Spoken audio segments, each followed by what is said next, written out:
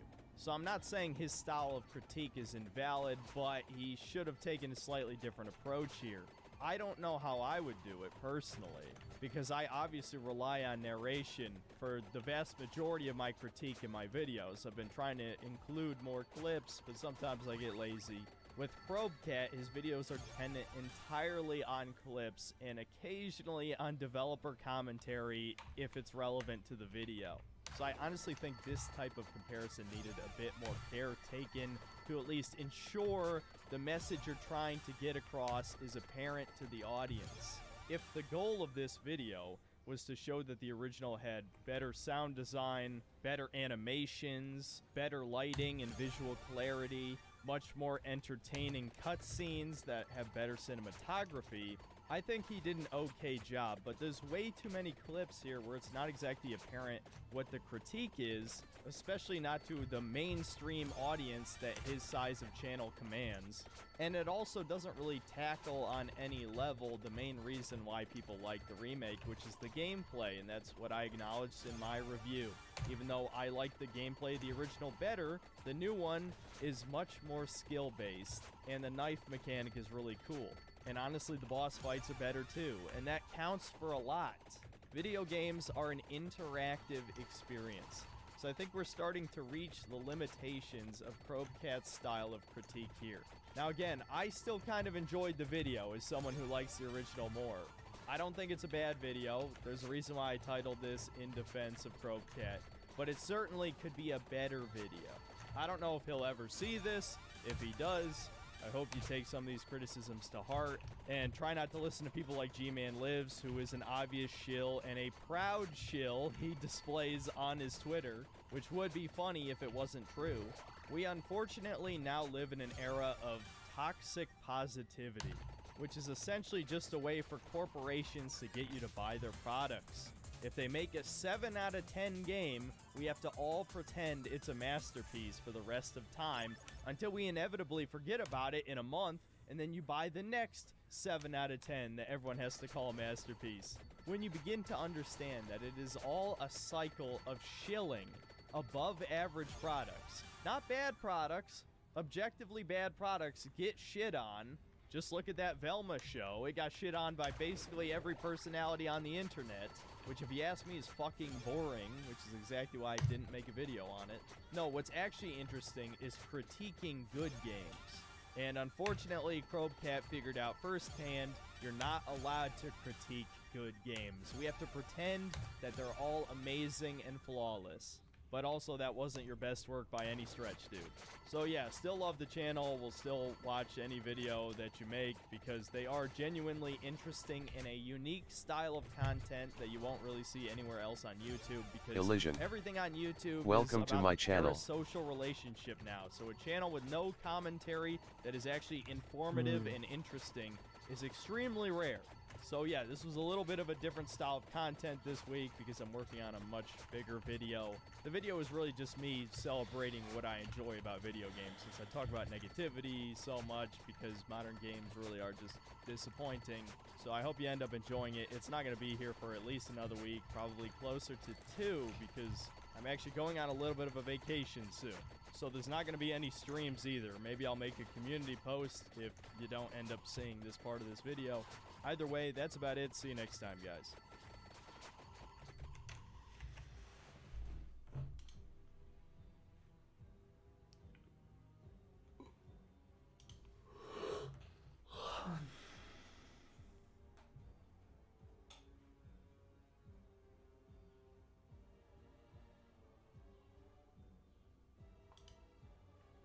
Have you ever wondered what it would be like to experience the result of a steamy night between the Elder Scrolls Oblivion and Shadow Warrior, while Thief the Dark Project stares on from a nearby closet? If so, then why? But either way, let me tell you, my friends, what I have for you today could be exactly that.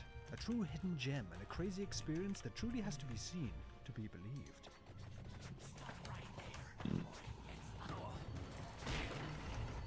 Releasing in 2006 from developers Arcane Studios, and featuring an absurd combination of gameplay mechanics and bonkers moments, reminiscent of a few other game franchises. Some of which I've mentioned, but keep your eye out to see if you can spot a handful of others, and let me know what you spot in the comments, as today we take a look at this criminally underrated world of Dark Messiah, of might and magic. When first diving into the game, we are greeted with an intimidating figure, with an expression similar to mine after the rigmarole of finally getting the game up and running on Windows 11. Beginning our adventure, we are thrown into the game's tutorial, as our young protagonist named Sereth, working his way through some trials led by our master, and being introduced to the game's magic, movement, and booting mechanics. With early on Dark Messiah showing its cards with being far more than your typical RPG hack-and-slash endeavor, whilst walking us through the basics of combat, utilizing the environment and kicking our foes around the floor like an unwanted pile of dirty laundry. Finishing up the tutorial, we meet with our tutor wizard Fenring. We won't be spoiling the main plotline for anyone who's still yet to play through the game, but the prologue sees our adventurer being sent out to retrieve the Skull of Shadows, but we will not be going alone, it seems. However, my dear boy, I am not sending you alone. You'll need a guide, a companion. Oh god, they're gonna be annoying. What is your bidding, my master? One can travel lighter than two, Sarah. You know what, for once I agree. With our mission confirmed, we rejoin our adventurer making their way up to the city of Stonehelm, in an opening that with its ambience and emotive soundtrack feels incredibly well put together, reminding me of the beginning of Skyrim, that at the time wouldn't be released for another 5 years. Where it's safe. The farther we get, the better. It'll be our tomb if you don't drive faster. There's an army of necromancers coming. Necromancers? Fenric didn't say anything about them. Master Fenrir rarely tells everything he knows. Hurry, we'll be safe inside.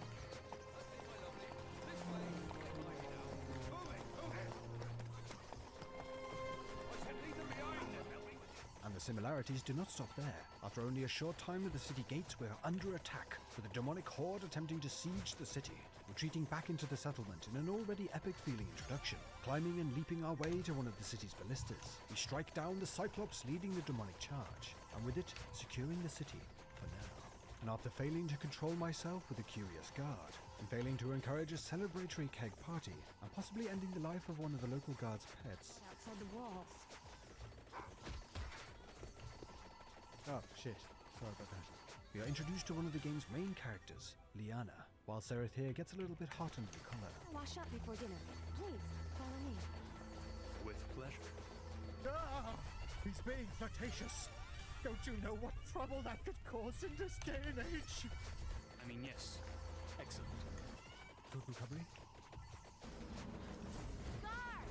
And we are out. As with our recent look into the Bard's Tale, the 2000 script writing is in full effect with Dark Messiah, with both the game's inhabitants as well as our now internal companion cracking all sorts of quips, which for the most part adds to the game's humour, as well as the odd more disturbing comment, such as this one around our hero's father. You know my father? Oh yes, I've known him. Ew. With the meeting of Liana, the real journey begins, tasking our player with battling through 10 chapters on their quest for victory.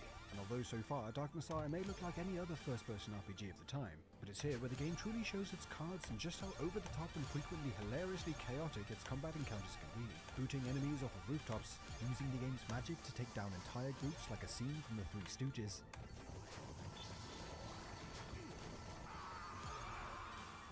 Not to mention the epic slow-mo executions, leading to carving through enemies, feeling like some sort of bonkers medieval fantasy action movie. And as far as first-person melee combat Be goes, lad at it one. all too often feels incredibly Welcome lacking to in my combat. channel. Dark Messiah, for me at least, feels like one of the best takes on it I've ever played, especially for an older title, with foes parrying and ducking under shots, clinching together during fights, and even the physics when landing a massive swing, smashing enemies into the wall with its force, and frequently flinging foes all over the place via the use of the Source engine.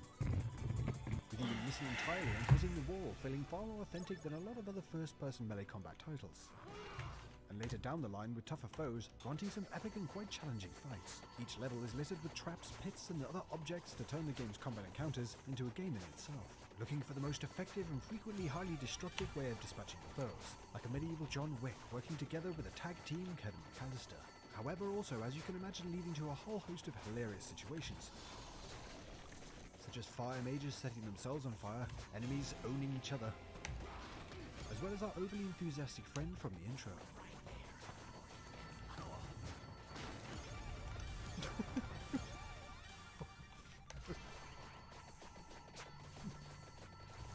Or it gets what, mate? Or it gets face planted to barrel? Oh, I think I'll manage. Oh, but Mitch,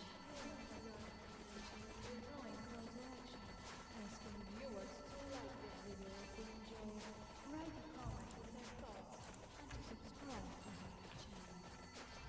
Backfoul temptress! Nothing there? Working through the levels, Dark Messiah's choice to go with a linear narrative-driven experience over one including a whole host of side quest content is enhanced by its set pieces and more action-packed situations, leaping across the rooftops chasing after our target in the dead of night during a thunderstorm, or taking on some of the game's huge boss encounters, allowing for an experience that is far more cinematic and epic feeling than found in more questing-focused RPGs.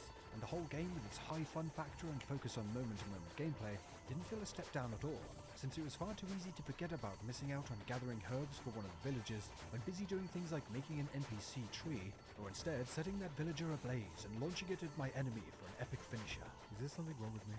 Without spoiling anything, the plotline, while not exactly being anything too far from what players are accustomed to, does include some multiple choices along the adventure, which will impact some minor elements and lead to obtaining one of 4 endings, something to encourage multiple playthroughs, and does well enough to feel like a suitable storyline to go along with its over-the-top gameplay, with additionally the player's internal companion chiming in now and again to comment on the situation. You saved us all. You saved me. I feel nauseous. Wake me when it's over. And the story is delivered well with some great character animations and voice work to go along with it. No. No! He's alright, don't worry. Not gonna lie, I found that more funny. Okay, there's definitely something wrong. Dark Messiah also features a great soundtrack throughout, adding to each environment and further enhancing the game's cinematic feeling. Progression in the game is centered on obtaining skill points to spend on combat, magic, or utility, with some having multiple levels to unlock, granting further buffs and attack types. Stealth can be leveled to allow for sneaky instant kill strikes, and making sure to keep an eye out what you're standing on, as to reduce the sound of your footsteps, along with lock and pocket picking to round out the sneaky bastard spec. Magic has a number of spells available for offense and defense, such as the ability to charm enemies and force them to fight for you. Flame, ice, and lightning offensive spells to carve a path through your enemies, with that epic slow-mo effect being a critical strike mechanic that once built up can be used with some magical abilities also, for an extra powerful effect of a massive inferno, or picking up live targets with telekinesis and launching them into orbit. Gear, of course, is also available to raise stats, with armors and rings obtainable that buff stealth and bow abilities, mana for spells, as well as defense for melee options, to go along with a decent amount of weaponry available during the game's runtime. Whilst again not as nuanced as many alternative RPG experiences, it does allow to spec into a particular class. Being a heavy magic user donning robes and a staff, blasting foes into oblivion, or going for a more up-close and personal build with a sword and board cutting a path through enemies, with all feeling entertaining and satisfying. An interesting addition to the player's arsenal that works well with the physics puzzles throughout the game is the rope bow, that works exactly as it sounds, firing an arrow to drop down a rope to climb up and traverse the terrain to progress, as well as used now and again to access a number of the game's hidden areas spread across its levels, rewarding those that use all the tools at their disposal to fully explore the game's world. Of course, a standout RPG experience cannot be complete without a range of enemies to take on, and Dark Messiah features just enough to keep things interesting during its runtime, whilst also oddly keeping things very authentic feeling. I temporarily adopted a bit of arachnophobia during my playthrough, with the legions of spiders in the game, that with just one bite can take the player's health all the way down to single digits, if they are caught without an antidote potion, giving way to some hair-raising encounters. Jesus. The undead in the game are oddly realistic, with many of them face-planting off of edges, mindlessly wandering in an attempt to engage the player. And fighting vertically challenged goblins leading to frequent missed strikes, giving me flashbacks of playing slappers only against that bastard friend picking Oddjob in GoldenEye. Some enemies have stronger variations that the player will meet as the game progresses, but as a whole, the real challenge as well as a lot of the fun comes from wandering into a tomb or courtyard, taking in the task at hand, and trying to figure out what can be used both in the game's environment, as well as with the provided toolset to overcome the odds and come out on top. With of course the game's NPCs, as with most elements of this RPG, just adding to the hilarious moments, falling over themselves, and spouting some well-timed dialogue. Don't worry, mate, I can see you've got that covered. Overall, Dark Messiah Might and Magic completely blindsided me with how it's put together. The developers were clearly not overly concerned with crafting a gritty or serious RPG adventure, but rather wanted to create an experience that was just one hell of a fun time. The frankly absurd situations the combat can create, with entire groups of mobs face-planting and setting themselves on fire, all of the Home Alone-esque traps and environmental elements, making each encounter feel like anything could happen, made this quite short game's runtime absolutely fly by with how enjoyable it is. There are enough RPG mainstays to keep fans of the genre happy, with nice touches such as being able to light your arrows on fire using a torch, and the game's books, which along with delivering plot, give advice on which enemies are weak to which elements. There's even a blacksmithing minigame to smelt collected metals into new weaponry. But the real heart and soul of this game is in its very action-orientated feeling, moment-to-moment gameplay, and the insanity that can be born from it. Being more linear, the level's environments shift frequently into new locations, providing new obstacles to overcome, with some, for a game being so old, actually being very visually impressive. As with so many other mid-2000 RPGs, the humour, both intentional and not, is consistent throughout. You are released, Orc. Stop talking and go and tell your brethren to stop kicking me down the stairs. Go! Go! Oh, maybe not. Taking inspiration from some greats that came before it, putting the Source engine to great use, and clearly inspiring some games that would come later, Dark Messiah should be on the list for anyone looking for some pure, unadulterated fun in between more serious outings. As for me, this game has done more than enough to earn its spot as yet another superbly crafted mid-2000s RPG classic. Thank you so much for watching. Have you played Dark Messiah or any other standout RPGs you could recommend? Either way, I'm keen to get your thoughts down in the comments. And please consider dropping the video a like if you enjoyed it, as that truly helps me out. I want to give a massive shout out to the channel members who help in supporting the channel. If you're interested in joining as a channel member for all sorts of perks, including exclusive videos like this one, the info is down in the description. Thanks again, and I'll see you guys in the next one.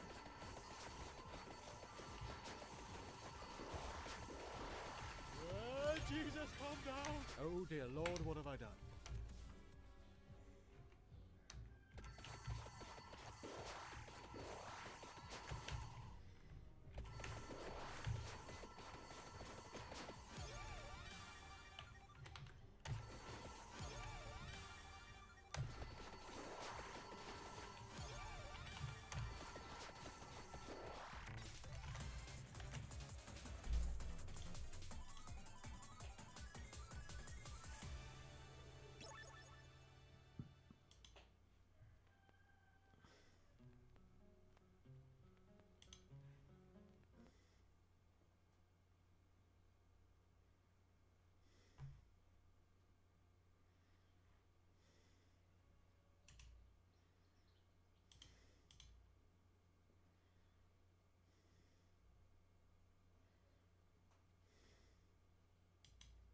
Hello, yes, I'm making another video on Velma. I already made a video on the first 2 episodes, so if you haven't seen that, go watch that first. Okay. You might be asking, Elvis, why did you do this to yourself? Well, look at those views, baby! Holy smokes! I haven't had a video pop off like that in a long time, so thank you. After seeing how much you guys liked me trashing this show, I was like, okay, well, I'm gonna do the rest. Why did I decide to do that? My mental health is at all-time low. What is wrong with me? This video is going to be on episodes 3 through 10, and I'm not going to go as in-depth as I did in my first video.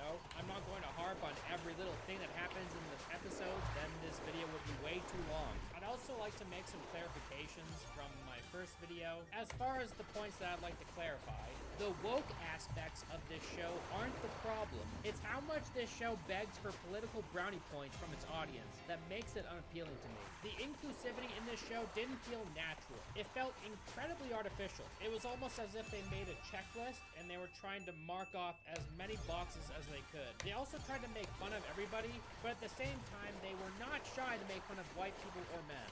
In fact, it's a good majority of the jokes in this show.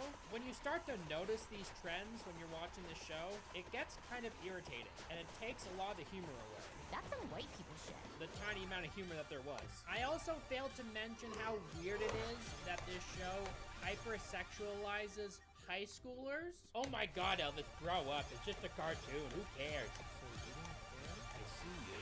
Let me see your license. Also, I know this video is super late, okay?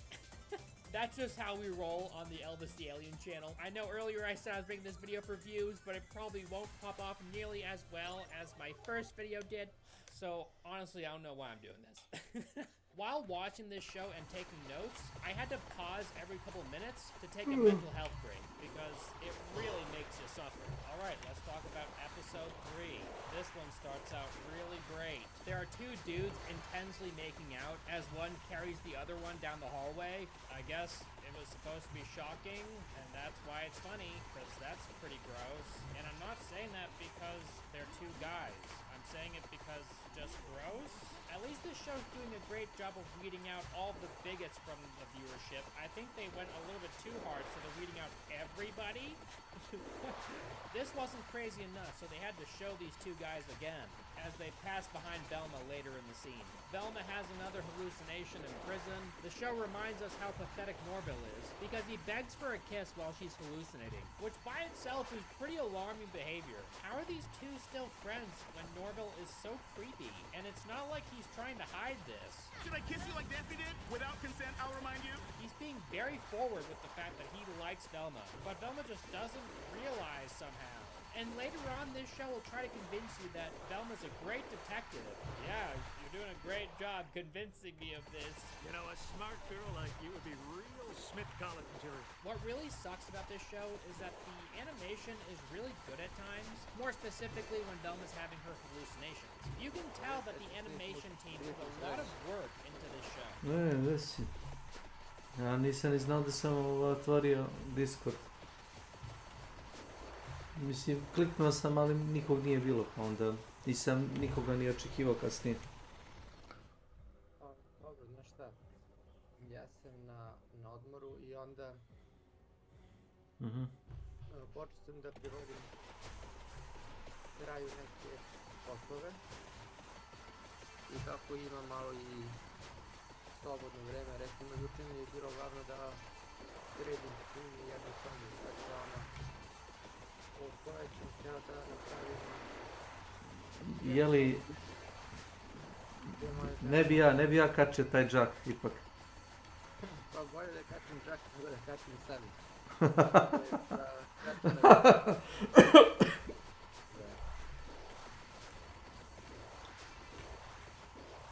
Dobro, može i tako.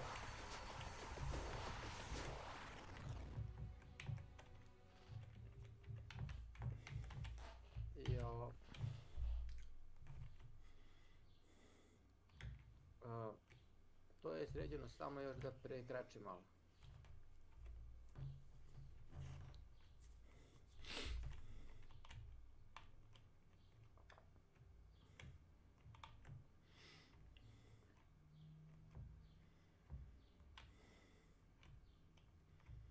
Čudi me da... I juče se desilo, znaš šta? Koleginica moja s posla se preselila u stan 1 tu na 50 metara do blizu tebe. Mene, a?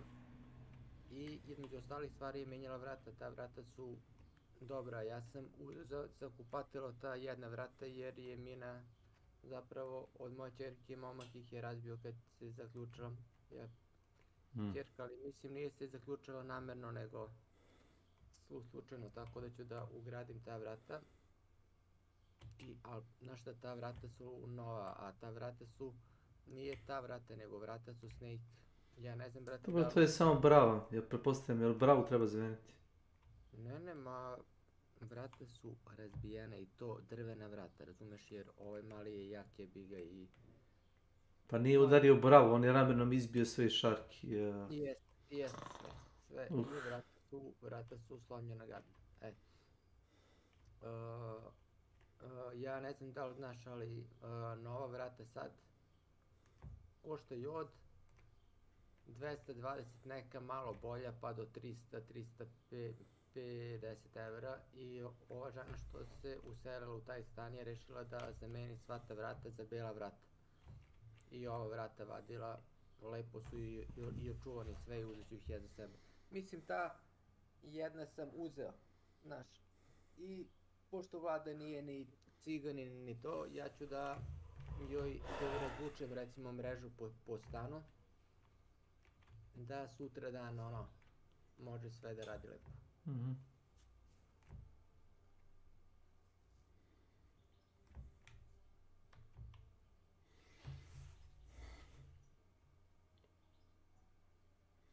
To ti koleginici iz iste firme? Da. Da. Kapiram.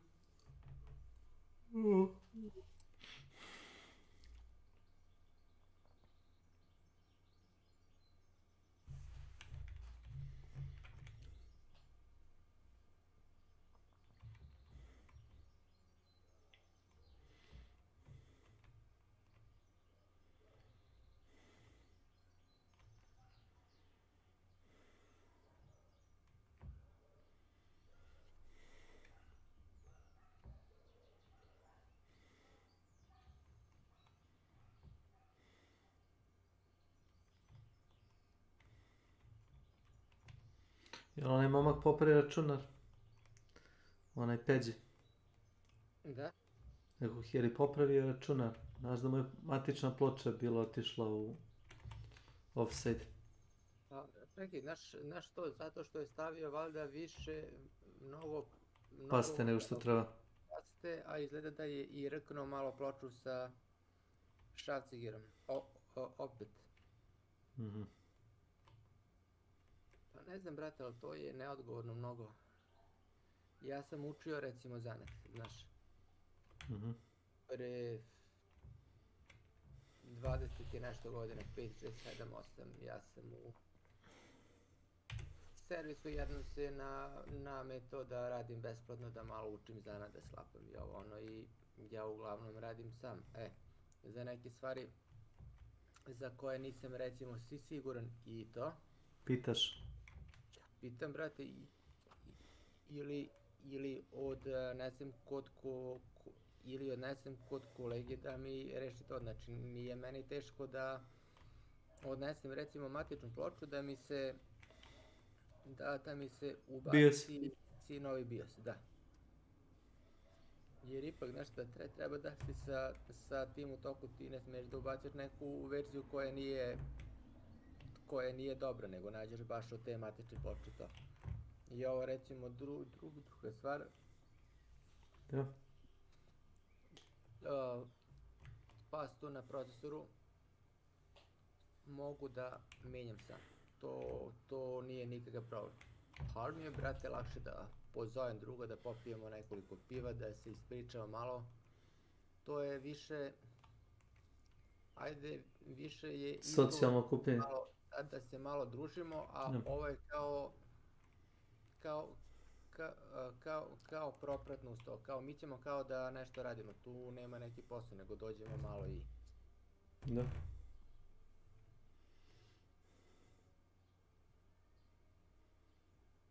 Kapiram. Pa to.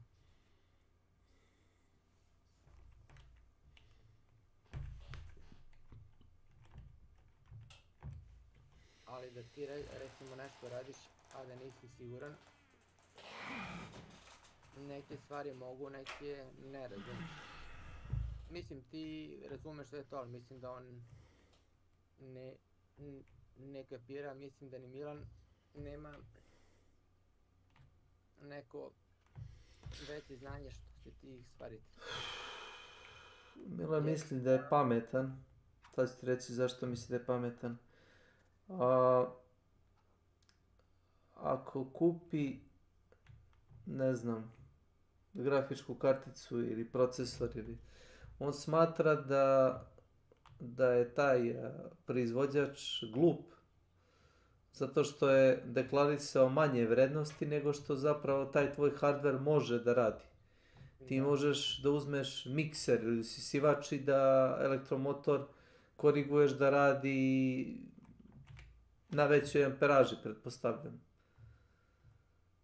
Da radi brže ili... Dobro, ali znaš šta, nije ti poređenje dobro, znaš što? Nije, znam da nije, zato što je dobro. Mnoge stvari, recimo kada radiš ti određenu seriju grafičkih kartica, te Looky kartice for se fun rade underscore na bot istoj underscore grafi, one. znaš. Welcome to my I channel. postupak je najčešće isti s tim što ti recimo možeš da otključaš da li hardverski ili preko softvera neke stvari da ti rade Softverski, bolje. koliko ja znam njega, on još nisam ga vidio s lemilicom u ruci.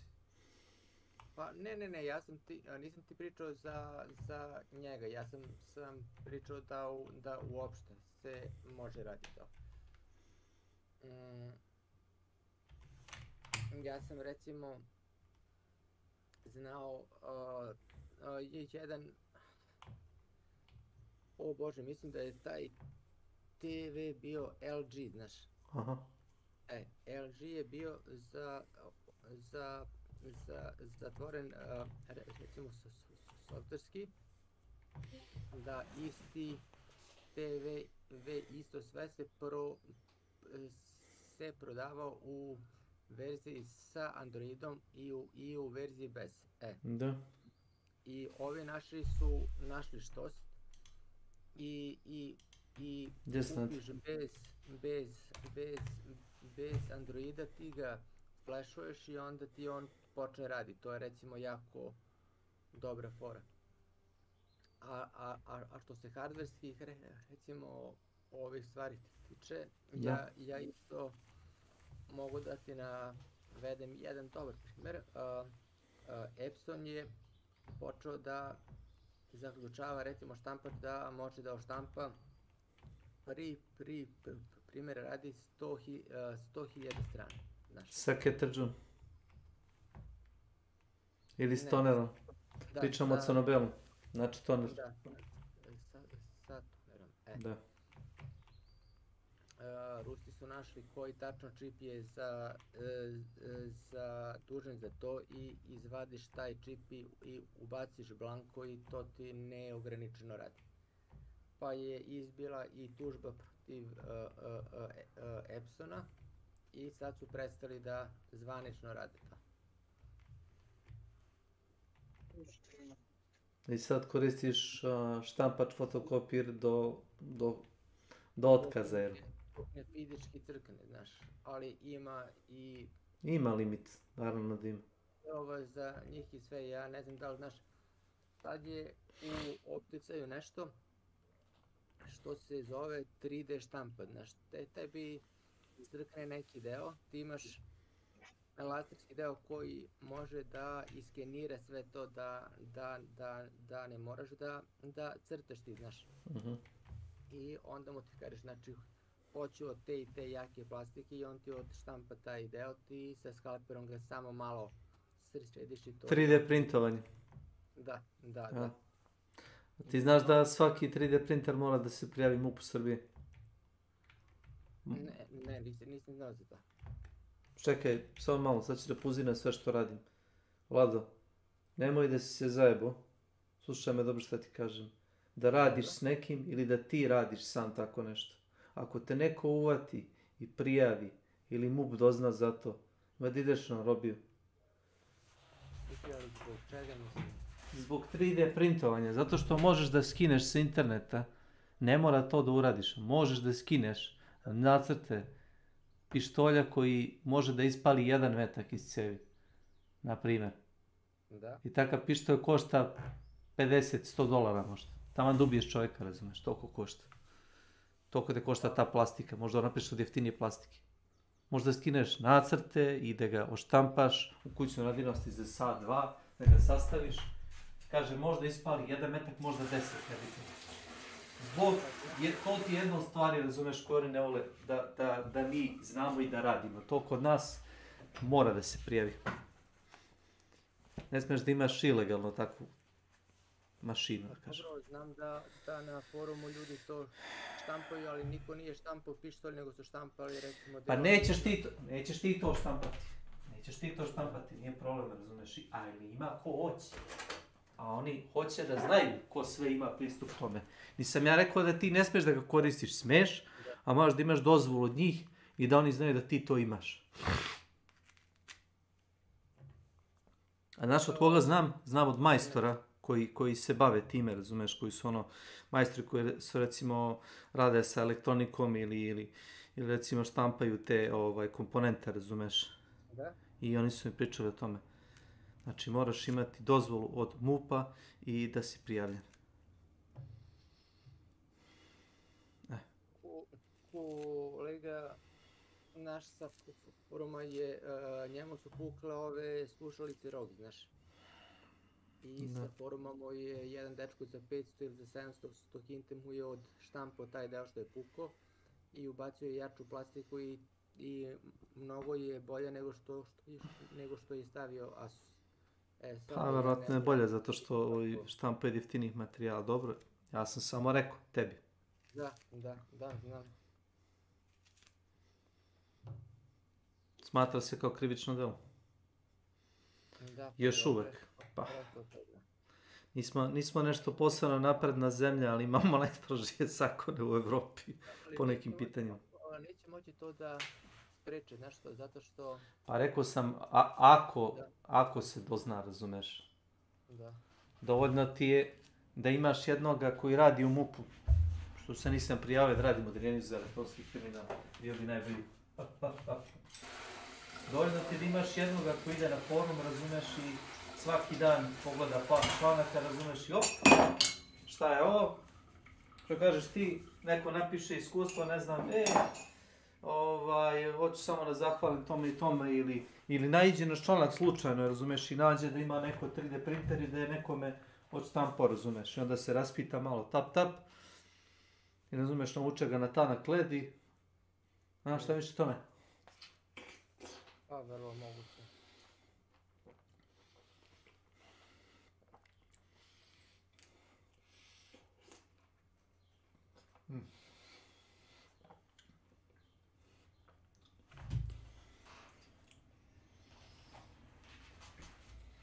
Oprosti, ali nisam htio da uplašim nikoga, jer također nisam špiju, samo pokušavam da kažem.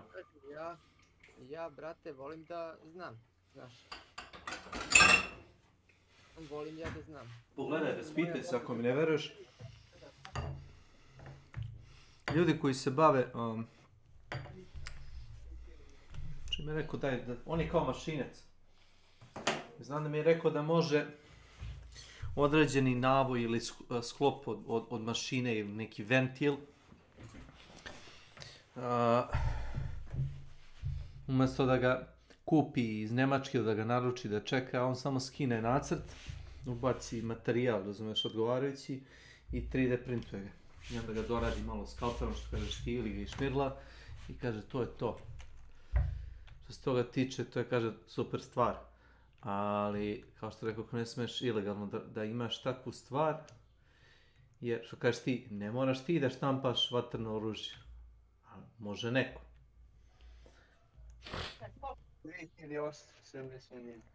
Evo ga Nenad. Naprimjer Nenad.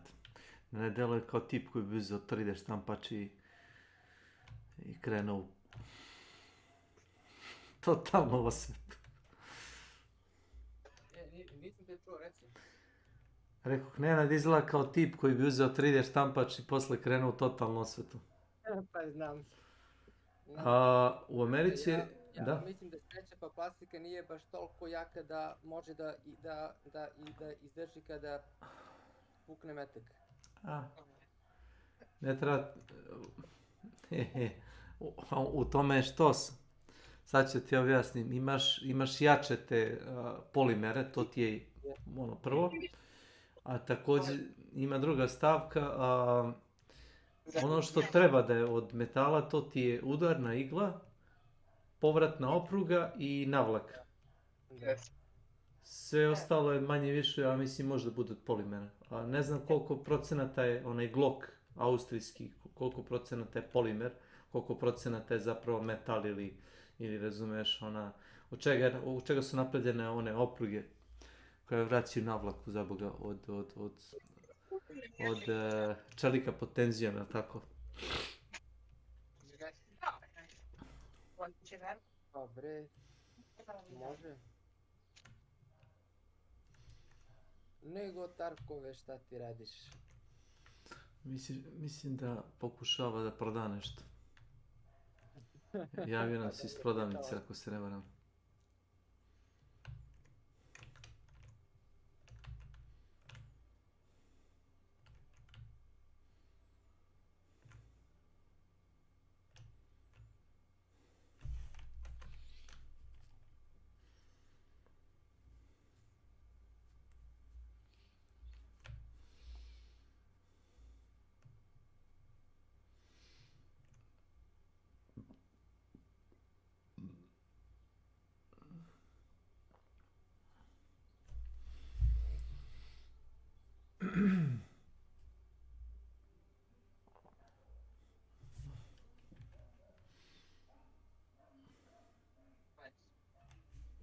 Treba kesa? Treba. Reci nešto, šta radiš? Mučim se.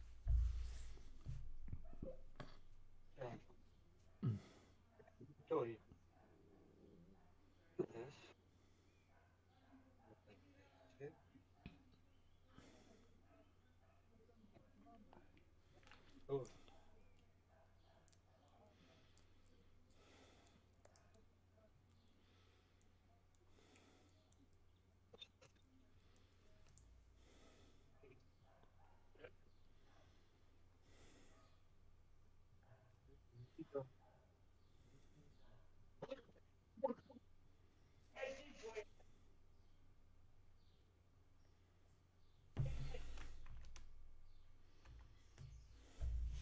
Ridiculous.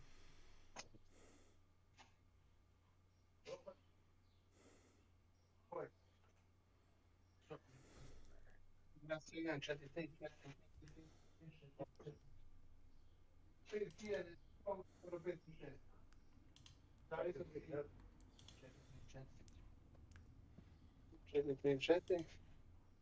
je 5100. Zavisi što je htjela za košu ili za nešto. Ti da vedeš bedačić, ti će da nešto. Ono ti je ide preporuka te petice ili 4. Ovaj ako vedeš se da I'm there from 5:45, 5:30. So in a few hours, I have to leave. Like, I have to leave soon. 5:30 to 2 o'clock. I'm out at 2 o'clock.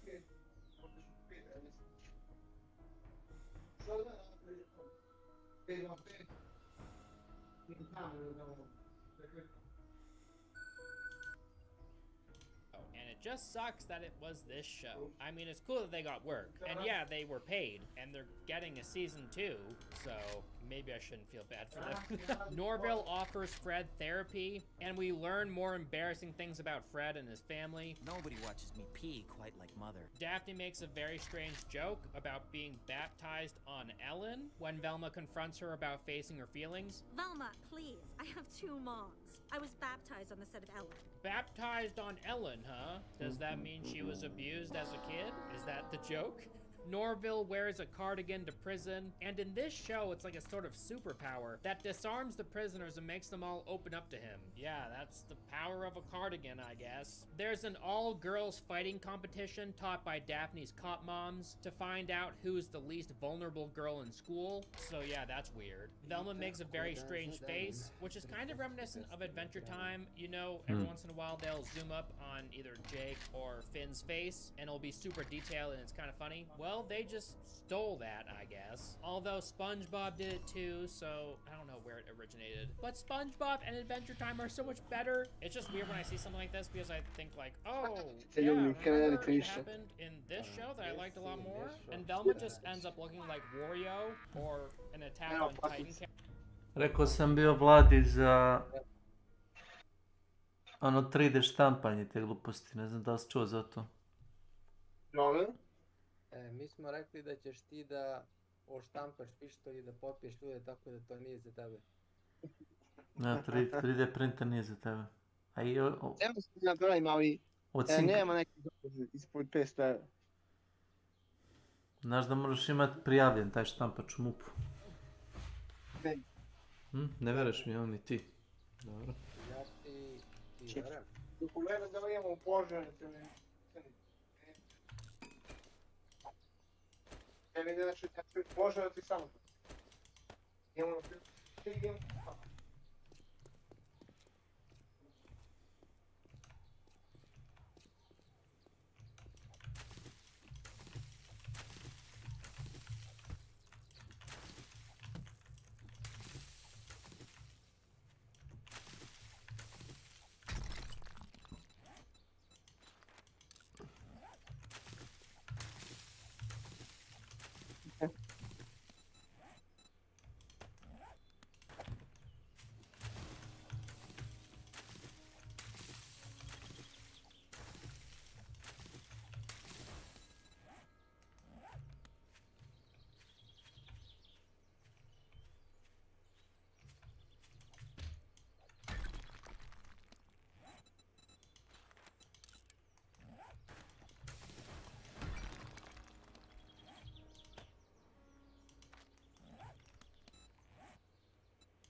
Počeo sam da ti pričam ovo, ja nikad nisam rekao recimo da ima Milan recimo loš hardware i sve to, ali sam hteo da ne pomenem da on bez dovoljno priprema upada u neke stvari, šta znam. A Milan... Da. Sam dva kompjutelja godine.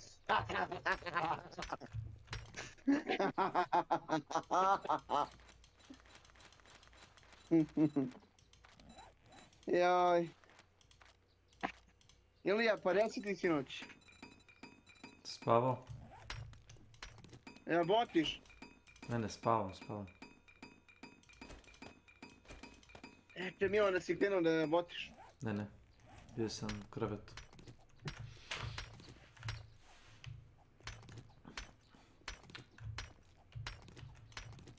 Kad primim prvu platu, onda se može reći da sam radio. Znači, radiš, ali još nisi primio platu. Rekao kad primim prvu platu. Nije da sam bez novca. Ja sebe nikad ne ostavim da nemam ni filer s toga tiče. Pa dobro da, ali znaš recimo mene je plata danas, ja sam od prije nedelju dana sam bio na rezervi koja je opasna. Znači baš sam pri dnu jebi ga, uvijek treba da se za dete nešto kupi, da se nešto sredi i tako. Ne, zelen. Šta kažeš, Nade? Sam tu kapišao. Da ne radim ovo za poljoprivredu, da ne završavam te registracije i već muste da vidimo neko.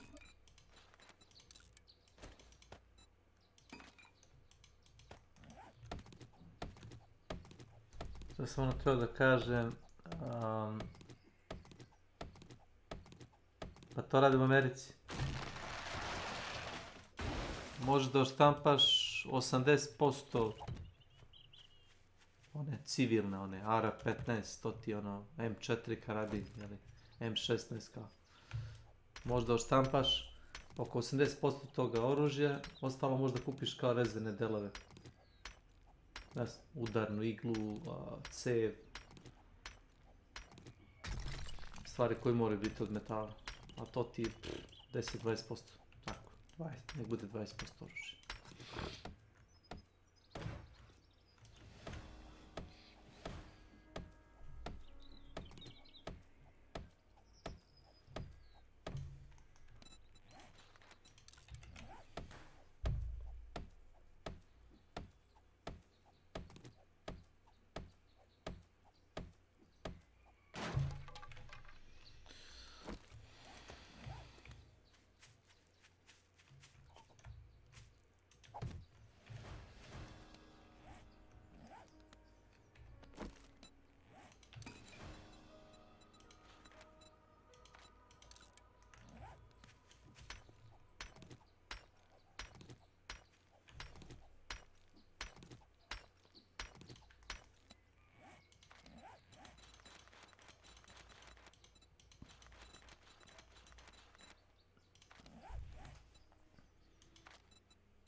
ja mislim.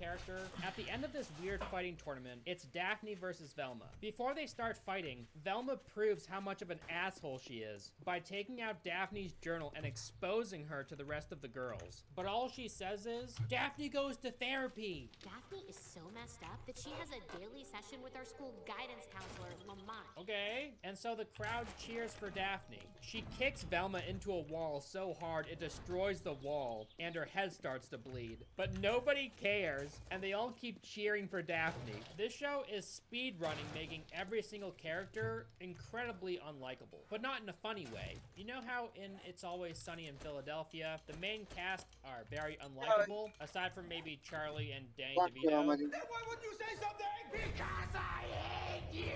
The fact that they're unlikable is what makes them funny. They're despicable people, but their acting is also a lot better, and the jokes are a lot wittier. It's like comparing a Gordon Ramsay meal to like a McDonald's burger that you found half-eaten. So I don't even know why I'm doing it. It kind of speaks for itself. There are some really weird jokes about therapy in this episode. Like the guidance counselor uses a meditation fountain to manipulate Velma to open up about her feelings because he can't rely on his magical cardigan since Norville took it. He suggests violence at the end of their session, but it's not funny. I was gonna say, go for the eyes.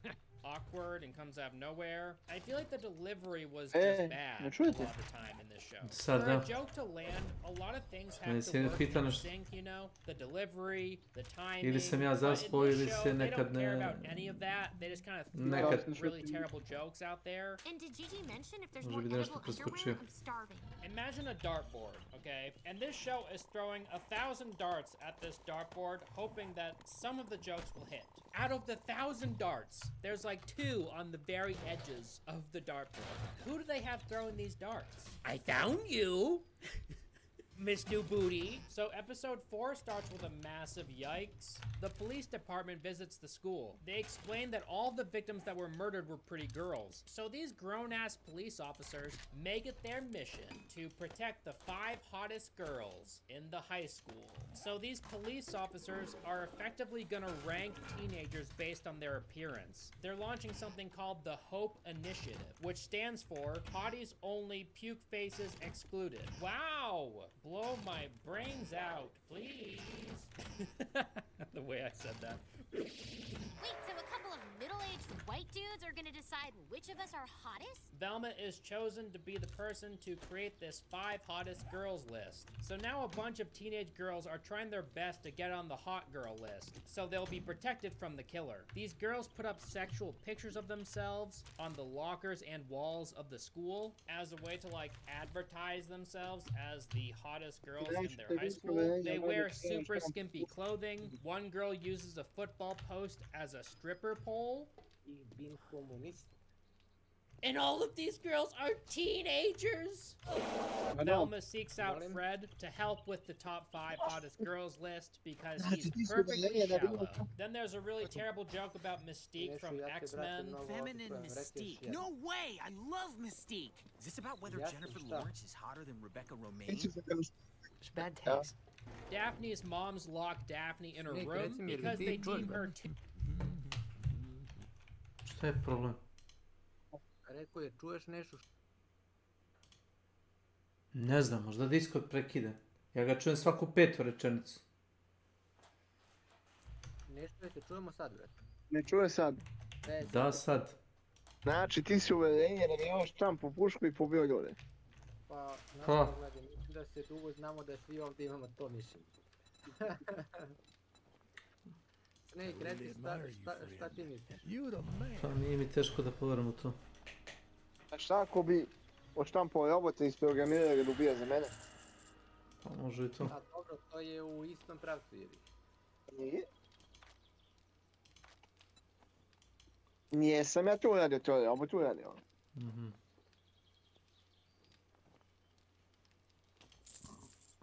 Ako ti tako kažeš.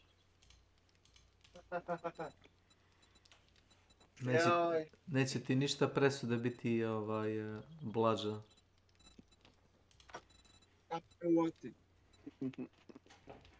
Ako te to teši.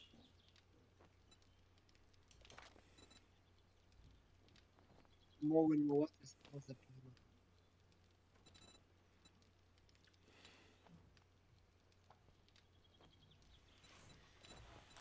It's been a real pleasure. You watch yourself out there.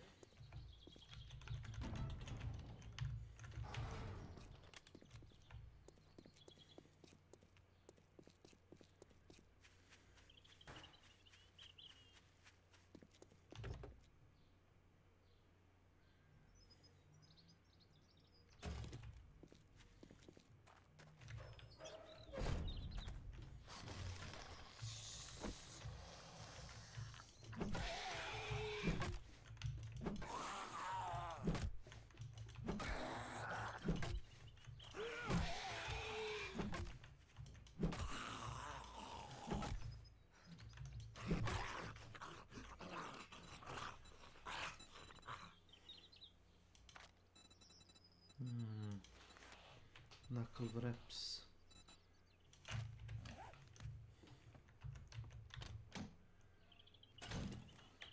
Too hot to leave. So they think their daughter is hot? I mean, cool, they recognize that she's pretty, but...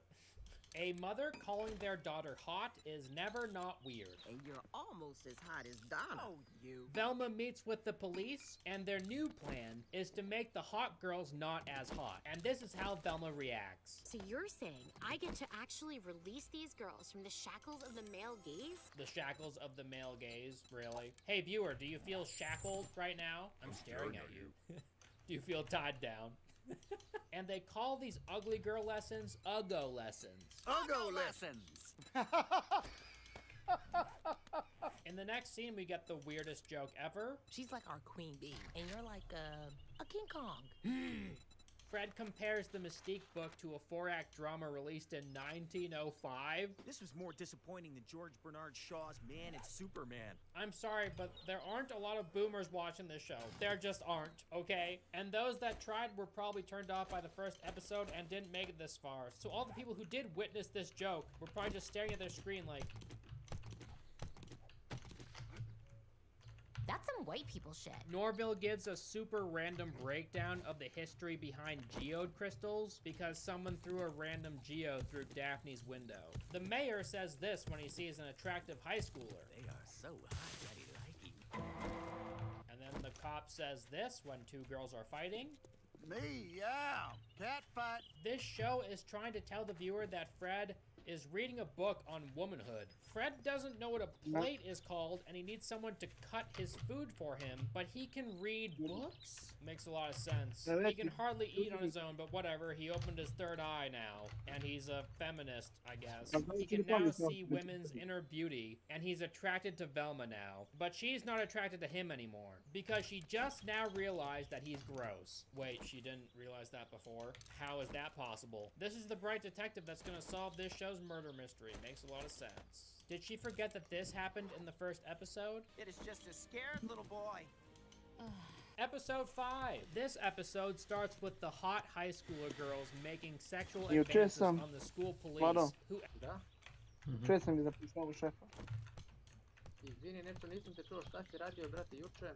Verbalno se svađao sa Ja želio mi da plati neku kemiju koju je zajebao jedan drugi, koji nije vratio kad treba. Ja mu kažem, dobro, 10 minuta ja bio tad. Sam bio u Salagocu. Pa, to je tvoja greška. Kad si došao, ba s njemu kažeš. Ja sam te zvao, ja sam ti rekao, ti si rekao da ostavimo za popis. A ko ti to treba plati? Trebam ja naplatim, treba teme. Ja sigurno neću. Ni po cijenu otkaza neću. A dobro, sad ono, seljački inat, teraš i to ono. Kažem, nije to moj seljački inat, nego kako jeste, kako je pravedno. I on ga, pa opet, ako treba se plati 15 dana i doviđenja. 4. maj. Pa ovo nije sad rješenje, ni da se da otkaz, ni ovo, ni ono. Ma. Jobis. Čekaj, neko je nešto zeznuo u tvojih kolega i sad ti moraš da plaćaš za njega šta? Moraš da platiš, mislim, to je van. I ono se bilo, ja ne platim koji je. Ako se nam ne zanima,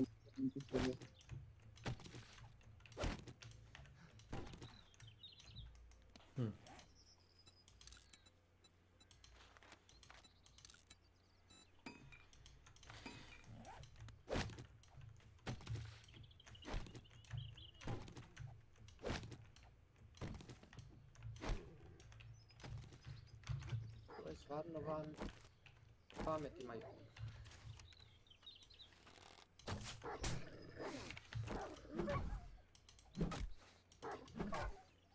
Da vam ispričam, bio sam kod jednog mog druga juče i on klapa kuhinje i tako neke stvari, sve što treba, on to baš onako radi prosto. Da. I u jednom Čekovačkom selu je radio kod nekih ljudi, ali ti ljudi su malo čudni, znaš. U Rekovcu žive, ali izgleda kao da su vlasti ili nešto slično. I pazi šta rade sad, znači kad je radio kod njih pre jedno 4-5 godine, jako su oni ni zadovoljni s njim i njega zovu stalno da ovo radi, znaš. I odradili su tad za kuću neke stvari, tipa račun je bio 3200-300 evra, znaš. I onda mu je ovo rekao i kao, znaš šta, kao, jebi ga, mnogo je to para. Kaže, jer mogu da ti ja u kompenzaciji dam jedan auto, znaš. I ovaj kaže, koji bre auto? Kaže, pa imam ovde 4 smarta da izabereš jedan. I ovaj kaže, pošto ti je smart? Kaže, pa 2000. Kaže, šta bre 2000? Kaže, daću ti 1000 evra i to da budeš srećan, daj mi pare. I tako je moja mina došla do kola i on je radio kod njih opet i napravio račun oko 1000 evra, znaš. Nije bio taj otac tu, nego je bio sin, znaš. Da. I ovaj je sklapao to sve i sa starog posla 3 šafa je uzeo, 3 šafa od tog malog je stavio kod sebe u kutiju, znaš. I ovaj mali da kaže da mi vratiš ta 3 šafa. I ovaj vadi 3 šafa. Ne, ja hoću baš ta ti 3 šafa, znaš. Da. Kaže, kako da ti nađem 3 šafa u kutiji, koliko? Ja imam 100 šafova. Ne, kaže, ti da meni daš tu cijelu kutiju, znaš. Kaže, ne mogu da ti ja dam cijelu kutiju, kaže, to mi treba za rad. Molim te da mi daš tu cijelu kutiju, ja ću da ti je platim, znaš. I ovaj mali počeo da mu ide mnogo na živce. Čovjek kaže, evo ti, kaže, kutija ništa nije problem. I kad izađe iz kuće, on zove njegovog oca, kaže, ja sam imao još neke dopunske radovi i to, kaže, umjesto 1000 evra, taj materijal me košta 1020, znaš, i ovaj kaže, dobro. Tako da, čekaj za čas. Da? Šta radiš ti, Pix? Pa dobro, ništa ovako, ja sam se sam nadao se to kad se vrati, on će da mi da ove mrežne kablove da instaliram kod Ethernet, zapravo neće da mi da, nego tu da utrošim, ja ću da toliko platim, a ne znam jer mi je lagao patka. Trebam da pitam Sonju, mislim da Sonja zna šta je najbolje se kupi za Hera. end up resigning because of it. In fact, the officers on detail have all resigned, citing unrelenting sexual harassment. Daphne is kidnapped by a mysterious figure. We later find out that they're her parents, dressed up as these hairy, goofy animal things, who are part of this underground criminal group of miners, or some dumb shit like that. Yeah, sorry. I'd be lying if I said you'll get used to that. Fred is an overbearing feminist ally now, which is really funny because it's like the exact opposite of who he was before. Norville is dating a random girl named Gigi, and the painfully bad jokes continue. Velma, give me the chance and I can help you with anything. Well, except filling in your ethnicity on a form. I'm guessing Samoan? Velma hallucinates, and Fred says something about how he thinks the gender pay gap is funny. Is it funny? Women make 20% less than men, and women of color even less? Wow, very random. Fred fails to save Velma, so they have to use a defibrillator on her. Velma needs Norville because he's the only one that can make her laugh to knock her free of her hallucinations, by expressing how he feels for her because it's so hilarious. You're the main Mislim da ima i od Western. Funniest shit I've ever seen. The best part is that Norville is finally in a happy relationship. He's no longer simping for Velma. So Velma wants to break them up so she can use him again. Wow, what a great friend. If their job was to make Velma likable, they failed miserably. It's horrible. You know how all band kids are losers? Degenerate freaks? They're all fat, tons of acne, hair growing out every orifice it shouldn't, you know, the weirdest. Well, this show makes sure to cement that stereotype in. David calling Ellie, I see you next Tuesday. Maybe you should try getting a job. At least this isn't a stereotype that the show made up out of thin air. One step forward, 2 steps back, I guess. There's a joke comparing band kids to theater kids. Šta ti djeva? Neka posuda od 10 litara, ali da možda se zatvara, da mučkam pa da ti... Velma and Gigi have a flute off. What the hell is happening in this show? Why are they having a flute off? The mystery solving in this show doesn't just take a backseat during a majority of the runtime. It was flung out the window. Fred fails to deliver pizza, so he says this. Well, I tried, but only got halfway there. Just me living up to my label as a male feminist. What? I mean... Later, the band nerds start going crazy and eating random stuff because they're so hungry.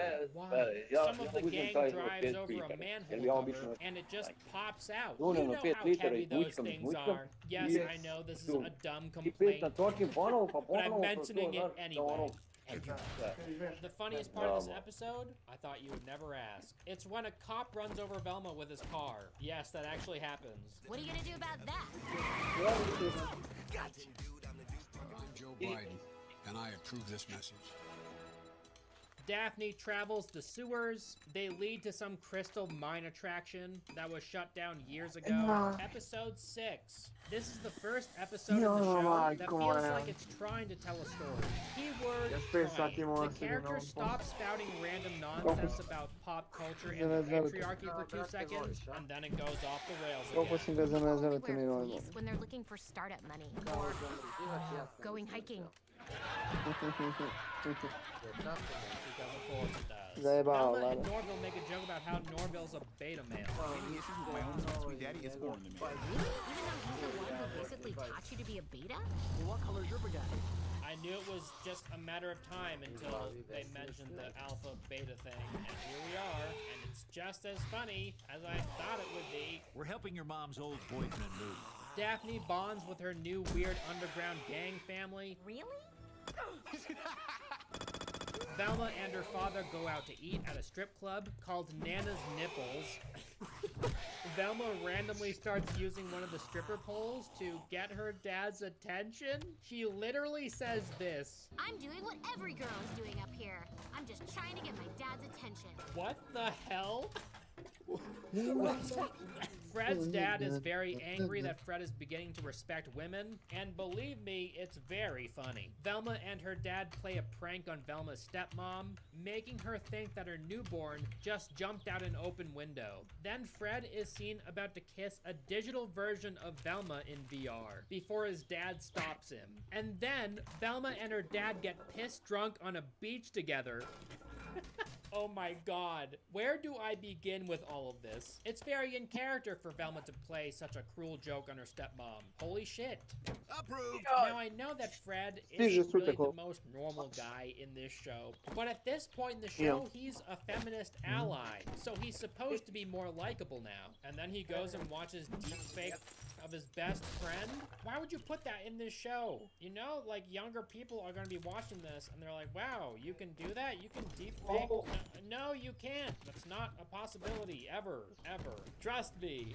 And of course, the only way that Velma and her dad can bond is by getting pissed drunk on a beach together. It's like the weirdest thing to put in this show. Norville is on a quest to prove that he isn't a beta male like his dad. As if he couldn't be more pathetic. Like, holy shit, Norville. Fred takes home a stripper to prove that he respects women, actually. Then there's this whole thing about Daphne's biological parents and how they were planning on using Daphne all along. But then her cop moms arrived to save her. Turns out Daphne was abandoned by her real parents when she was very young, and her cop moms actually saved her. If any of you actually cared about the story, I thought I might as well mention. Episode 7. Everyone in town is convinced that the serial killer is literally a ghost. You did not hear me wrong. That's actually something they put in the show. Because it's not a serial killer, it's the ghost of Dr.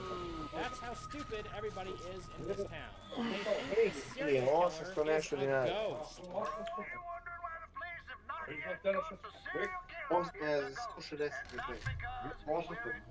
There's this town-wide party called Fog Fest, where people party in a fog or something. The show brings back mansplaining. Remember mansplaining? I know I do. Those were the good old days when people were complaining about mansplaining. Remember manspreading? I'm unsure if this show mentions manspreading. They probably do at some point. Who knows? Okay, sir. I don't need your mansplaining. And then the cop says this. Only a true man would know the joy and camaraderie found in the surprise tapping of another man's testicles.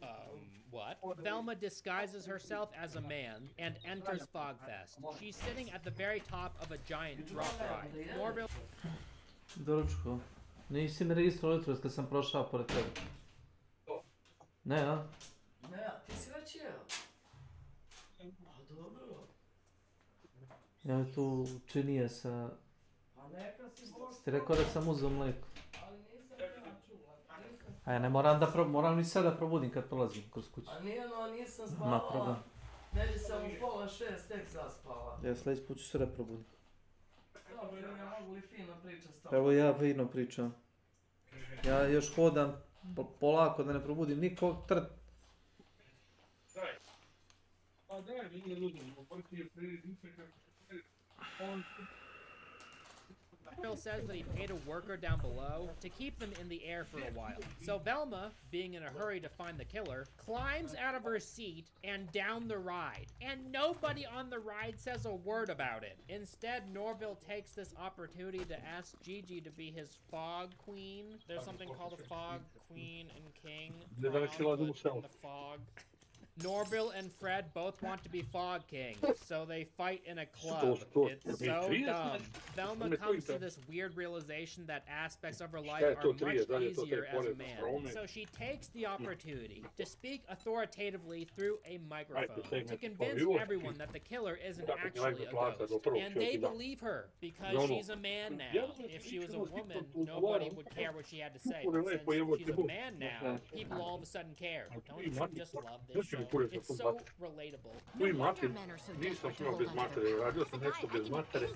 Jeste da je guraju, ali ipak počke igre. There's a montage of Velma as a man getting all sorts of accolades just because she's a man now. Just wait till Velma finds out how much some women make on OnlyFans in a single month. And I'm not saying that because it's a bad thing. If you're one of these women, you go, queen, get that bag. But I think when a show makes a joke like this, it fails to take a lot of things into consideration, and it's very lazy. Wow, men are so much better! There's nothing about being a man that sucks. There's absolutely no nuance to any of these jokes. There's something funny about you, more thoughtful and well observed, like a female-driven comedy. Every single time there's a joke like this in this show, I'm expecting them to say, am I right or am I right? That's just how the world is. Get it, guys? Don't you relate? The white ones. They're the worst. I absolutely hate the white men. I'd be super psyched to kiss you right now. Ow! That's my actual mustache, Fred. I just didn't shave it. Daphne finds out that it's Velma in a disguise because Fred exposes her, and she says this. I'd punch you if men didn't sexualize women fighting. Why are so many of the jokes in this show weirdly political? Norville is named Fog King, but it doesn't matter. They have a run-in with the serial killer, and he leaves his phone behind. Episode 8. This one starts with some meta-commentary on flashbacks. It's painful to say the least. The strongest use of flashbacks on TV is when one character's flashback is intercut with another's. You are totally changing the subject. Fred is kidnapped by someone, and they leave him in a prison cell with the brains of all the previous victims. And they're in jars, talking to each other. In jars. Velma fakes a hallucination in front of Daphne to stop her from hanging out with another girl. Very normal behavior, Velma. Wow, cool. Gigi hints that she wants to bang Norville, but he's too much of a beta male to catch on to any of her hints. And this is his response when she asks him to unzip her dress. I do this for my mom all the time now that she's perimenopausal and constantly bloats. Goodbye to her reproductive years, but hello to womanhood's beautiful final chapter. What kind of a person speaks like this? No one that I know. Brenda's brain and Fred start bonding somehow. Fred starts falling in love with a brain, like he's attracted to her brain. That's how much he's changed. He doesn't need any skin anymore. That's how much of a feminist he is.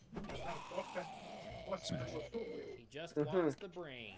Daphne, Velma, Gigi, and Norville get trapped, and Gigi says this about how this show will be perceived by old people because it's so diverse. We wouldn't be stuck here like a 127 hours reboot with a bigger, more diverse cast that old people will gripe about. It's so weird when shows make meta commentary out of nowhere and point this stuff out. It feels like a super cheap attempt at a joke. That's most of the jokes in this show. Stream for Norville has an emergency. Welcome to my channel. So a helicopter arrives to save them. Hilariously, the helicopter only arrives to ask them if they've seen Fred, who is also missing. You know, because he's a white male with a rich white family. He matters more. He's more important. The structure of this episode is meant to be a joke. And there's a bunch of meta jokes about how it's a joke. Flashback. Now that feels lazy. Yes, thank you, show. I understand that you know what the show is doing. Very cool. But that doesn't stop this episode from being near unwatchable. This was the episode that took me the longest to sit through. How is it embarrassing to be considered the second hottest girl in school? Well, third if you throw in my mom. Daphne learns that Velma lied to her about her hallucination and is very upset. But I mean, did you really have to learn about this to realize how unhinged and weird Velma is? And this is how they all get trapped by them. All the characters plummet to their deaths and the show ends. Ne znam. Sutra. Radižas. Pa ako ćeš da sad čekaš večeras do negde do 10, pola 11.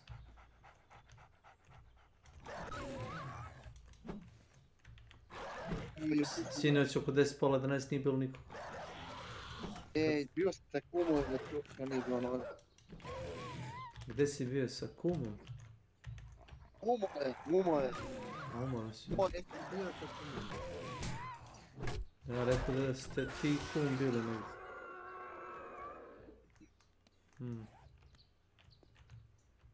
Šta ću ja svojim kum bili? A nisam rekao čiji kum.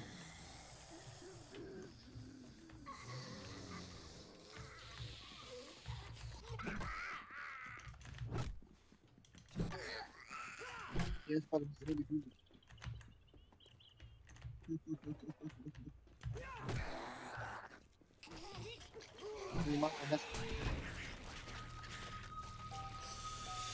La la la la.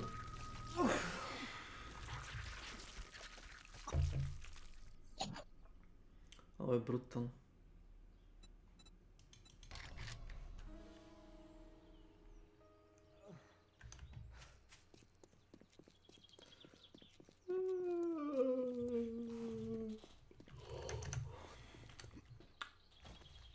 Yes! Party poppers, party poppers. Woo! Just kidding. There's still 2 more episodes. You guys heard that new Gorillaz album, right? It's pretty great. I'm sorry, I just want to talk about something good for once. I'm feeling a light to decent 6. That's some white people shit. Daphne and Velma stumble across Fred and the Brains. So yeah, they conveniently fall down this hole that leads directly to Fred and the Brains. So, cool. Velma's moms come out of literally nowhere, and they save Velma from falling. And then they all drive away in the Mystery Machine, but they don't want to call it the Mystery Machine yet. Now get in this mystery jalopy!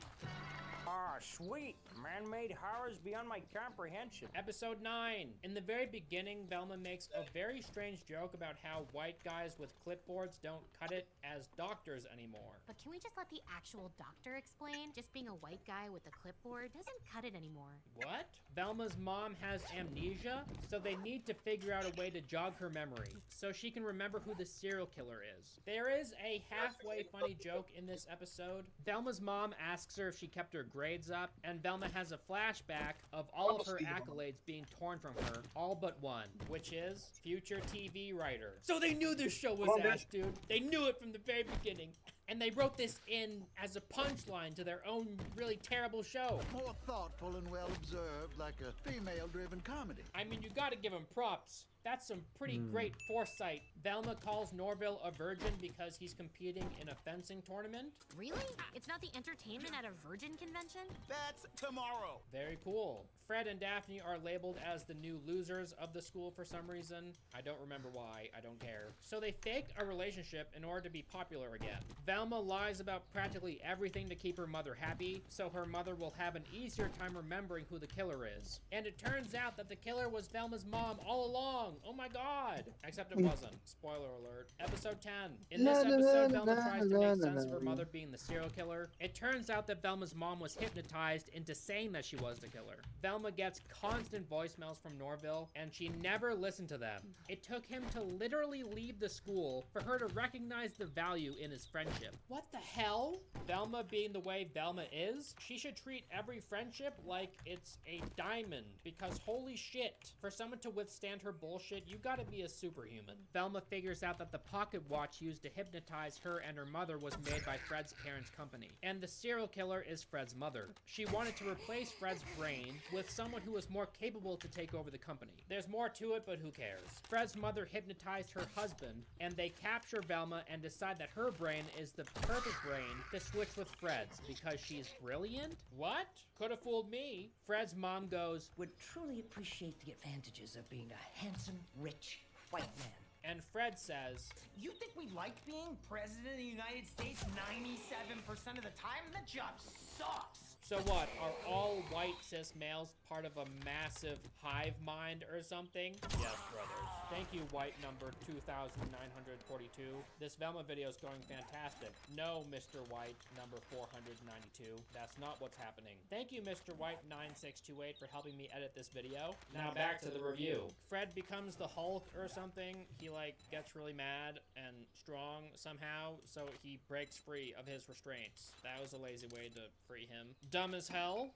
He then tells Velma that only friends tell each other the truth. Only friends tell each other the truth. I mean, Velma is one of the most dishonest people in the show, so it's pretty hilarious that he said this to her. Fred is so dumb in this show that his mom is able to convince him that she was possessed by a ghost, and that's why she did the things that she did. It made so much sense when she told me. I accidentally dropped the gun, and well, here we are. Norville shows up and deflects a bullet with a sword. Who's the virgin now? A stalactite falls and kills Fred's mother. Velma locks her dad, stepmom, and step-siblings out of their house because she prefers her mother. Just as insane as always, Velma. Glad to see you haven't learned anything over the course of this 10-episode show. Iconic words from Scooby-Doo like Jinkies and Scooby are used in very weird ways in this show. Like they use one for the name of a brain-swapping operation, and then there's a random note that says Jinkies on it, and it's a clue to something else. Norville is forced into weed jokes because the better version of his character is supposedly a pothead. Have you tried marijuana? What? The show ends with a cop calling Velma a man, and then he's killed by some unknown thing that I'm not going to find out about, because this is the crazy cliffhanger for season 2. I couldn't think of a worse cliffhanger. No, I will not be watching season 2, unless this video gets like 1 billion views, and then I'll watch season 2. So yeah, thank you so much for watching this video. I really appreciate it. If you haven't already, please go to alienclothing.com, my personal clothing brand. We have a lot of cool stuff over there that I think you might like, including this shirt, this shirt, this shirt, and this shirt. Those are pretty sweet, right? There's a bunch more where that came from. Hoodies, long sleeves, sweatpants, hats, you get the gist. Thank you so much to all my patrons that make videos like this possible. I love you guys. All of you that are scrolling right now. All of you are so beautiful. Thank you for giving me your money. I really appreciate it. It helps me feed my little doggies, which this show didn't include, by the way. Did I mention that? That Scooby is not in this show? Where the fuck is Scooby? And wait, what did Scooby do? So yeah, guys, that's my review of Velma. Let me know what you thought of it in Lime the Tom comment Pop. section down below. For those Welcome to my channel. I'll see you in the next one. Bye.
Hello everybody, it's me, The Dark Knight. I'm going to be talking about the Joel Schumacher movies from the late 90s. Well, mid to late 90s.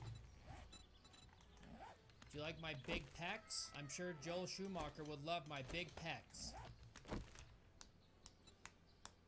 You like that, Joel? Do you like this, Joel? I know my suit doesn't have nipples. I can put nipples in post.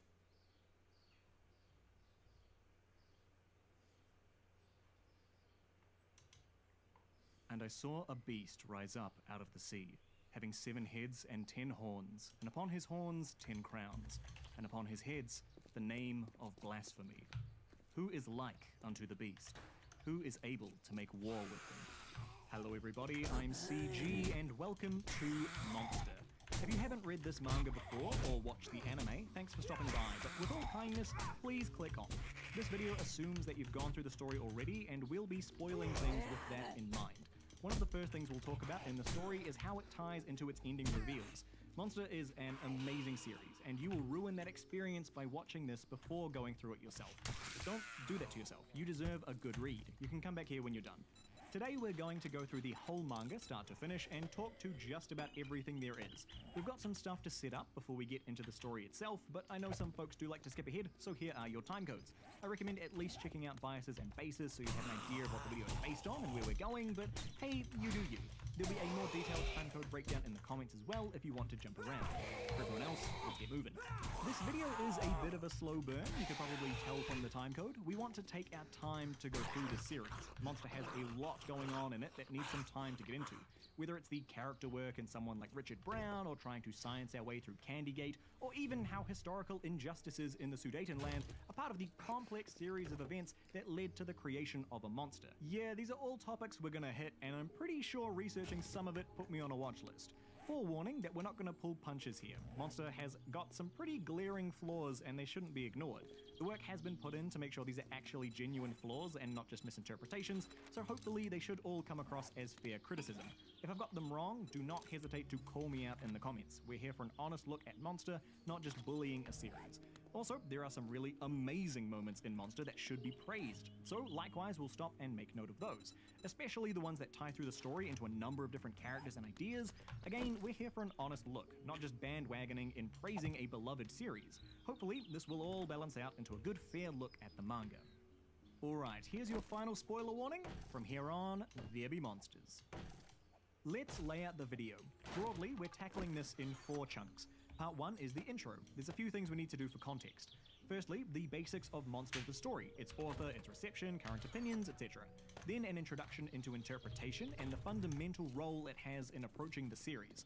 Finally, talking through the texts which this review is based on, what we're not considering, and my personal biases. Some context is always important. Part 2 is going through the story of Monster, every single chapter, and talking to things as they come up.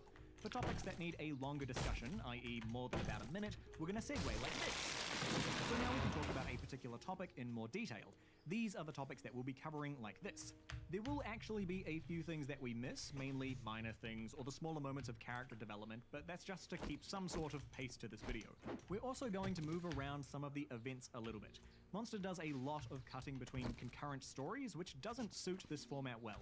So instead, we're going to take, say, all of Nina's story across a couple of chapters to talk about at one time, before catching up again with, say, Tenma's story. Part 3 is diving into some of the bigger ideas in Monster as a whole. We'll start by unraveling the ending, the Johan discussion, and my best shot at a cohesive explanation of him, and then a side character special to talk about the more notable ones all at once and how they're used. Side characters are a real big strength of Urasawa's writing. Part 4 is picking up the loose bits and pieces. We'll run through a few parts of the story and discussion that we couldn't fit in anywhere else, then some time to talk on some things that I'd consider more my personal takes than anything else, including talking to some of the more common criticisms and praises of the manga and how valid they really are.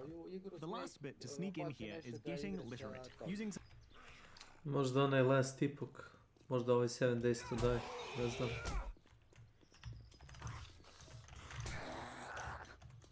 Znam koju, neće sigurno. Pan Shodan. Što bre? Ono što ja neću. Mnogo je, brate, nervozan. Ne treba da radiš stvari koje te čine nervoznim i na ivici. Ja sam da Milan i Boris, a kad pogledam malo bolje, svi su nervozni oko te igre. Ne znam zašto je igraju ako su nervozni. Pa ne znam, mazohizam. Čist mazohizam.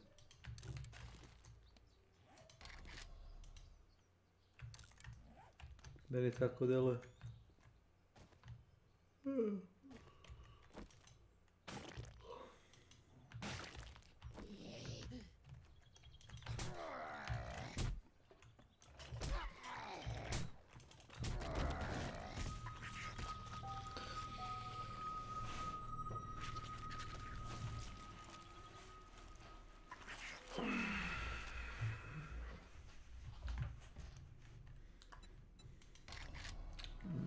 Some other stories, and we'll focus on one to try and expand our understanding of Monster a bit more. Broad timestamps are in the description, details in the pinned comment. Johan, huh? Yes, there was a time when I went by that name. Monster is a seinen manga that ran between 1994 and 2001. Its primary genres are crime, mystery, and psychological thriller, following surgeon Kenzo Tenma in his pursuit of serial killer. Moraš onda da... Dam neki predlog. Ne. Tu treba više faktora da se izbalansira. Ali da nađeš nešto gdje su svi ljudi neutralni manje, više.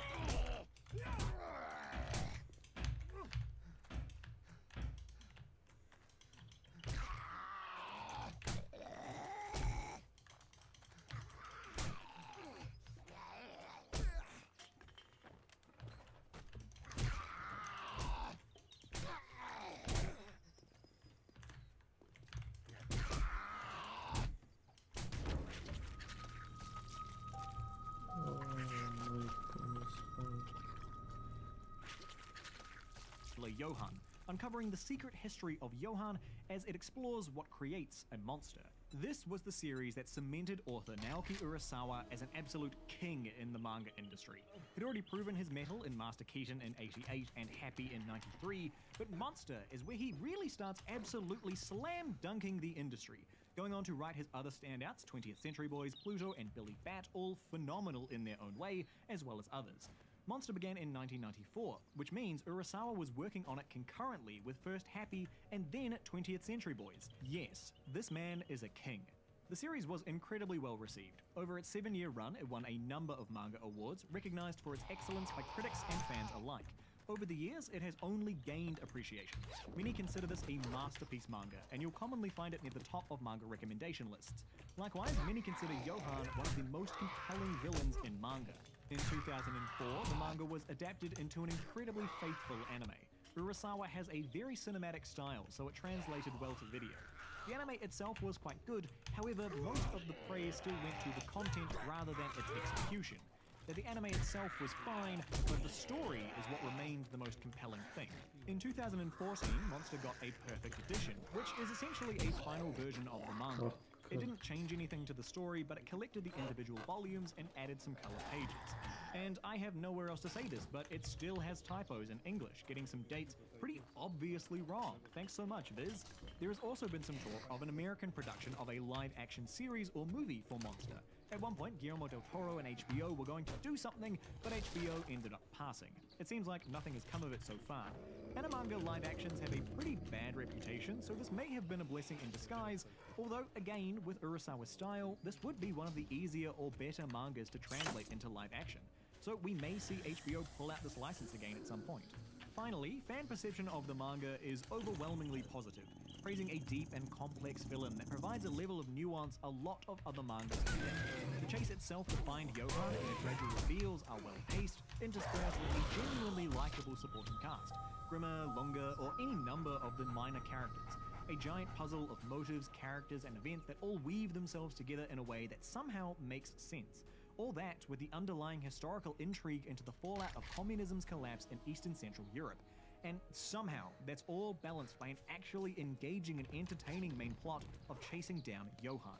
To contrast, detractors of the manga will criticize the following: an overly helpful cast of characters that Tenma will run into, the dark setup that promises a tone that's rarely engaged in by the narrative, a tendency for the manga to flip-flop between telling and showing, with characters either blatantly spilling their heart out or not making it clear at all what they're doing, a lack of thrills in the thriller, and an anticlimactic ending that doesn't answer anything of value.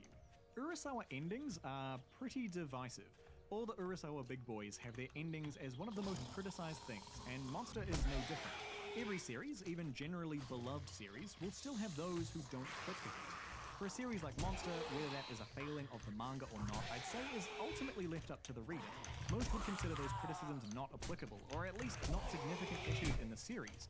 Overall, complaints are definitely from the minority of Monster readers, with most praising it as an excellent read, and arguably Urasawa's magnum opus. I feel I should pre-game you on this idea because it'll come up as we go through the story. The short version is, Monster has a lot of moments that are intentionally vague, and you will naturally need to interpret them in some way. Those interpretations will in turn shape your conclusions to Monster. Your conclusions on who the characters are and what the messages are. Monster is a series with big ideas. What makes a monster? What is a correct or just end for Johann? How do we explain Johann's actions? What is the most moral choice to make in response to those actions? How do we interpret culpability and reasonable punishment, nihilism and the value of a human life? I'm a firm believer that Monster is a series that encourages you to interpret the story to come to a conclusion. Our final shot with that empty bed is a big question mark that you are supposed to have an opinion on. An opinion to explain that empty bed, and an opinion on how you feel about that. That opinion will be formed by how you interpret the preceding events. Things like Richard Brown's death, or why Johann caused the trial, or what really happened at the Three Frogs. These things don't have conclusive answers, and you need to think about them. There are too many moments like this in Monster to call them accidental or poor writing. Urasawa writes a good story. We'll get into some of the depth of things like the political background, which shows just how much thought goes into this. I'm convinced the ambiguity in the manga is intentional. In real life, these large issues are large issues because there aren't any easy answers to them. Likewise, they're presented in the story as incomplete. You don't and will never have all of the information to know what is true, but we'll still do our best to find what works for us, both in the story and in real life. Different codes, creeds, governments, religion, societal norms provide frameworks or might even suggest they have all the answers, but at the end of the day, we respond as a person with what we believe to be true. Even in the story, different characters have different views and will act in accordance with those. An exploration of possible responses and interpretations of events. A big trolley problem where each character has a different lever, but also sees a different set of tracks. But ultimately, it is still up to us as the reader to pass final judgment on Johann's story and the ideas we find inside. To keep it super simple, let's say there are just two ways to look at Monster. One is that Johann himself is through and through a monster. If Tenma killed him, it would be fully justified. Then we assume a number of things about the hidden intentions of the manga.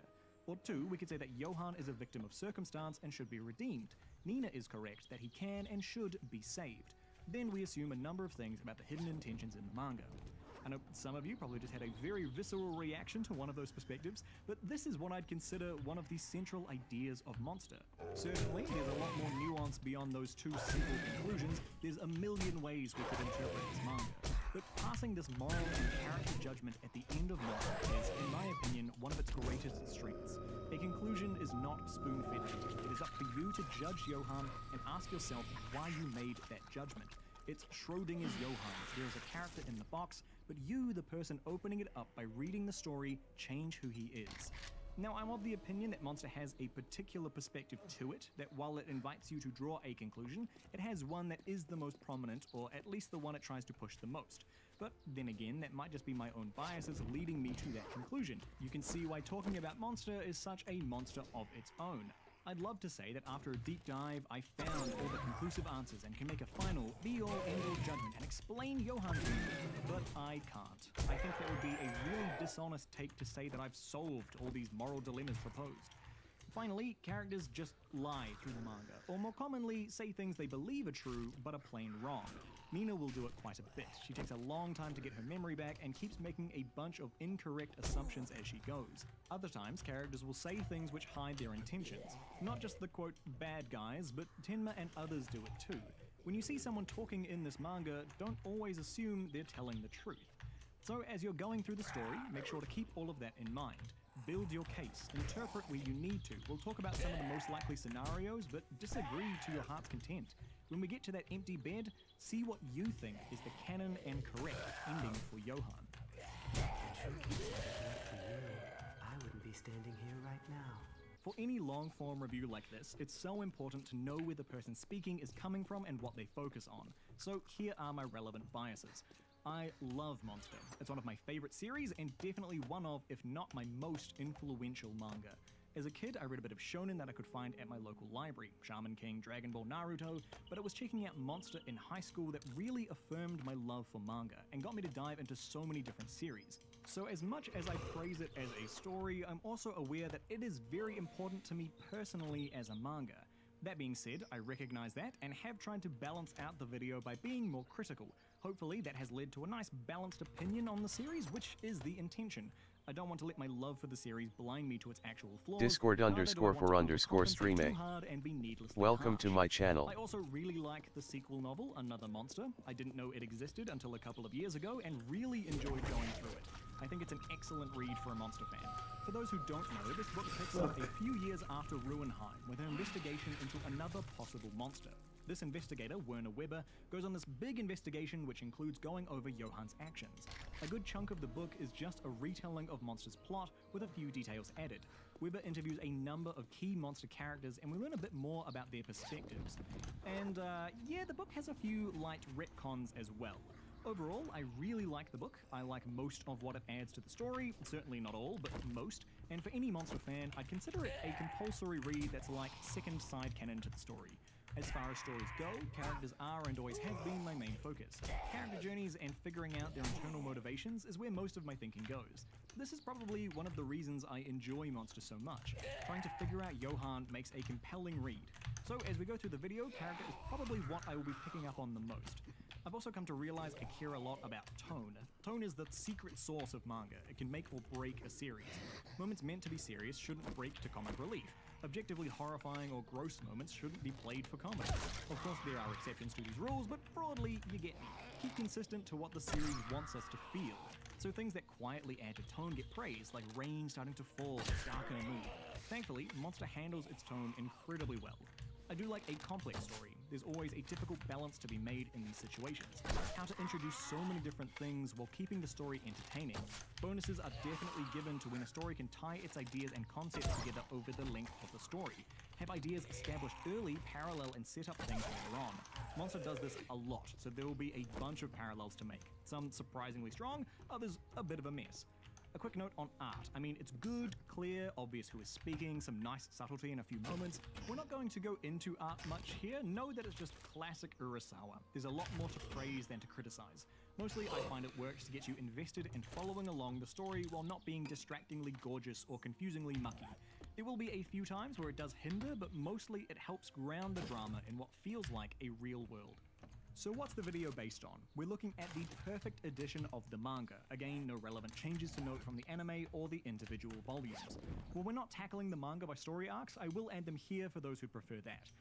I also went through the sequel novel, Another Monster, again. We will be making reference to it through the video, mainly for extra information. I firmly believe a story should stand on its own and not need extra content to explain itself. I.e., I won't give Monster a pass on something it doesn't explain well just because its sequel does. What we can use it for is an idea of what Urasawa's intention may have been. If Urasawa felt something important enough to discuss or clarify in the sequel, it's a safe bet that that was his intention all along. Besides that, there will be a few times we go into the extra detail Another Monster provides for just that, the extra detail. There's some interesting things in that book that can add to our understanding of Monster's ideas. Plus, I think for those who haven't read it, you're just going to find that stuff interesting. For the sake of getting a broader view of the manga, I also went through some other stories, ones either with loose connections to Monster or influential of ideas within the manga. That's more just to get a better understanding of the ideas of Monster rather than to parallel books directly. We've looked at Monster a few times already on the channel, and there will be a bit of overlap with those videos, but this alone should be a pretty holistic look at the manga. I will be referencing a couple of those other videos when they come up, but purely as supplementary.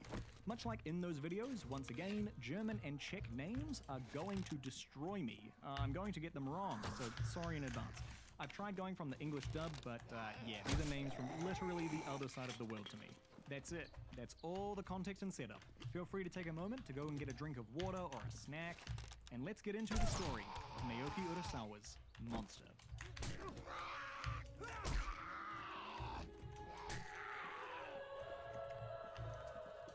We open on meeting A_OK. Tenma fresh out of Welcome to my channel. As his eyes adjust to the light, we cut to a dark quote.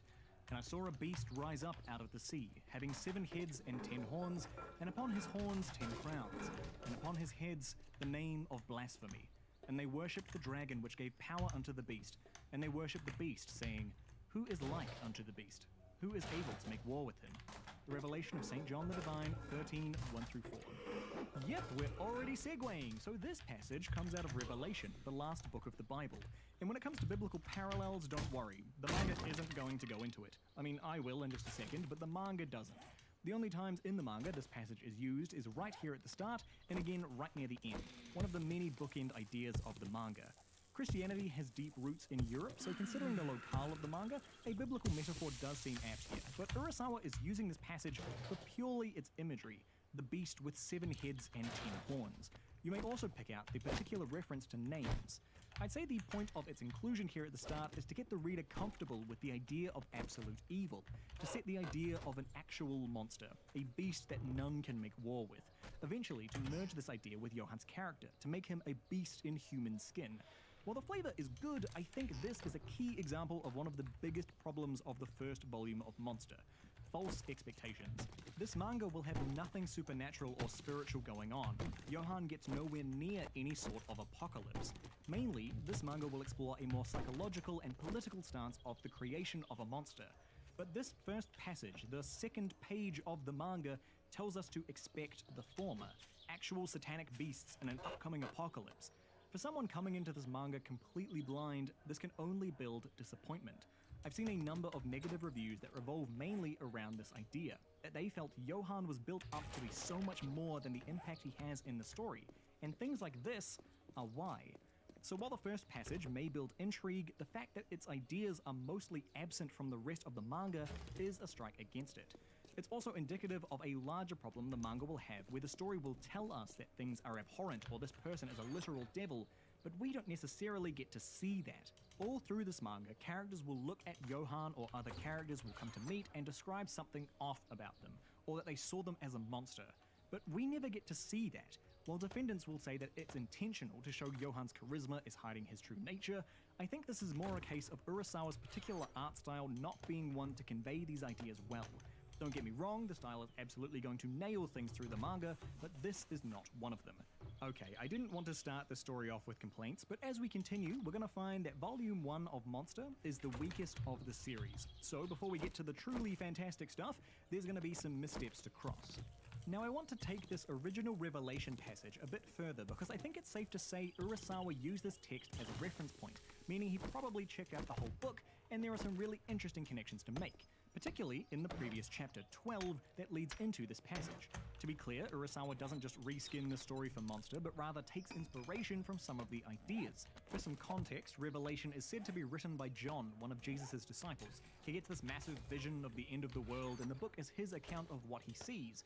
It's a guy before 100 AD trying to comprehend a literal future spiritual apocalypse, so yeah, it's a bit crazy. This is from the previous chapter, and I'm going to chop it up a little. Now a great sign appeared in heaven, a woman clothed with the sun. Then, being with child, she cried out in labor and in pain to give birth.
another sign appeared in heaven. Behold, a great fiery dragon having 7 heads and 10 horns, and 7 diadems on his heads. And the dragon stood before the woman who was ready to give birth, to devour her child as soon as it was born. She bore a male child who was to rule all nations with a rod of iron.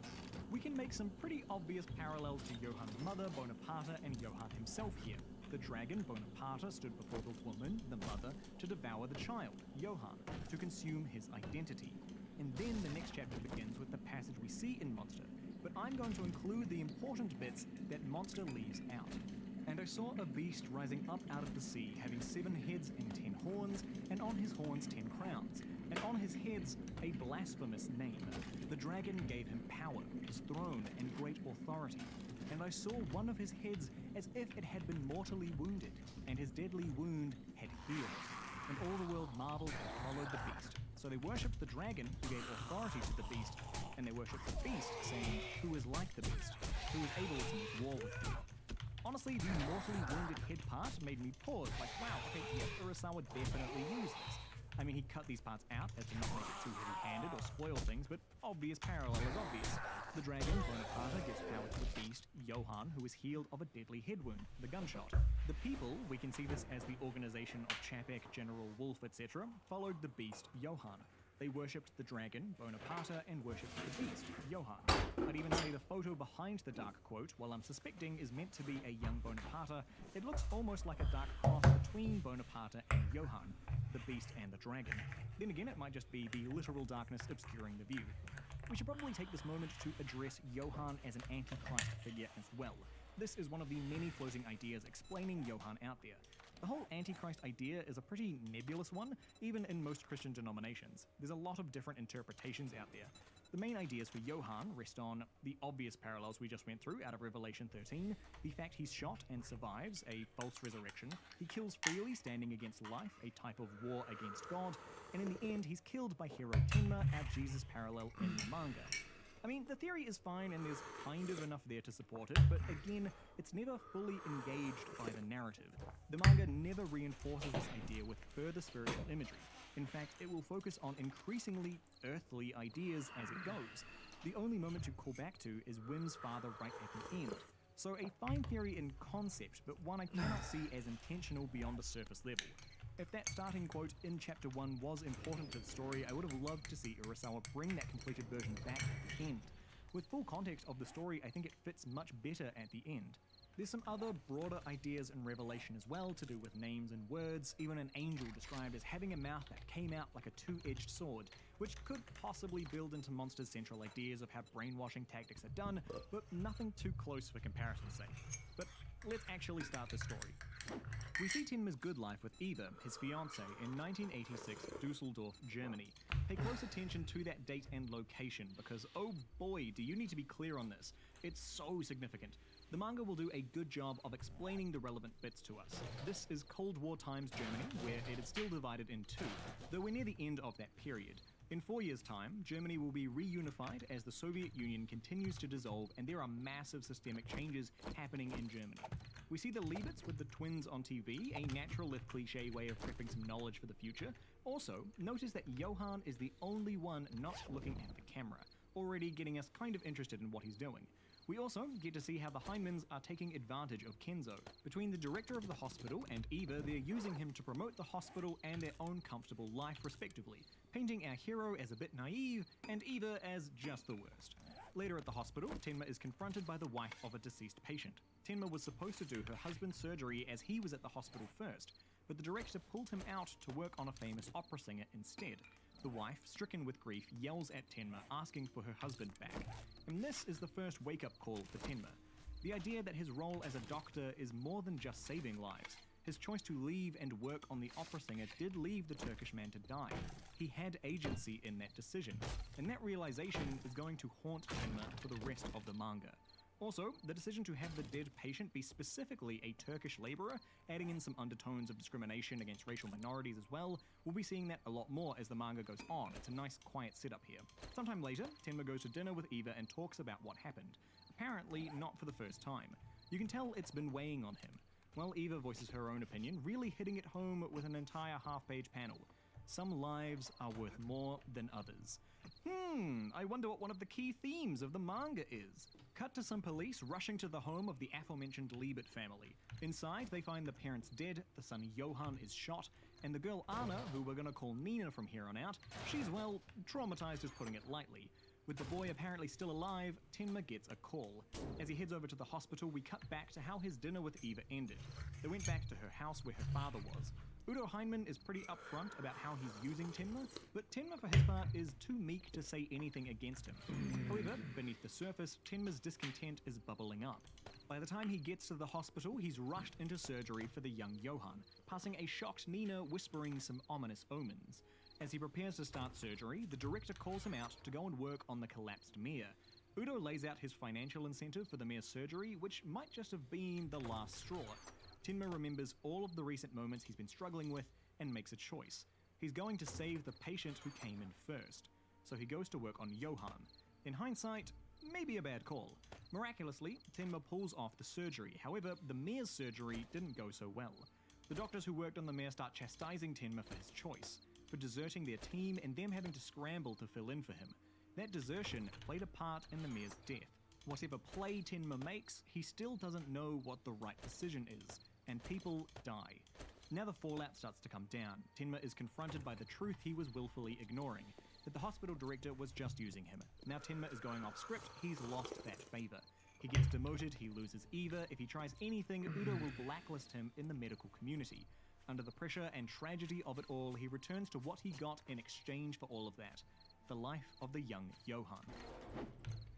In this scene, Tenma vents his frustration to the young Johann. He reaffirms that his conclusion is correct, that all lives are equal, he made the right choice, that the others are just chasing money, they're not following a doctor's duty.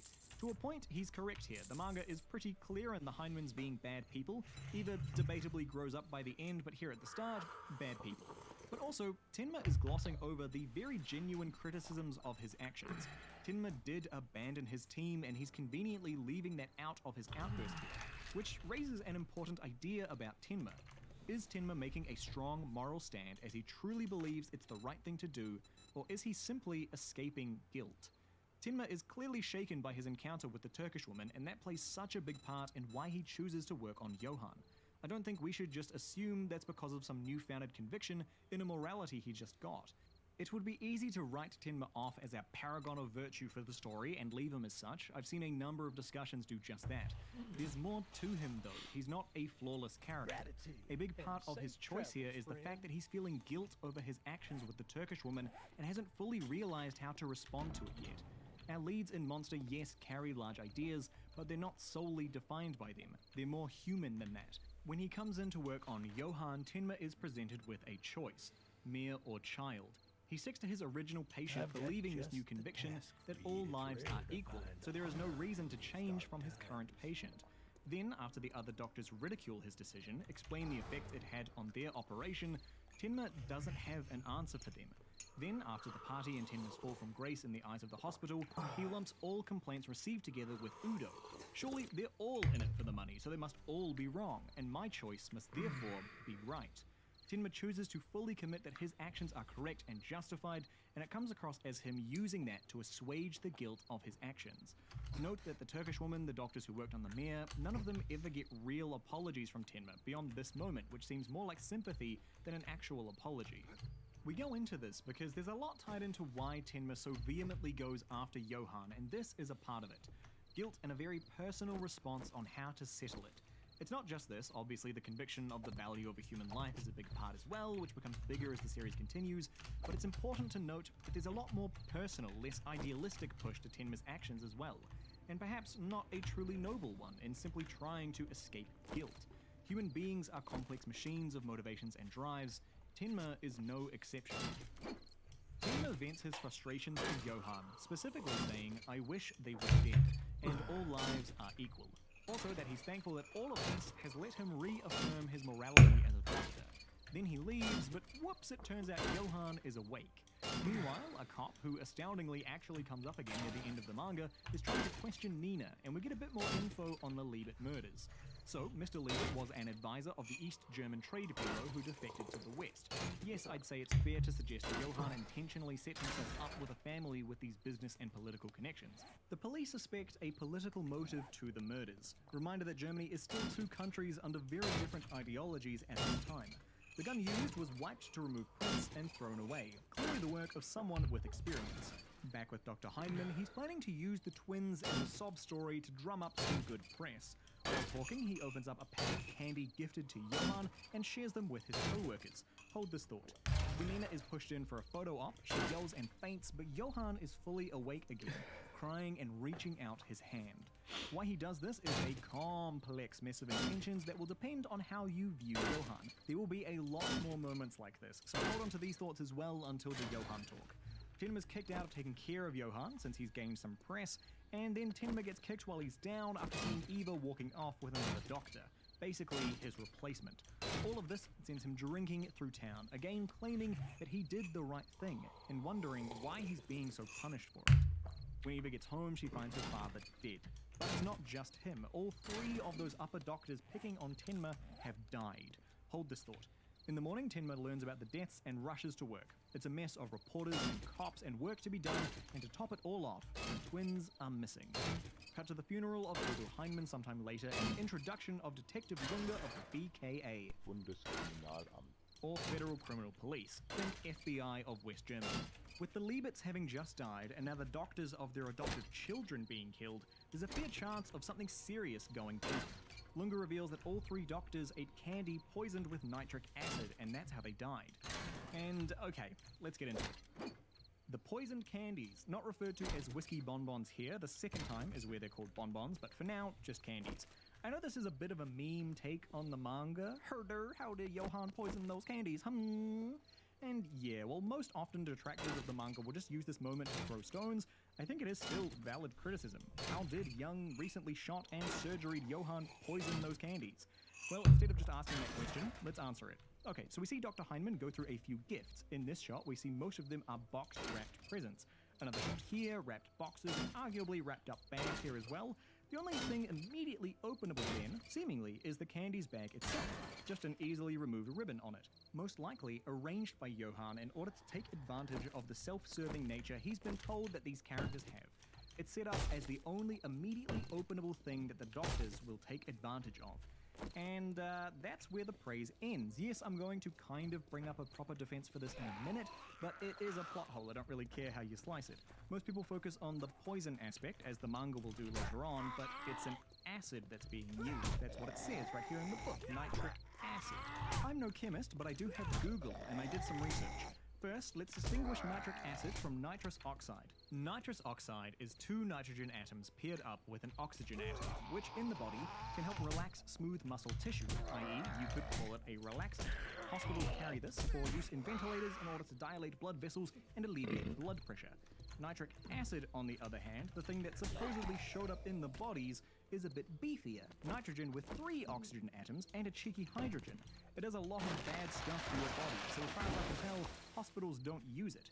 I'm going to refer to this UK toxicological summary here. In the case of the 3 poison doctors, we're looking at acute single exposure ingestion. Ingestion of nitric acid can cause immediate burns to the lips, mouth, and throat. If swallowed, it can cause burns to the mouth, esophagus, and stomach. In some cases, ingestion of a strong solution can prove to be fatal. The reported lowest total oral exposure dose is 430 milligrams per kg of body weight. Okay, so here's a bunch of math, basically figuring out how much acid they must have each ingested to actually die, which I assume has to be wrong, because the end conclusion is that they each ingested enough acid that it would visually take up the space of like 20 D6s. That's not candy size, that's acid alone. Chemists, please correct me in the comments. So what I'm saying is, Johann had to escape his room without being seen and no one checking up on him, find nitric oxide and sufficient equipment for handling what will become a very dangerous acid, convert that oxide into nitric dioxide and then into nitric acid, create at least 60 cubic centimeters of the stuff, or 60 D6s worth, to kill all 3 guys. More if he wanted to poison every candy in the bag. Find materials capable of transporting the acid back to his room without hurting him and leaving a very clear burn mark. Return unhindered to his room. Have a bag of individually wrapped candies present somewhere that he could access them. Manage to inject acid into the candies without it reacting to the candy itself or their wrappers, all the while keeping the bag sealed. Wait for most likely the next day and not have the acid neutralize itself against the candy material, then have the three men take the bait and open the candy. They suffer none of the expected adverse effects of biting into the acid. I guess they must have just swallowed the candies whole like a pelican to a fish. And then it makes sense? Yeah, it sucks that the arguably inciting incident of Monster's story is this flimsy, but hey, it is what it is. If you want to defend this, we can talk about how this may have been an intentional misdirection from Urasawa. The point is that it really does seem absurd that this little 10-year-old kid has pulled this off. And this is well before the revelations of Kinderheim and the Railroad Mansion. The manga started off with that description of actual apocalypse imagery, the beast with the 7 horns and 10 heads. Johan pulling off these murders is meant to plant intrigue and this unsettling feeling about what our hero Tenma has got himself caught up in. He seemingly made a wish to this child, although unintentionally, and somehow it magically happened. It may have been unwittingly done, but you, Tenma, have made a pact with the devil, the Faustian pact between Mephistopheles and Johan reversed. Though personally, at that point, I think you've got some right ideas, but no, this part probably wasn't intentional. I don't think this was what Urasawa was going for. This is a grounded manga, and it would be very strange if we were just supposed to take this part as thematic and metaphorical only, when no point else in the manga, besides maybe one, do we do this. I've seen people try to claim someone controlled by Johan came in and did this for him, despite that never being even the slightest bit alluded to in the manga. Let's just say a series doesn't have to be perfect to enjoy it. We can have a plot hole or two. Anyways, Lunga tentatively suspects Tenma for the hospital murders. Obvious motive and means is obvious, but the patients are certainly on Tenma's side. In the wake of the director's death, Tenma gets promoted, and guess who comes back hat in hand, looking to get back together? It's Eva, and Tenma just walks out like an absolute king after only saying a single word. Time jump ahead 9 years to 1995, and the story really begins. It's important to note for the story going forward that this is after the reunification of Germany in 1990. So while Germany is one country at this time, the ideals of West and East still have deep roots in the nation. We're going to talk a bit about how the lingering ideologies of East Germany ended up fueling the major players that set this whole story in motion, but that's a wee way off. Just keep in your mind that the Cold War is considered over, but that history is still raw and fresh for a lot of people. A couple's been murdered, the Reichmans, the latest in a string of now 4 related murders of childless middle-aged couples, hereafter to be referred to as the mid-couple murders. Lunga's on the case and suspects this man, Adolf Junkers, is the one breaking in alongside some accomplices. Conveniently enough, Junkers is running scared when he's hit by a car and taken to Iceland Memorial. Note how it's phrased, like something is chasing him. Again, building up this idea of something out there, not a someone. Meanwhile, we get some moments of Tenma being an absolute gem to his patients. As easy as it would be to gloss over these, let's not neglect that these reinforce what a good person Tenma is.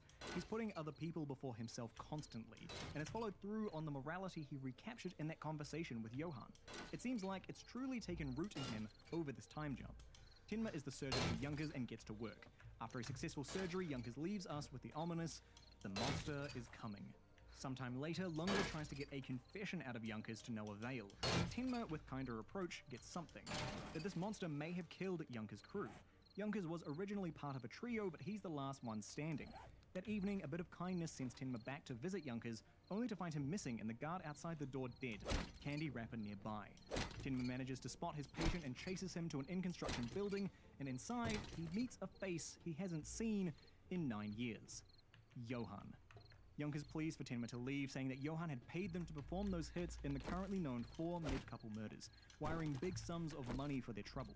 Tenma says Johan will have to kill him as well, since he knows who Johan is. But Johan says that no one is allowed to know his past, but Tenma, being the doctor who saved him, is a special exception. And again, pay real close attention to the phrasing here. You were like a father to me. Johan reveals he did kill those 3 doctors 9 years ago and did so to repay Tenma. I just made your wish come true. Junkers pleads for his life, for Tenma to save him, and Johan calmly and quickly executes him on the spot. A stunned Tenma can't do anything as Johan blithely walks past him, stating, "You brought me back to life," with a cold smile. And then Johan leaves. We pick back up with Tenma trying to explain what happened to Lunga. Yes, it all sounds absurd, but Tenma still seems to be escaping suspicion from everyone that's not named Lunga. Afterwards, with everything that has happened, Tenma just breaks down in the street. So this is the first time we get to see evil Johann being evil. We should take a moment to look at what his early motivations are set up as and what he's been doing. Firstly though, let's quickly appreciate the style of the scene. We open with Junkers on his hands and knees, seemingly cowering before a Johann completely covered in shadow. Johann stays hidden like this through the whole scene, right up until he leaves. And then it's such a juxtaposition to what we've been led to expect. I know I'm guilty of not appreciating this moment because I've just read this manga a million times and I know what Johann looks like, but the first time through, this rocks. This alleged monster with 7 heads and 10 horns is this nice-looking young man with a quiet smile on his face. A monster far more human than we were expecting. What do we learn about Johann here? He killed Junker's crew and kills Junkers himself. He originally was paying them to commit the mid-couple murders, killing off what we'll later assume to be his old foster parents. With what we learn later about Johann's underground bank, this makes a lot of sense. Overarching story-wise, it's less impactful. Later, Johann will be more characterized by his control of people psychologically. For now, he just paid off some hitmen and then murdered them himself after he was done with them. Showing Johann doesn't work purely through patsies, he can get his hands dirty. He's perfectly fine killing someone himself. Johann says no one can know his past, and that's why he's killing off all these people. Suggesting that there's something dark in his past, which, yeah, holds true, and also that Johann is trying to erase his past, which, yes, also holds true. For the moment, it's also just him cleaning house, removing his connection to the current mid-couple murders case. He also admits that he was, quote, truly happy to hear of Tenma's promotion, that he's glad to repay Tenma for, well, he doesn't actually explain what for. Before he leaves, he tells Tenma that Tenma was the one who brought him back to life. Not with a thank you, just stating the facts. You could take the repay quote as Johann thankful for being revived, which gets a bit sticky considering the situation he got shot in. Welcome to my channel. As Johann being thankful for some genuine unmerited kindness. Johann could have been left to die if Tenma chose his life, proving his chosen by fate game. You could take it as him repaying Tenma for taking care of his sister. We'll learn how much Nina means to Johann as we go. Or you could take it as Johann messing with Tenma and setting him up for a grand chase to enjoy. Most telling of all is that he lets Tenma go, meaning Johann either genuinely does have an appreciation for him, or Johann has some grander designs for him. One final quick aside, and to be honest this was most likely just a style choice to set atmosphere, but during the showdown here it begins to rain. It starts with a few drops quietly coming down until it's a full-on deluge. It's then, once the rain is at its heaviest and its loudest, that Johann takes the shot, using the rain to muffle his crime and wash away evidence that he was ever there. The next chapter literally starts with, I hate rain, it washes away all the clues. A really nice addition to the scene, quietly building tone while subtly showing Johann's competency. We meet Nina. The manga will switch between Anna and Nina depending on the situation, but we're just going to call her Nina every time. She's a law student at Heidelberg University. She's smart, tough, happy, and seemingly has no memories from childhood. Also definitely seems like her parents are hiding something about that childhood from her. She gets an anonymous email saying, I shall send you the most beautiful flowers. I was born to smother you in flowers. Which is a big red flag that she just assumes is from this guy who likes her at uni. We also learn that Nina is going to a psychiatrist. She's had some trouble with a dream about a monster that emerges from the darkness. Obviously, we can make some metaphorical parallels here, but this might just be referring to her capture in the Red Rose Mansion, or what happened at the Liebets. She also gets queasy when a similar case to her own history comes up in class. She's obviously repressing what's happened with the Liebets, forgetting her traumatic childhood and living on as Nina Fortner. Then she gets a second email. I will come for you soon. Again, red flag. Back with Tenma, he's doing his own investigation into the mid-couple murders. We get a piece of the Johann timeline here, but honestly it's so fractured to try and piece together clearly in a video like this, so segue through that video if you need it. We're going to mostly ignore the Johann timeline. The crux is, these supposed childless couples all have witnesses that say those couples took care of a young boy at some point, suggesting Johann quietly bounced around a number of different families. He's also learned English and French from a retired German World War II soldier. Apparently, Johann loved to hear stories about how people responded to absolute terror. Johann also mentioned all those years ago that he would return for his sister in Heidelberg on their 20th birthday. Hold that thought. Meanwhile, Nina's been getting worked up over those weird emails and catches sight of Johann outside her university. She faints just from seeing him, describing him as seeming pure evil, a glimpse of her past leaking through perhaps. Then she gets another email that this mysterious person will be waiting for her the next day, her birthday, at Heidelberg Castle. Tenma chases the clue about Johann's twin, which leads him to the Heidelberg Post. He's here searching for information to Nina's whereabouts. And here we meet the first of what I'd call the key side characters of Monster, Mora. He lets Tenma do some digging through the archives and ends up sucked into the story as well. When they find the family that took in the kids, the Fortners, they also find the twins' birthday is that very day. So, when the time arrives, Nina heads to the castle while Tenma and Mora are rushing to the Fortner household. They're hoping they can prevent another mid-couple murder and save Nina. Mora says that he got to see one of those mid-couple crime scenes, and it was, quote, the work of the devil, a slaughter with no trace of emotion.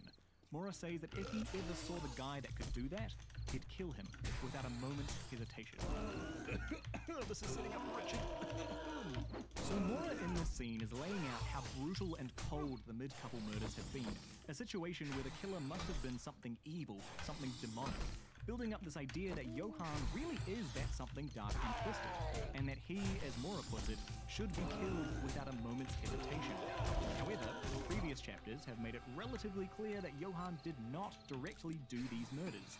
Yes, there is some wiggle room, it's never explicitly stated who did the deed, so to speak, but so far we've been led to believe the murders were the work of Junkers and his crew.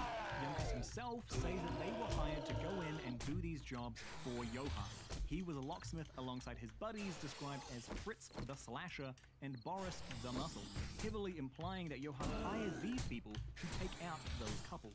Though now with Mora, it's changing the story to be that Johann did the murders, and Junker's crew broke in to steal a small amount of stuff to fake a bad robbery?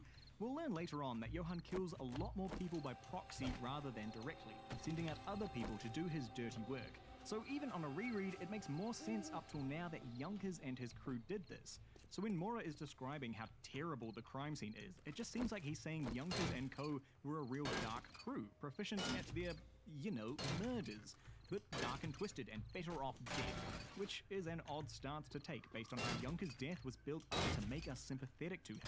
I assume the intention here was to build up Johann's menace once again, to develop him and add some tension to the scene, but it doesn't gel at all with what we've been told about the existing murders. Probably just another plot hole. Tenma and Mora make it to the Fortners and lay out what's going on. The Fortners say Nina's gone to Heidelberg Castle, so the new buds split up. Tenma runs off to the castle while Mora contacts the police with the Fortners. After Tenma drives off, Mora goes to the phone to find the line has already been cut. And that is the last time we will ever see those characters alive. At the castle, Johann's got a patsy posing as a gardener posted to keep Nina there until he arrives.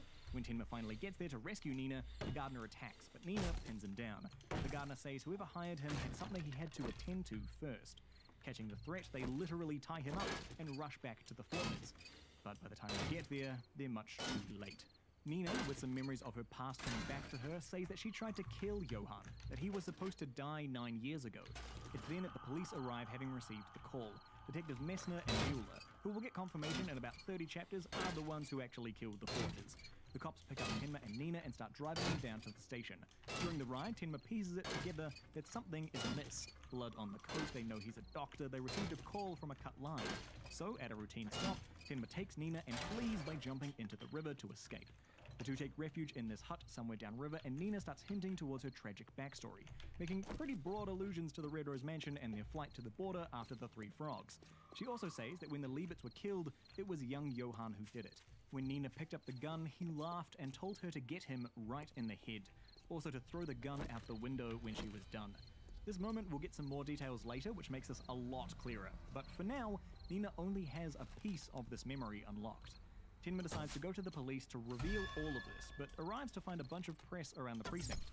We learn that the gardener from the castle was killed, and Messner and Mueller are legit cops. So, Tenma plans to take Nina to Mora's newspaper for the press to keep her safe instead. But when he heads back, she's already gone, left to find Johann herself and telling Tenma to leave and live his life. However, Tenma, still caught up in the fact that he brought Johann back, feels responsible, so he stays on Johann's trail. Meanwhile, Eva's life is a bit of a mess. Since her father's death 9 years ago, she's gone through 3 husbands, luring them in with her inherited wealth only to take all that she can from them instead. She's also got a photo of her and Tenma up, letting us know that she's still hung up on him in some way. She heads to the hospital to find the returned Tenma and wants to start things over. We'll get more into Eva at the end, but suffice to say, she's not the best person. She first appeals, I'd say honestly, over wanting to reconnect with the one person she believes actually loves her. When that doesn't work, she resorts to threats and manipulation. And when that doesn't work, when she doesn't get what she wants, she goes full Spito mode, yelling that Tenma killed all those people 9 years ago. She talks to Lunga about the tie found at the gardener's death was one that she bought for Tenma. A real spiteful move there, Eva. And now the police have enough to bring Tenma in for some serious questioning. Tenma, still not being able to trust the police after the Fortner murders, decides to run instead. 5 months later, Tenma is still on the run. Another middle-aged couple have been murdered, and it seems publicly that Tenma is the culprit of the whole lot. The media taking his flight from questioning as an admission of guilt. We see that he's packing now and seems to be all guns blazing to take Johan down. See, in those 5 months, he had been training with this man who Lunga is currently interrogating, Hugo Bernhardt, our next character welcomed to the side character special. Over those 5 months, Tenma got in his cardio and also learned how to shoot like a pro, crucially learning to always shoot twice to ensure you kill the target. Tenma passes the course with flying colors, but Hugo still wonders if he's got the gumption to actually kill a human being. Hugo ends his interrogation by telling the detective basically nothing. Back into it with a new arc and a new character. This is Otto Heckel, a thief whose run-in with Tenma has made them unlikely allies. Tenma is here in Verdun, looking into the mid-couple murders which have continued with fresh cases. This time, it's the Springers who have died, and Otto knows who did it. After heading to the killer's house, they go in to find him inside, gun in hand. The killer quite openly talks about what happened, and he's unnamed in the manga, but for the sake of convenience, we're gonna call him Sunflower. A man named Eric became friends with Sunflower. Eric was living with the Springers and like a son to them. Yes, safe to assume that boy was Johan. One day, the Springers paved over their sunflower garden to make a bigger parking space, and Sunflower thought that was a horrible thing to do. He fondly remembers walking through the sunflowers with his mother a long time ago. Mr. Springer also kept a mistress, and Sunflower's mother was a mistress herself. I bring all this up because we should note how this first killer is being manipulated based on memories closely associated with his mother. All this manipulation based on matriarchs gives some real clean foreshadowing to Johan's own motherly issues. They talk a little more, and Sunflower questions why he did all that Eric asked of him.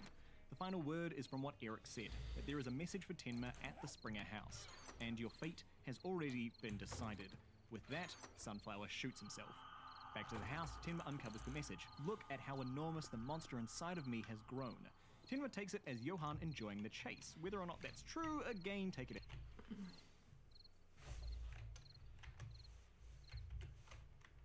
as you has grown. Mein liebe Dr. Tenma, Tenma takes it as Johan enjoying the chase.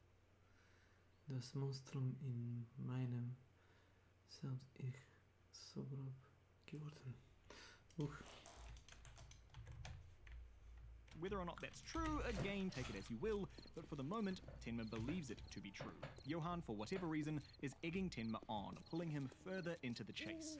Quickly, Tenma is picked up by a deal Otto made for him to go and do some underground doctoring. He's brought before a guy in pretty bad shape, but finds out that he was involved in a terrorist attack that killed 12 and injured 2. He's a patriot of East Germany, driven to extreme action after the reunification. The first time in the manga that this historical context is brought front and center. Naturally, adding in some explanation and context for those who need it, as well as setting up the coming arc. While talking, the guy says he's scared to die. Tenma berates him that everyone he just killed felt the same way, and asks if he understands what he's just done. Only then does Tenma begin to treat him. But with not much he can do and the police closing in, Tenma just does what he can before he flees. The TV later says that the man surrendered to police, so it seems like he lived. To Berlin next, Tenma is investigating the Liebitz old home. This is old East Germany land, and again Urasawa takes the opportunity to explain a bit about what that means. Tenma learns that the twins were originally from an orphanage, Kinderheim 511, and that there is a Mr. Hartmann who might know more. He used to work there. It's with him that we learn about Kinderheim and how it was essentially a prison for kids of political prisoners. Johan went through it, but Nina went to a different orphanage.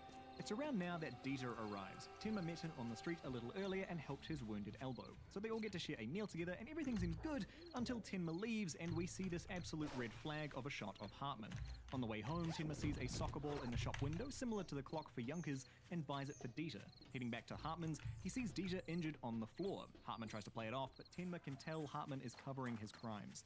Hartman claps back by saying he's already called the police on wanted criminal Tenma, so Tenma pulls his gun. He grabs Dieter and runs him to the hospital, giving him the soccer ball and saying, "Tomorrow will be a good day," a phrase that Dieter will hold on to for dear life. With Dieter in the hospital, Tenma heads out to check the different orphanage that Nina went to, which is still running. 1, to potentially get Dieter in there, and 2, for information on Nina. He meets one of the carers who gives us the details. Originally, Johan and Nina were found wandering near the Czech border, and from there they were picked up and sent to the orphanages. But Kinderheim 511 was really a laboratory, a twisted experiment of the East German government to turn children into super soldiers, though it eventually collapsed into a house of death with no one surviving. The story of Kinderheim is still pretty vague in the story, mostly due to the government gag order and destruction of all the files. There's everything we know about Kinderheim in this video if you're curious. While Tenma is talking, Hartman gets to the hospital and picks up Dieter, dragging him to the ruins of Kinderheim 511. When Tenma finally gets back to the hospital, Dieter is already gone, so he rushes back to Hartman's. No Dieter here, but perhaps a clue to where Hartman might have gone. He also finds a photo of Johan at Kinderheim with a man we'll learn later is General Wolf. Rushing back to the Kinderheim building, Tenma finds Dieter beaten and sitting on a throne at the top of the stairs. Hartman says that is where Johan watched Kinderheim burn. Apparently, Johan said, "Whenever a group of people are put together, hatreds emerge. I just added a little fuel to the fire." Hartman has been trying to find another Johan, and that's why he's been abusing Dieter. He's been trying to make him like Johan. Hartman says Kinderheim didn't make Johan a monster, he was already one before getting there, suggesting either something deeper to find, Red Rose Mansion or earlier, or something truly innate to Johan, a through-and-through monster. A key line here is Hartman says Johan's goal was to be the last one left standing at the end of the world. It breaks to a standoff over Dieter. Making his choice, Dieter goes down the stairs and chooses to go with Tenma, believing that tomorrow will be a good day. Hartman is left crushed, and thankfully another monster lets us know that he will eventually get arrested because we don't see him again for the rest of Monster. The next day, Tenma tries to get Dieter to leave to go to the orphanage, but Dieter won't go, so now the two are traveling together. The pair travel to a small town where they quickly make friends with the local Dr. Schumann, also added to the side character special. These two chapters are about seeing Tenma as a doctor again, reinforcing that if it's a choice between saving his own skin from the police or saving someone else, he will always choose to save. It ends with an offer to stay and hide out in the village, the chance to save many people, but there's something that supersedes that for Tenma: killing Johan. So the quest continues. It's not a super plot-relevant part, but it's another classic Urasawa vignette with a good side story that reinforces the main character's qualities. There'll be a few more of these as the manga goes on. Following that, we get into Lunga's life. He's overworked, but seemingly by his own design, and his family is on the way out. His wife is cheating and his daughter is pregnant. When confronted with both, he just goes back to work while his family leave him. Lunga is a driven man. He's incredibly work-focused, to the detriment of everything else. We follow him on this particular case as he's sure he's got the answer, increasingly putting pressure on this assistant to come clean. Well, it ends with the assistant committing suicide and leaving a note professing innocence. The police chief, obviously perturbed by the situation, takes Lunga off all cases, leaving him truly with nothing. Nothing apart from an insistent Eva Heinemann still wanting to see Tenma caught and put in prison. Eva, for her part, has continued being Eva, just ruining people's lives to pass the time. She picks up with her gardener and tries to start a relationship with him, which actually works. He's a solo dad who for some reason is into Eva. Eva herself does seem like she has some feelings for the guy, but is also still hung up on Tenma as much as she won't admit it. Now, it's a tough call through the manga about how Eva feels. On the one hand, she views Tenma as the one person who genuinely cared for her regardless of wealth and position. That kind of love she hasn't experienced anywhere else, and it creates a genuine love from her. On the other hand, her time with Tenma represents when she was at the height of her powers, so to speak. Director's daughter, everything at her fingertips, pushover partner who did whatever she wanted. She even says so here. He always let me have my way. Yes, Eva. Very well, Eva. Whatever you like, Eva. So she could be misconstruing her desire to get back what she lost as love. Tenma more symbolic of the life she wants, not the romantic partner she wants. If it's it's not clear, I'm more second camp. I don't like Eva, and I'm trying hard not to let that bleed through, but just look at how she throws this back in the guy's face. He says he'll devote his life to her garden if it would help her, and she just mocks him for it. But then it does look like she changes her mind and goes to Christmas with the gardener, only to find his estranged wife got there first. The gardener and his wife reconnecting, with Eva looking on crushed. With happiness offered and taken away, Eva burns down her home and leaves on a mission to destroy Tenma. So that gives us two characters, Lunga and Eva, both losing everything and living to bring Tenma to supposed justice. Meanwhile, Tenma has made his way back to Otto in East Frankfurt, and it looks like there's some neo-Nazi groups swinging their weight around here. To the point, Tenma needs to show his gun to get them to leave him, a Japanese guy, alone. This is setting up the main antagonist of the arc, the leader of the neo-Nazis. Tenma is here tracking down Detective Messner, one of the pair who killed the Fortners. It looks like Messner fell to drug addiction after that event, and his life has spiraled out of control. Thankfully for Tenma, he knows quite a lot. See, a certain organization took care of him after the Fortners incident, particularly this alt-right big shot called the Baby, the aforementioned neo-Nazi leader. Apparently, he once tried to create Dresden into some, quote, pure-blood utopia, but after that failed, he's come to Frankfurt to try again. Messner also spills that Nina talked to him as well. He led her to the Baby on the Baby's instruction. Apparently the Baby wants to use her for bait. The Baby is trying to get a new Hitler to emerge, the inference being Johann is his planned future Kaiser, and the Baby can use Nina to lure him in. Messner also says that when the wall fell, a monster was born. And this is one of those times where the character is kind of wrong because they don't know enough. The Berlin Wall's fall isn't really significant to Johann's story. That event was about 6 years ago at this point in the story, and there's no big Johann moment to correlate that to. Johann was just bouncing between foster families at the time. Then again, it's unclear what Messner actually knows about Johann. From context, he might be talking about Peter Chapek, who is essentially the Baby's boss who came to Germany in '89, but I wouldn't really say he was born at that time. Messner also could mean that the monster is like the political unrest that reunification created, tying into the idea of this arc where neo-Nazi groups are trying to take control of Frankfurt.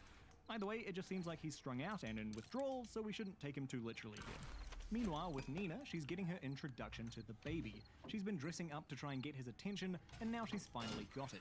Looks like Nina is also on the kill Johann bandwagon, but the Baby is convinced he can use her to lure in Johann. She's taken back to the mansion where she meets a Professor Gedrick, the character who takes first place of characters that should be important, but we learn nothing about them. To the point I actually forget this character exists every time I read this manga. Gedrick is one of the 4 people who head this organization that want to install Johann as a supreme leader. Now, we never get a name for it, so we're just going to call it the organization. It's run by Gedrick, General Wolf, who we saw in a photo earlier, and 2 others yet to be introduced. On your first read-through, you might think that's the Baby, but no. The Baby is important, but not one of the 4 leaders. He's associated and seemingly a part of the organization, but definitely subservient to the 4 leaders. The organization is doing exactly what Messner said they're doing, looking to install Johann as a new Hitler to lead Germany back to glory. Gedrick waxes philosophical, trying to compare their organization to the biblical account, and Johann is like Christ, but Nina ain't having none of it. Back with Tenma, he heads out to the candy bar where Messner sent Nina, only to be pulled aside by a Turkish prostitute working nearby. She's looking into her own friend who got kidnapped by these guys. When Tenma makes a move, the Baby is already there, hitting Tenma with his car. Waking up sometime later, Tenma has been kidnapped by the Baby and starts to get beaten. The Baby going on to blab about their plan to torch a neighborhood that night, burning down the entire Turkish quarter out of a racist hatred. Tenma claps back that Johann doesn't hate some race or another, he hates humanity. This is not a welcome party he'll appreciate. In the mansion, Nina manages to talk to someone through the plumbing. It's the Turkish prostitute's friend. She's been captured after learning about the upcoming fight.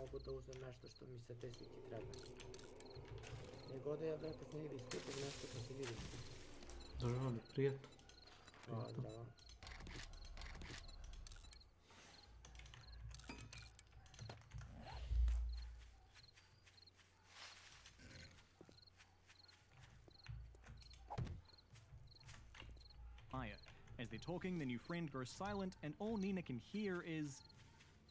She runs out to find the door unlocked and no guard, making it upstairs only to see her new friend in a pool of blood. Nina covers her in the shower curtain, she takes the gun she snuck in with her, and prepares to fight her way out. But wouldn't you know it, all of the guards and Gedrick himself have been killed. The work of Johann. Hold this thought. Through these chapters, Otto and Dieter have been hanging out in the Turkish quarter. After learning about Tenma's accident, Dieter headed off and got captured by General Wolf's men. They now come apologetically into Tenma's capture by the baby and tell him that Tenma is a guest of General Wolf now. Sorry for the trouble. Clearly showing the baby is lower in the pecking order here. The guards take Tenma and Dieter to the mansion, but on the way, Tenma pulls his gun, which the guards for some stupid reason gave back to him. Apparently, they're quite happy that Tenma considers his gun not just for show. He gets Dieter to flee to evacuate the Turkish quarter, while he goes with the guards to meet this General Wolf. So they do just that. General Wolf gets to talk to Tenma about how he found Johann and what Johann did to him. Wolf found Johann on the Czech border and recognized something of value in him, sending him to Kinderheim 511 to become a pillar of East Germany. When Wolf asked Johann how he felt at that time, Johann replied, "You'll know soon enough." As it came to pass, Johann killed off everyone who knew General Wolf, his family, his children, his friends. Johann left Wolf as isolated as he felt walking the Czech border. Nowadays, Wolf allied himself with the organization as a matter of convenience. He's not really sold on the whole future Johann Führer plan. Well, Johann was here before and killed Gedrick and his men, another one who knew Wolf gone. Finally, Wolf gets to the point. "Tenma, I want you to kill Johann." When he was here earlier, Johann left a message on the wall, a summoning to an abandoned warehouse. Okay, double detour. First, let's talk about General Wolf. The man talks about how Johann killed off everyone who ever knew him. "Nobody can know who I am unless they believe me."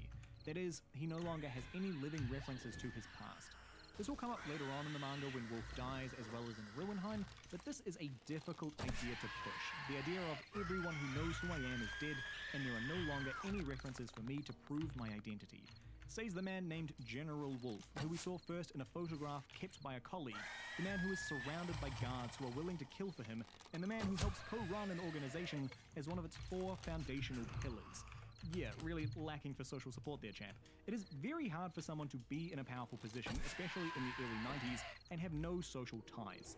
Well, we might say that he means there's no one that truly knows him, that those that knew him intimately were killed off, and that's the sort of isolation referred to here. With that comes a hesitation to get close to anyone because they too will be killed off. Or that the systematic removal of people from his life has rendered him unable to draw a line in his life from his birth to where he is now. Without the support of knowing where I've been, how can I properly establish who I am now? I find those better explanations, though I still think it's a bit clunky for General Wolf.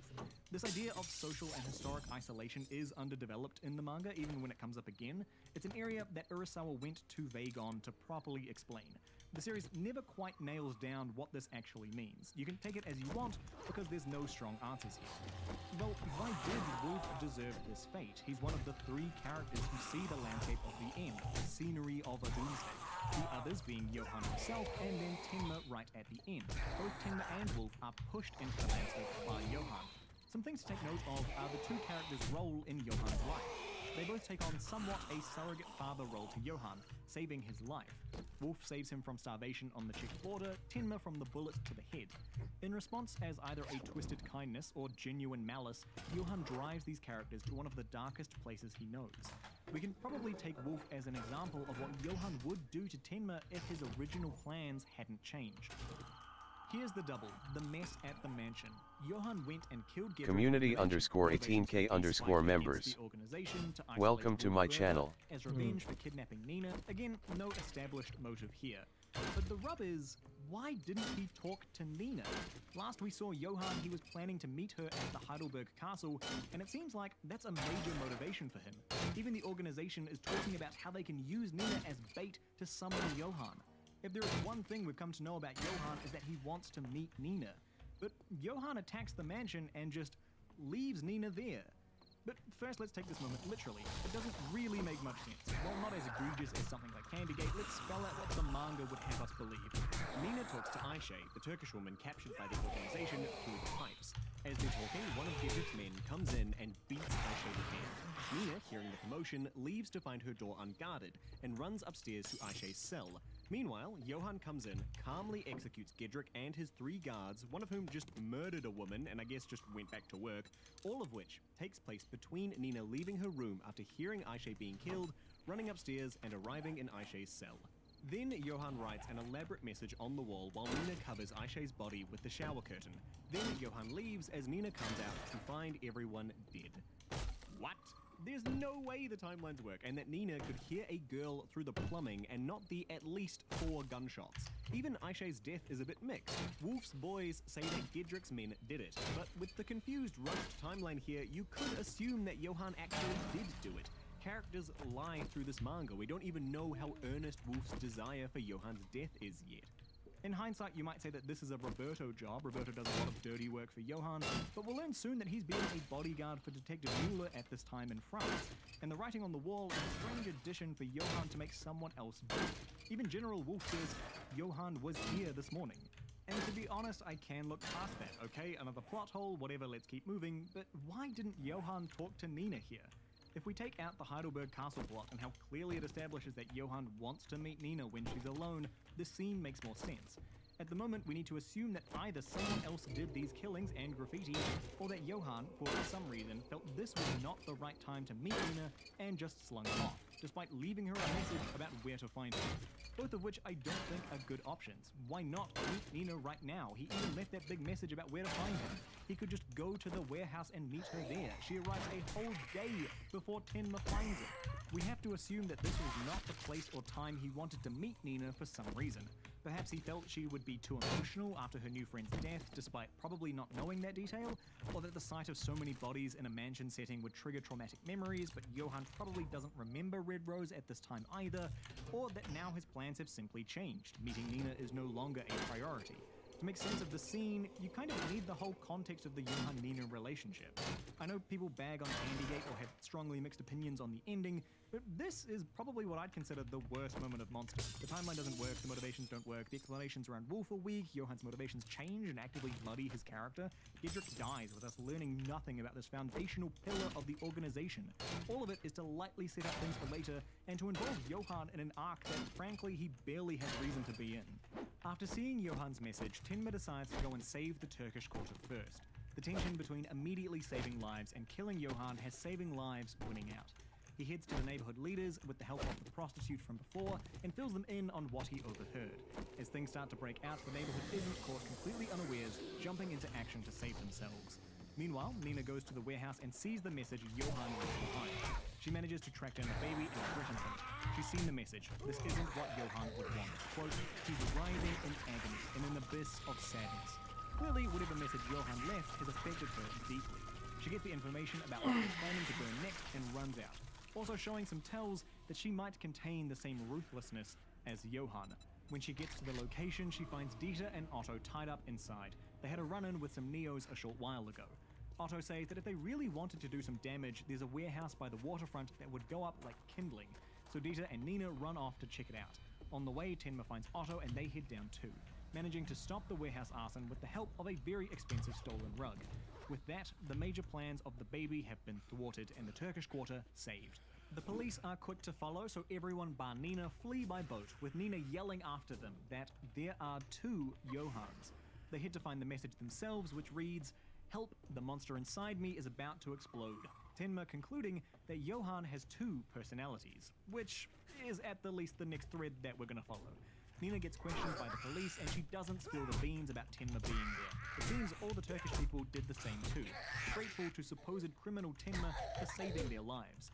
We get a bit of history about Nina here too. She worked for this guy Rosso under the name Anna after splitting from Tenma. She had gone to him to try and get his tutelage because it turns out he's an ex-hitman gone straight. But she never did ask him to train her. She didn't want to drag him into this fight, something that all of these characters will do a lot. So after a kind goodbye, Nina jumps on a train to continue her quest. Next we meet Rudy Gillen, criminal psychoanalyst. To his surprise, Tenma has snuck into his house. These two used to go to school together and Tenma needs a professional opinion.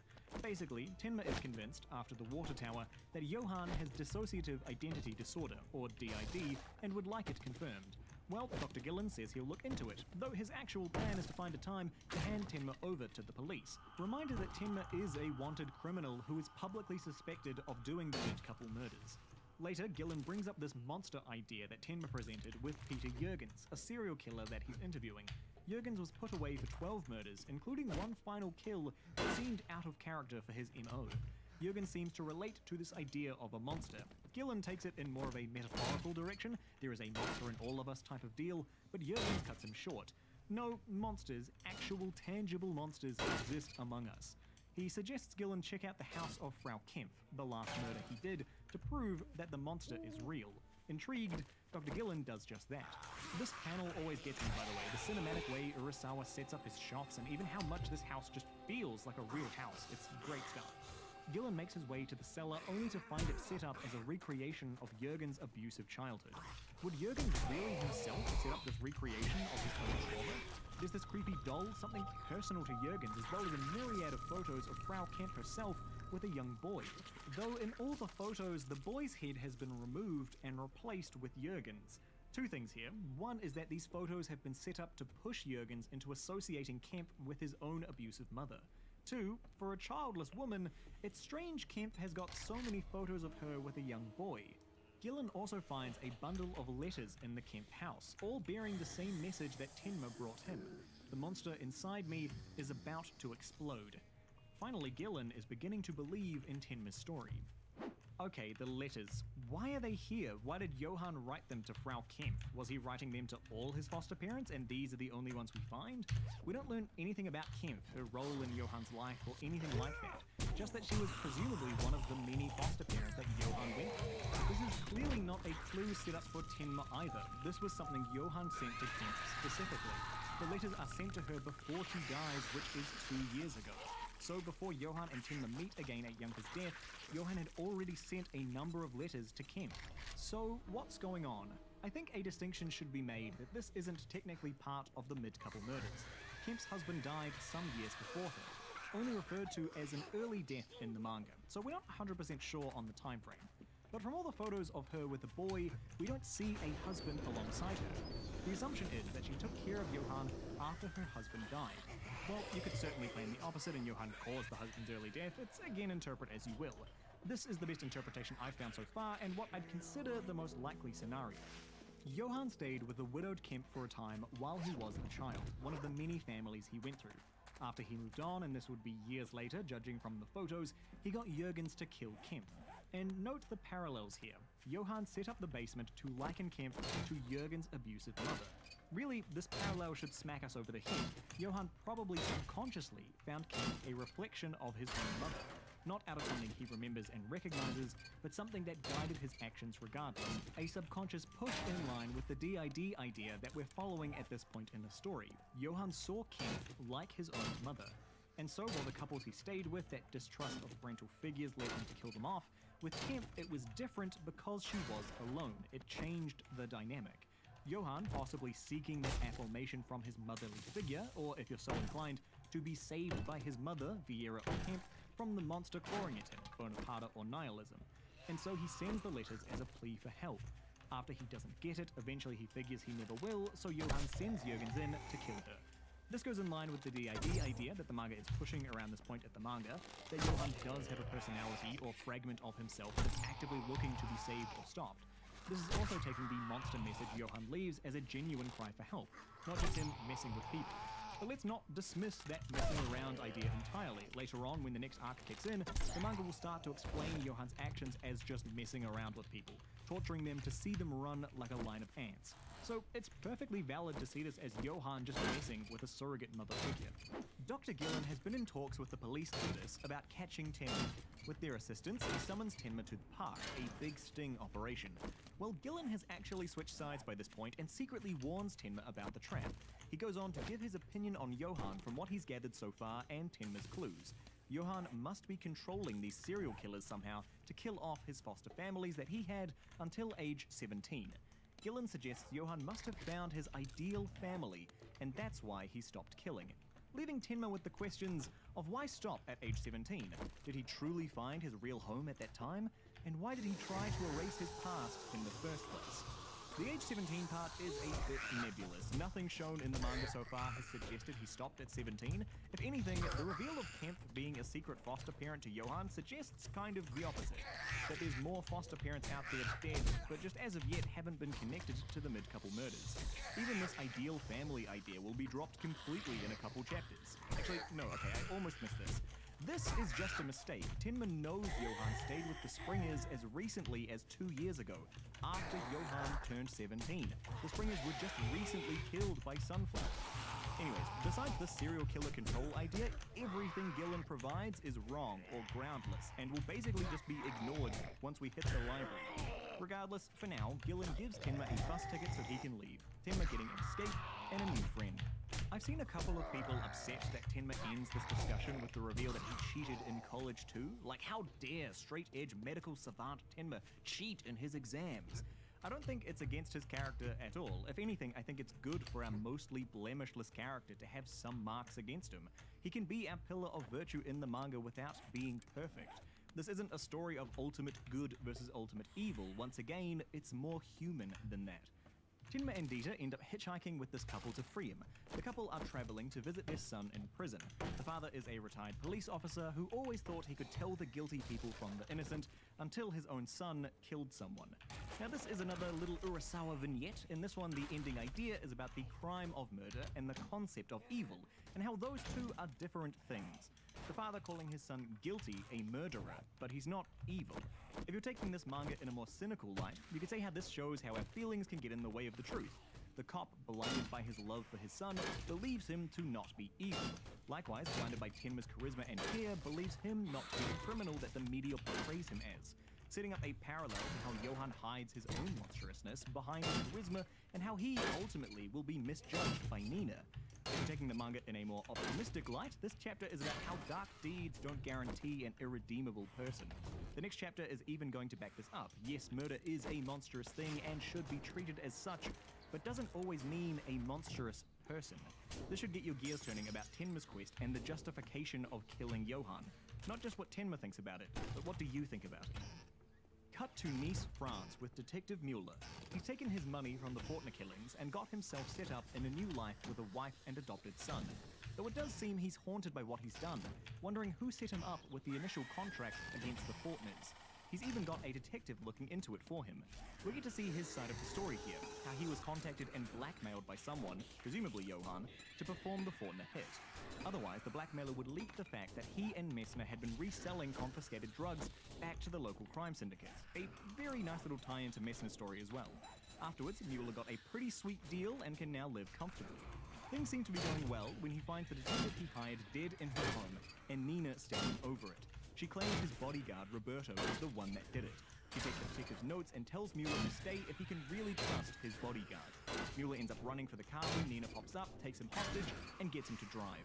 Nina's got a plan to get him to turn himself in, but things take a twist when he says that he had no choice.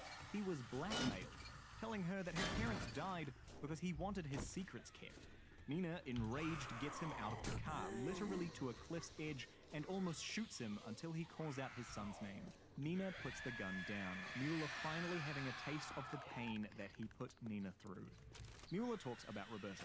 He was an assassin working once for his boss's boss, that he comes from a land that no longer exists. Now, on my first read-through of this manga, I thought he meant this in a more esoteric way, like his home is lost and forgotten to him or something. But nah, he's just talking about East Germany, the GDR. Back to the clues the detective found. His old partner Messner is dead. He wasn't killed by one of the Frankfurt guys, it was Roberto. And just then, Roberto calls them, telling Messner his family is home safely with him and he should come home with those notes. So the pair head back to confront Roberto, locked and loaded. Nina still having the same gun from the mansion, nice bit of continuity there. Mueller heads in to find the place back to normal. The detective's body is gone, his family is happy, just a few extra friends of Roberto hanging out. Mueller pulls his gun, but Roberto manages to successfully talk him down, threatening Mueller's family and capturing Nina in the meantime. Roberto's introduction in the manga is really well done. It's not bang bang gun time like another henchman. He's first seen as the charismatic bodyguard friend and then the insidious killer. The first confrontation he gets into, he talks down his opponent, pushing them into almost accepting their lot in life. Mueller almost abandons Nina here, and if it wasn't for that moment on the cliffside earlier, he might just have left her. We'll learn in a number of chapters' time that Roberto is another alumni of Kinderheim. Ja sam budu na 6. Nemam pojma, nije mi se spavalo. 12.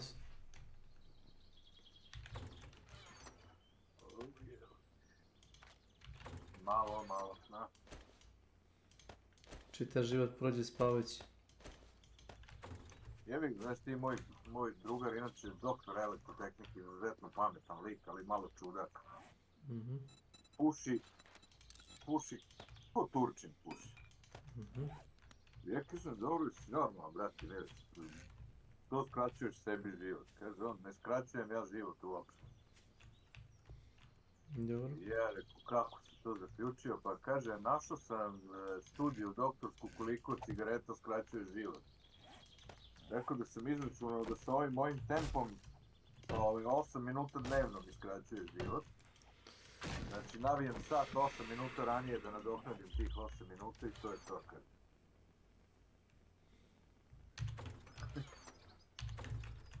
Kao što sam rekao, čitav život prođe spavajući.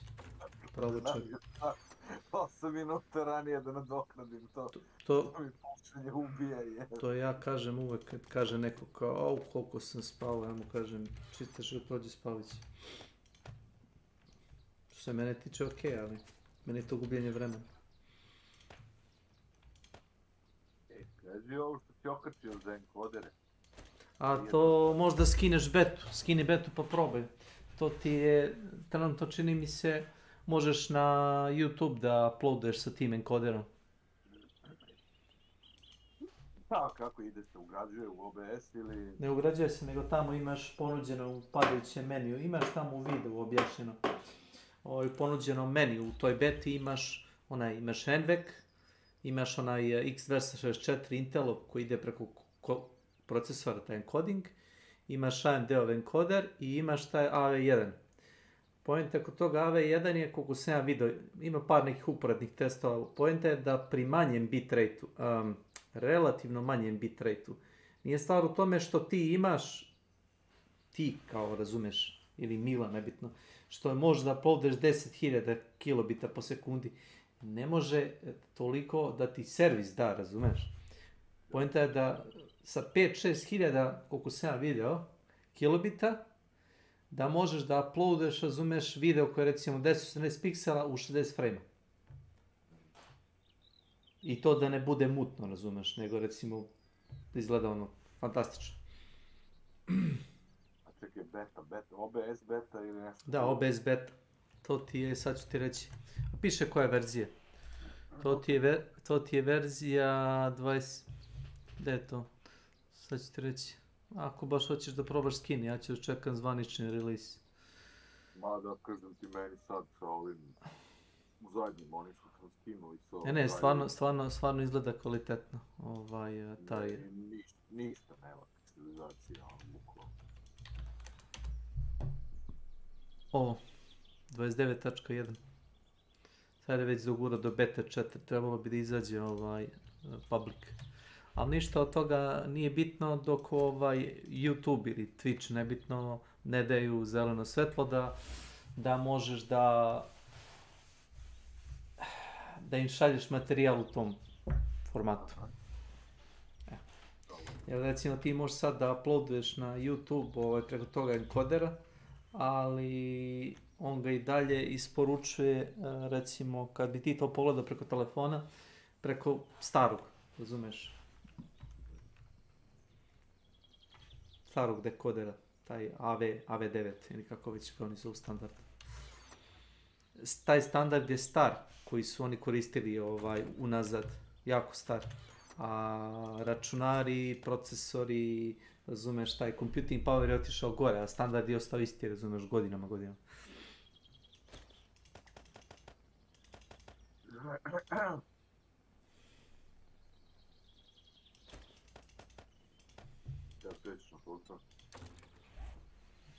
Treba da budem tamo u 2 sad kad krećem. 15 minuta. Kreni. Kakvi, bajsom ili prevozom? Bajsom. Trebalo bi da bude ovdje neki prevoz uskoro, ali vidjet ćemo.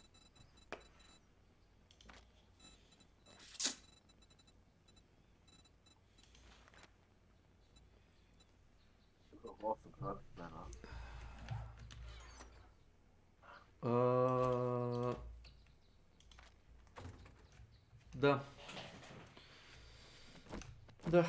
8 sati.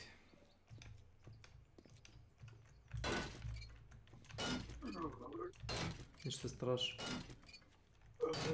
Šta radiš, isto nešto koji pravi slično. Ma kak ni slično. Razmeravam smesu za palačinke, to ti tortilje. Pravim palačinke. Ne znam kako drugačije. Ne znam kako drugačije ti objasnim. Novi Milana, da neko nese pekmez. Nemam. Aha. To tako ne radi, ali dobro. Samo nudi za kapu da te zove, jer se izmiri. Molim me briga. Ne, a što se toga tiče, ja znam da napravim palačinke, ali mrzim. Kupio sam pre 5-6 godina jedan tiganj, baš za palačinke i znam, ali treba stajati sat vremena pored ringle. Da, neki pekač za palačinke, nešto bukvalno sa 2 ručke i poklopac dno. U to sipaš smešu, ja i Saška smo to videli kad smo raspakivali stvari ovdje u stanu i ne znam, znaš kad se sklonio na sigurno mesto, ne znam gdje se to sklonio. To je samo za palačinke stvari. Kako si me razumeo na šta? Kapiram. Izgleda kao držeći tiganj, kako se zove. Znam, plitak širok. Novi poklopac 2 ručke i sipaš i onda sklopiš i kvačicu ono da zaključiš da se ne otvori. I to par minuta i bude ono ludilo ispečena palačinka. I to se ne znamo gdje smo stavili.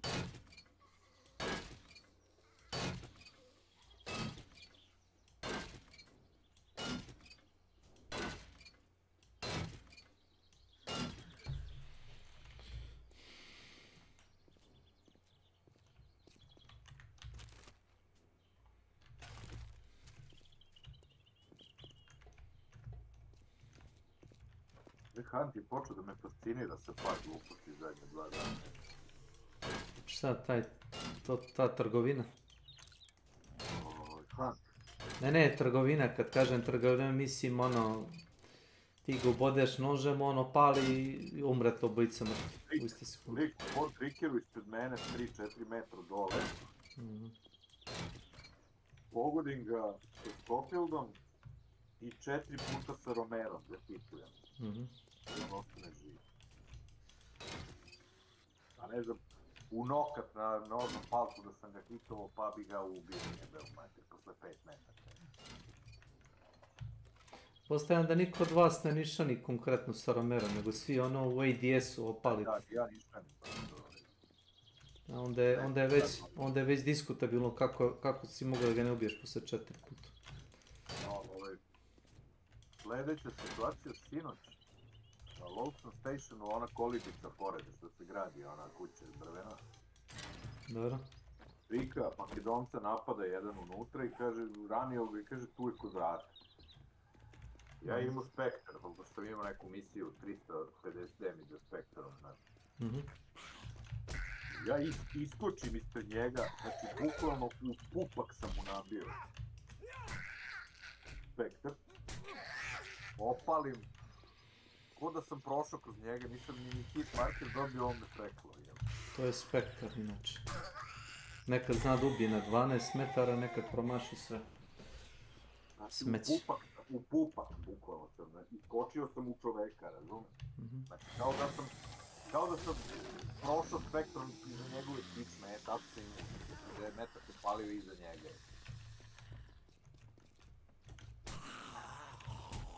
Strašno, sve više nebuloza, da ne veruješ. Juče jedan lik imao lemak sa full metal jacketom u Lawson Stationu, unutra u onoj manje kući. Ja se šunjam napolje, on me 4 puta hituje kroz daske, svaki put jebeno zna gde sam. I ubije me iz 4. puta. Nenad na krovu, on ga kroz krov ubije iz jednog metka, Frika pogodi, 2 puta ga isto hituje. Možda je to bio Rahtazi? Da li ima hak neki ili nešto, znači nemoguće čovjek svaki jebeni metar kroz zid. Pa možda ima 10.000 sati, 12. Znamo, znate, 7 metaka druže, znači, svi do jednog pogodci. To zvuči malo sumnjivo. Da si rekao da je bar jednom promašio, da je ono Ne, put... 4 puta iz 4. metka me ubio, sva 4 puta me pogodio, znači nisam stojao. Počeo sam da bežim, da se kilujem, znači nisam priljubljen u zid. Nenad je bio na krovu, čekao njega iz metka, kroz tavan, svega je skinuo iz metka. I Trika je 2 puta pogodio i Trika je uspio da pobedi.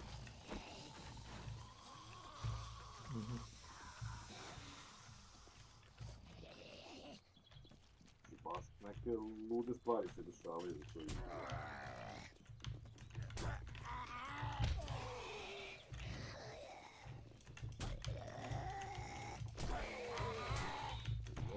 Discord je 2 dana. A daj, mislim, mi rekao da je i prekjuče i sinoć, pošto mi na drugom monitoru je upaljen Steam, Friends, chat i Discord, znaš. Crni mi se oba prozora od Steama i Discord nestane. I onda izađem, pustim igru na desktop i moram dole u treju da ugasim Discord. Kako ugasim Discord, tako se Steam vrati. I onda moram ponovno ugasiti.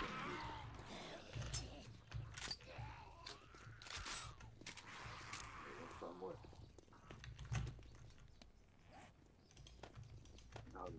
Da instaliram ili nemam pojma.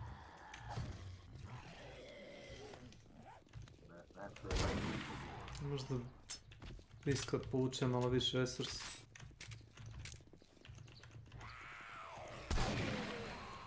Izbog toga, tu kad ne gasiš kompjuter danima koji ja, tu se puni se i virtualna memorija i cache i sve tu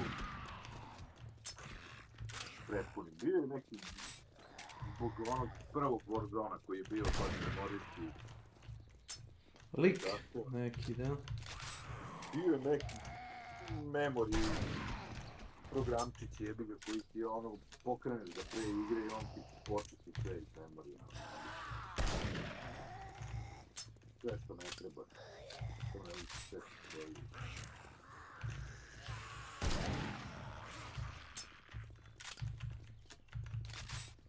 Korisno stvar se bio.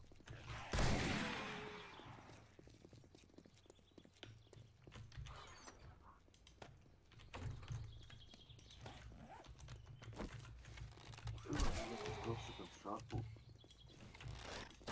Tako, ostali. Čujemo posla ako si još tu, je. Može, Boris. Pozdrav. Ćao. So great to see its graduates actually using the manipulation techniques that they were taught as a first resort. Roberto and his boys could no doubt just kill the whole family here, but instead, he gently guides Mueller into doing what he wants. Of course, this ultimately fails and Mueller comes to the rescue, so we'll knock some points there, but through this whole chapter, it's not Roberto the gunman assassin. It's Roberto the I will talk you into doing what I want Kinderheim child. We'll see through a lot of his moments that he's using his words before his guns. It makes Roberto such an effective secondary villain in the story. Yes, he'll get his moments to be the physical attacker, but most of the time, it's this first.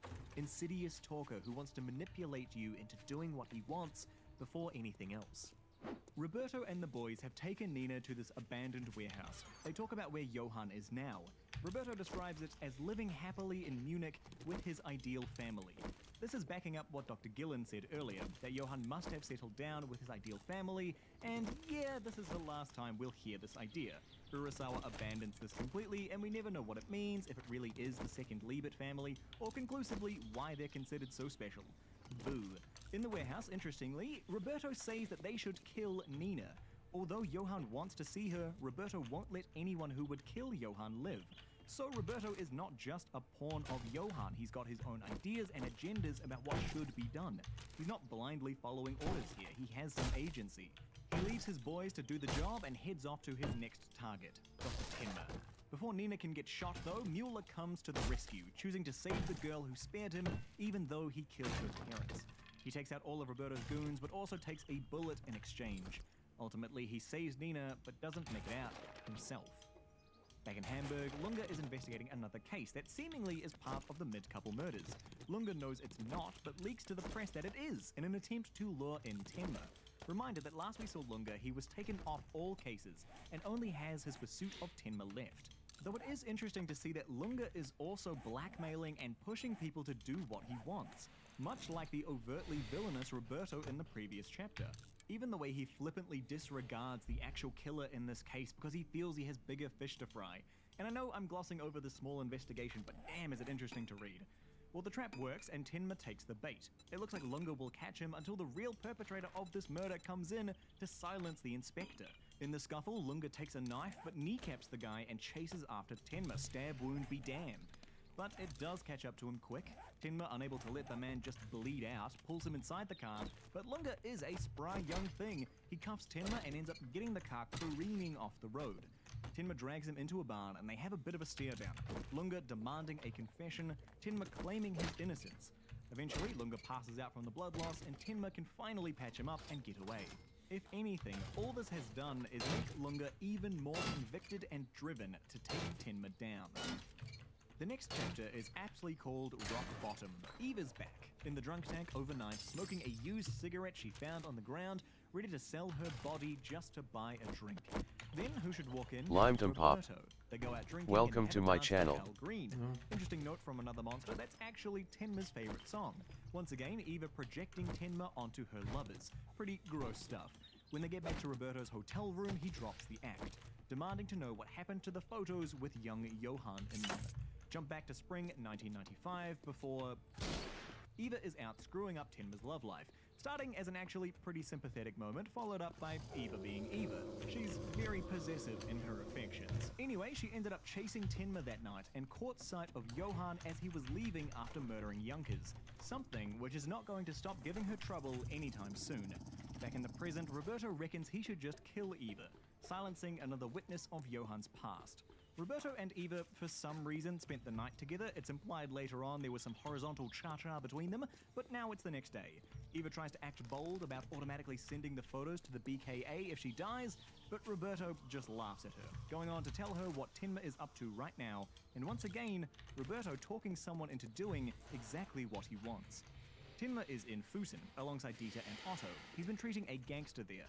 A gangster who tells us a particular story about an underground bank worth billions of dollars, set up by a 15-year-old boy. One day the kid disappeared, and everyone involved in the operation fell into chaos, killing each other to try and get their money back. Yes, this is obviously a parallel to Kinderheim. The gangster suspects the kid did it as an experiment, toying with people like a child with a line of ants. Further down the hillside, Roberto arrives with Eva. He gives her his gun and tells her to go and do what she wants to do, pushing her to go and kill Tenma, or at least play decoy for him to. Eva heads up and meets Dieter in the climb. She tells him to tell Tenma to run, before immediately getting shot in the leg by Roberto. She fires back to scare him off, but starts bleeding out. Tenma quickly makes it down to their position, and despite Eva's conviction that he won't come for her, sure enough, Tenma dives in to save her. Roberto pulling back for today. Once she recovers, Eva is left with the gangster and Tenma is on to Munich to learn about this alleged boy and an underground bank. So it's time to start the Munich University plot. We meet Carl Newman, a student hired to read to economic magnate Hans Schuwald and Carl's friend Lottie. They learn that Schuwald, the supposed vampire of Bavaria, is paying this prostitute pretending to be Carl's deceased mother, Margot Langer. The prostitute goes by a couple of different names, but we'll go with Red Sophie to keep characters clear. Carl is really Schuwald's illegitimate son through Margot, though Schuwald doesn't know that yet. And it turns out there's another student in the school pretending to be Schuwald's son, so Carl and Lottie start looking into that man. They track down this imposter to an Edmund Farron and head to his dorm room. When they go inside, they find him dead, hanging from the ceiling. He left a note saying, "I cannot continue to deceive," assumingly pinning his guilty conscience on his supposed suicide. The next day, Carl and Lottie meet another of Schuwald's readers, Johan Lieber, a law student enrolled in the university here. Some more introductions now. We meet Richard Brown and Dr. Reichelstein. Richard is looking into Edmund Farron's suicide at the behest of Schuwald. We also learn that Richard is an ex-cop after he drunkenly shot his suspect while tracking down a serial killer. Richard takes a look into Edmund Farron's room and finds one of the books he supposedly kept to read to Schuwald. It has the same line as his suicide note, meaning Edmund didn't leave the note for that reason. He was just translating some text. People mistakenly assumed that it was a suicide note. His investigation leads him to Red Sophie, where he learns Edmund once came to visit her alongside an accomplice. So now Richard has yet another lead to find, this mysterious accomplice. Back with Carl, he's chatting with Johann on the roof. Johann himself walking right on the edge, yes, setting up the rooftop game in a couple of chapters' time. Carl talks about his childhood and how he's Schuwald's real son. Johann cries for him, which is an interesting reaction. You could see this as Johann manipulating Carl here. He's changed plans to now use Carl to get to Schuwald. Or you could take it as Johann unexpectedly sympathizing with someone losing their mother, something which is a real sore spot for him, though he might not consciously recognize it. Or it's heavily implied Johann was actually the one who killed Carl's mother, so this could be a combination of guilt and sympathy. To kind of spell out Johann's plan here, because it's a bit hidden in the subtext, Johann set up Edmund Farron as Schuwald's son, someone he could manipulate to gain control over Schuwald's significant economic power. This is soon after Johann abandoned his underground bank, taking with it the lesson of how money can be used to manipulate others to his whims. When Carl enters the scene, Carl talks to Red Sophie about his real identity. Sophie is either currently or soon to be in a relationship with Roberto, so Johann is tipped off and changes his plans. He offs Farron and decides to get close to Schuwald's real son, Carl. Now he can reunite Schuwald and Carl. In doing so, put them in his debt and set himself up in a position to run and control Schuwald's vast resources. Johann's also gone through and killed off a number of people close to Schuwald, removing any existing support he has, making him all the more reliant on young prodigy Johann. Then, once Johann has proved himself irreplaceable to the Empire, he can have Schuwald assassinated, leaving him in full control. So, the end game is to become the new dominating power of the, quote, man who can shake Germany's markets with a phone call. Let's pick up again with Richard. Turns out his wife and daughter left him after he got kicked off the force, and he's a recovering alcoholic. It seems like he has turned over a new leaf though. He admits that he killed a 16-year-old suspect because he was drunk on the job. Which isn't quite true, as we'll find out soon. Anyways, he's still clearly haunted by that moment, seeing visions of the boy that he shot, fighting not to fall back into drinking to cope with that. Johann, meanwhile, gets proof of Carl's parentage from him and gives it to Schuwald, reuniting biological father and son. Also, cementing his place at Schuwald's side. Everything according to plan. Schuwald officially calls off the investigation into Edmund Farron, so Richard is on his own. With no real active cases to work on, Richard revisits the old ones he couldn't close, coming to the conclusion that they're all connected, an intricate web of murder that ultimately served to isolate Hans Schuwald from all of those close to him. Seemingly to confirm the point, a bunch of near misses before Richard. The train station, the beam, the car. Richard talks about all of this to Dr. Reichwein, who just got in contact with Dr. Gillen to confirm the details. Those two are student and pupil, that's the connection there. Well, it turns out there's overlap between Gillen's investigations and Richard's. So Dr. Gillen gives them the name Johann, and now Richard has his main suspect. In return, they give Gillen a photo of this Johann that's near them. Gillen going on to confirm that this man, this Johann, was the one manipulating the serial killers. Richard does a bit more sleuthing and becomes surer about Johann being bad news. Then he gets a call from his daughter, finally ready to meet him again. And as soon as he does, Johann knocks on his door. The two head down to a bar to talk, which proceeds mostly with Johann interrogating Richard, quickly putting Richard on the conversational back foot. Interesting to note, Johann calls Stefan Joss, the boy Richard shot, 17 at the time of his death, whereas earlier Richard said it was 16. This could be a subtle way of showing how Richard was fabricating a truth about the shooting, his age a lie much like the circumstances. Or, you know, just a mistake in the manga. We learn that Joss was a pretty monstrous criminal and that he's actually an alumni of Kinderheim 511. Johann grabs a bottle of alcohol and they take the talk on the road. Johann leads Richard up to a rooftop and goes in for the kill. He tells Richard the truth that he didn't want to admit. Richard was sober when he shot that boy. How could such a man reconnect with his wife and daughter? And then Johann holds out the bottle. Some police head out to Dr. Reichwein and let him know. Richard Brown is dead. Now we've talked about this before, about whether or not Richard jumped, so we'll not dwell on it too long here. A lot of monster fans, to the point that I'd call it the general consensus, consider that Richard jumped. We should note though, through both Monster and Another Monster, it's never confirmed one way or the other. To admit my bias from the start, I've always pretty strongly believed that he didn't jump. The manga continues with Dr. Gillen pretty bluntly saying this was no suicide, bit of a clue there. Then Dr. Reichwein starts investigating and learns that the bottle was for a whiskey Richard didn't drink. Once he starts looking into it, he's immediately targeted by Roberto's goons. Now, yes, this might be all set up from Urasawa just to get Dr. Reichwein into team take down Johann, but it's the rack bottle that always gets me. If Richard was meant to jump, Urasawa would have just used a different bottle. There's enough here to get Reichwein acting against Johann without the rack clue. To contrast, this might be setting up another scene later on where Nina suddenly gets horrifying memories back and almost kills herself. For Nina, she had Tenma there to save her. Richard did not, so perhaps he jumped after all. If you want an actual look at both sides of the case, feel free to segue through this video. None of it's conclusive, and it's another ambiguity in the manga. For now, just know that Richard's death is a little proto-version of the manga's ending. It's not clear, and what details you picked up and how you interpret them will create your reality. For some, Johann is such a monster that of course he made Richard jump. For others, Richard's circumstances and his character wouldn't suggest him jumping, so Johann must have had to push him. Dr. Reichwein is teaming up with Dr. Gillen to try and help Tenma take down Johann. As part of his regular psychiatric practice, he takes on a new client who happens to be Roberto. Roberto is, not subtle at all here, so Reichwein gives him the slip and is saved by Tenma.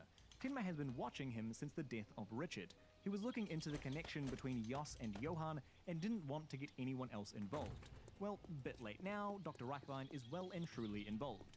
They stake out Schuwald and Tenma confirms it really is Johann. He's finally found him. Shortly after, Tenma leaves Dieter with Reichwein and leaves on his own to kill Johann, purchasing a sniper rifle, doing push-ups, sit-ups, and presumably drinking plenty of juice. Meanwhile, Inspector Lunga shows up to Dr. Gillen. Gillen had tried to secretly lure Tenma out of hiding with a newspaper ad, but Lunga caught the clue. They have a battle of wits here, with Gillen asserting Tenma's innocence, and he crushes it here, ripping into Lunga for following a false conclusion and just being a straight-up lonely old man. But Lunga gets the last laugh by pretending to agree with Gillen. This Johann totally exists, and Lunga can help bring him down. So Gillen spills where Johann is. He's in Munich, and Lunga heads off, now knowing not Johann's location, but Tenma's. Really, everyone's coming to the party. Nina has made it to Munich as well, meeting and making friends with Lottie. Tenma, meanwhile, is scoping out the right place to assassinate Johann, and we can see it's taking a toll on him. He's struggling to eat, he's retching, he's pushing himself too much. He figures this forest will make a good place to do it, but changes his mind after meeting this unnamed character that we'll call Forrest. We'll add him to the side character special too. Simply put, this encounter is showing Tenma isn't a killer, at least not yet, and Forrest is there to dissuade Tenma from becoming one. The next couple of chapters, as we build up to Tenma's attempted assassination, are some of the more sinister ones. Johann has been teaching the local kids the rooftop game. You close your eyes and walk at each other on the roof. If you survive, you win. The surviving kids seem changed and twisted by the experience, not really caring what happens to the other kids who fail. Showing that Johann, yeah, he's not a good guy. It's a nice callback to Kinderheim as well, where they had kids basically fight to the death. Johann taking what he learned and teaching it to other kids, seemingly just because he can. This isn't really a plot point the series comes back to, but strongly establishes what kind of dark deeds Johann will do, seemingly just for the kicks, getting children to kill themselves. Also, Johann talks to the surviving kids about how he's going to be killed by Tenma soon. Whether or not Johann is actually expecting to die is again a bit unclear, especially when he's got Roberto running defense for him. Back to the main story, Schuwald is donating his library to the university. He tasks Karl and Johann to check out its proposed new home in this closed collection of rare books. Karl calls it Humanity's Legacy, and Johann takes particular note of that phrasing. A lot of his actions so far have been about erasing his own past, so burning down humanity's past seems fitting. Johann takes a look around and ends up encountering an old book, The Nameless Monster by Emil Schieb. I cannot stress enough how important this moment in particular is to the manga. There are 5.5 pages of Johann holding the book and then passing out, including a full page panel. Urasawa is making this a big deal, so we better take note. This is the moment where Johann violently encounters his past and the memories he's likely been suppressing. For sure, this is the Red Rose Mansion, but we don't know if it goes right back to his mother's choice as well. To add another layer of confusion, we don't know if this recall was of him going to the Red Rose Mansion or him hearing about Nina's trip there. Does he now believe he went or not? To make it even messier, Johann likely now has a full recollection of what happened with the Leavers. The main change in this moment is Johann unlocking the name Bonaparte and nearly all of the memories that come with that. A character dies in this scene. The Johann we've followed so far dies here, and a new Johann comes out. One with his memories of before Kinderheim, or as he puts it himself, an even deeper darkness. A new person about to make a new plan with new motivations and a fresh perspective on the world. There are certainly some key qualities that carry on through this moment for Johann, but it is still a significant change. Johann becomes a new person in this scene, and it's both fantastic and frustrating. I genuinely think early Johann got a bit too unwieldy for Urasawa. There were too many disparate elements of Johann's character that were established, but needed to be culled. At this point, Urasawa had a better handle on what he wanted for the character. He needed to wipe the slate clean and start again. So some things make the cut to stay important, and others are dropped. Things like Johann's motivation for seeing Nina, why he was simply just having fun messing around with people, the Frau Kemp letters, his ideal family, what his intentions were with the rooftop game kids, why he never sought out Christoph despite that seemingly being the original plan. From here on, we can almost throw out those things as old Johann and don't have to explain them anymore. The DID discussion never comes back, writing the monster messages never comes back. From here on, Johann becomes a much clearer character to look at compared to who he was before. I mean, yes, still a lot of ambiguity, but seemingly a more consistent set of motivations. If you've looked at Johann discussions online, most people ignore a majority of these early parts because they become very hard to incorporate to the later ideas. I totally get it. This is why. Old Johann dies here, and only a few of those things remain relevant to Johann going forward. So, I both love and hate this moment. On the one hand, it feels like Urasawa is finally nailing down Johann's story, introducing Bonaparte and having a much clearer idea of who Johann is and his motivations. Fantastic. On the other hand, he's also abandoning a number of set-up plot points, punishing us readers for being invested in the story. Frustrating. Conclusions we may have come to about Johann's potential DID or plans, well, they're not really relevant now. Yes, they can still help shape your overarching view of Johann, but the manga will not engage with those ideas anymore. From here on, we're dealing with a new Johann. Broad ideas are still the same, but think of him as narrowed down, removed the rough edges, and produced a much clearer character as a result. His actions follow a far more personal path than before. Now it's about taking down Bonaparte as opposed to the original plan. Okay, we don't actually get into this later, so let's go through it now. Johann's original plan. As always, we don't really have the full story, but let's start with what we know for sure. After burning down Kinderheim, Johann made a deal with Christoph. As Christoph tells it, the plan was to join forces to, quote, rule the world. Also saying that Chapek thought it was his plan, suggesting the same plan here, i.e. Johann and Christoph were always planning to set one of them up as the future leader of Germany. Most likely Christoph, who went on to study to become a politician. That's what we know for sure. Now we can add in the speculation. Johann was most likely going to act as puppet master behind Christoph. Christoph, the face of power to the political world, Johann, the actual power behind the face. Johann was most likely going to take that power in a monetary role. We can see that with the Underground Bank or how he was setting himself up with Schuwald. Even with his first Frost appearance after Kinderheim, the Leavers. They were originally in the East German Trade Bureau. Christoph, for his part, was taken in by the Siebenichts, a financially powerful family owning a number of different enterprises. The kids weren't just adopted, they searched out the parents they thought they would need to succeed. But again, we're speculating here. The endgame of Johann's plan always seemed to be some sort of terrifying destruction. As Hartmann put it, Johann wanted to be the last one alive at the end of the world. As the blind man put it, Johann loved the stories of people dealing with absolute terror. There was a much grander, darker, apocalyptic plan that may have happened if Johann had not encountered his own history. A plan that was very much in line with what places like Kinderheim and Red Rose Mansion wanted for him to do. After getting out of the hospital post-book encounter, Johann gets a letter from Red Sophie, extorting him about Edmund Farron. so he goes to meet her. Sophie has pretty obviously figured out Johann's scheme here, also saying some things which might implicate her of being involved in Karl's mother's death, but not conclusively. She could just be referring to Johann. Johann says he's found an even deeper darkness than the one he knew, that he no longer is interested in Schuwald, that he doesn't exist. Then Roberto is revealed as Sophie's new lover and kills her.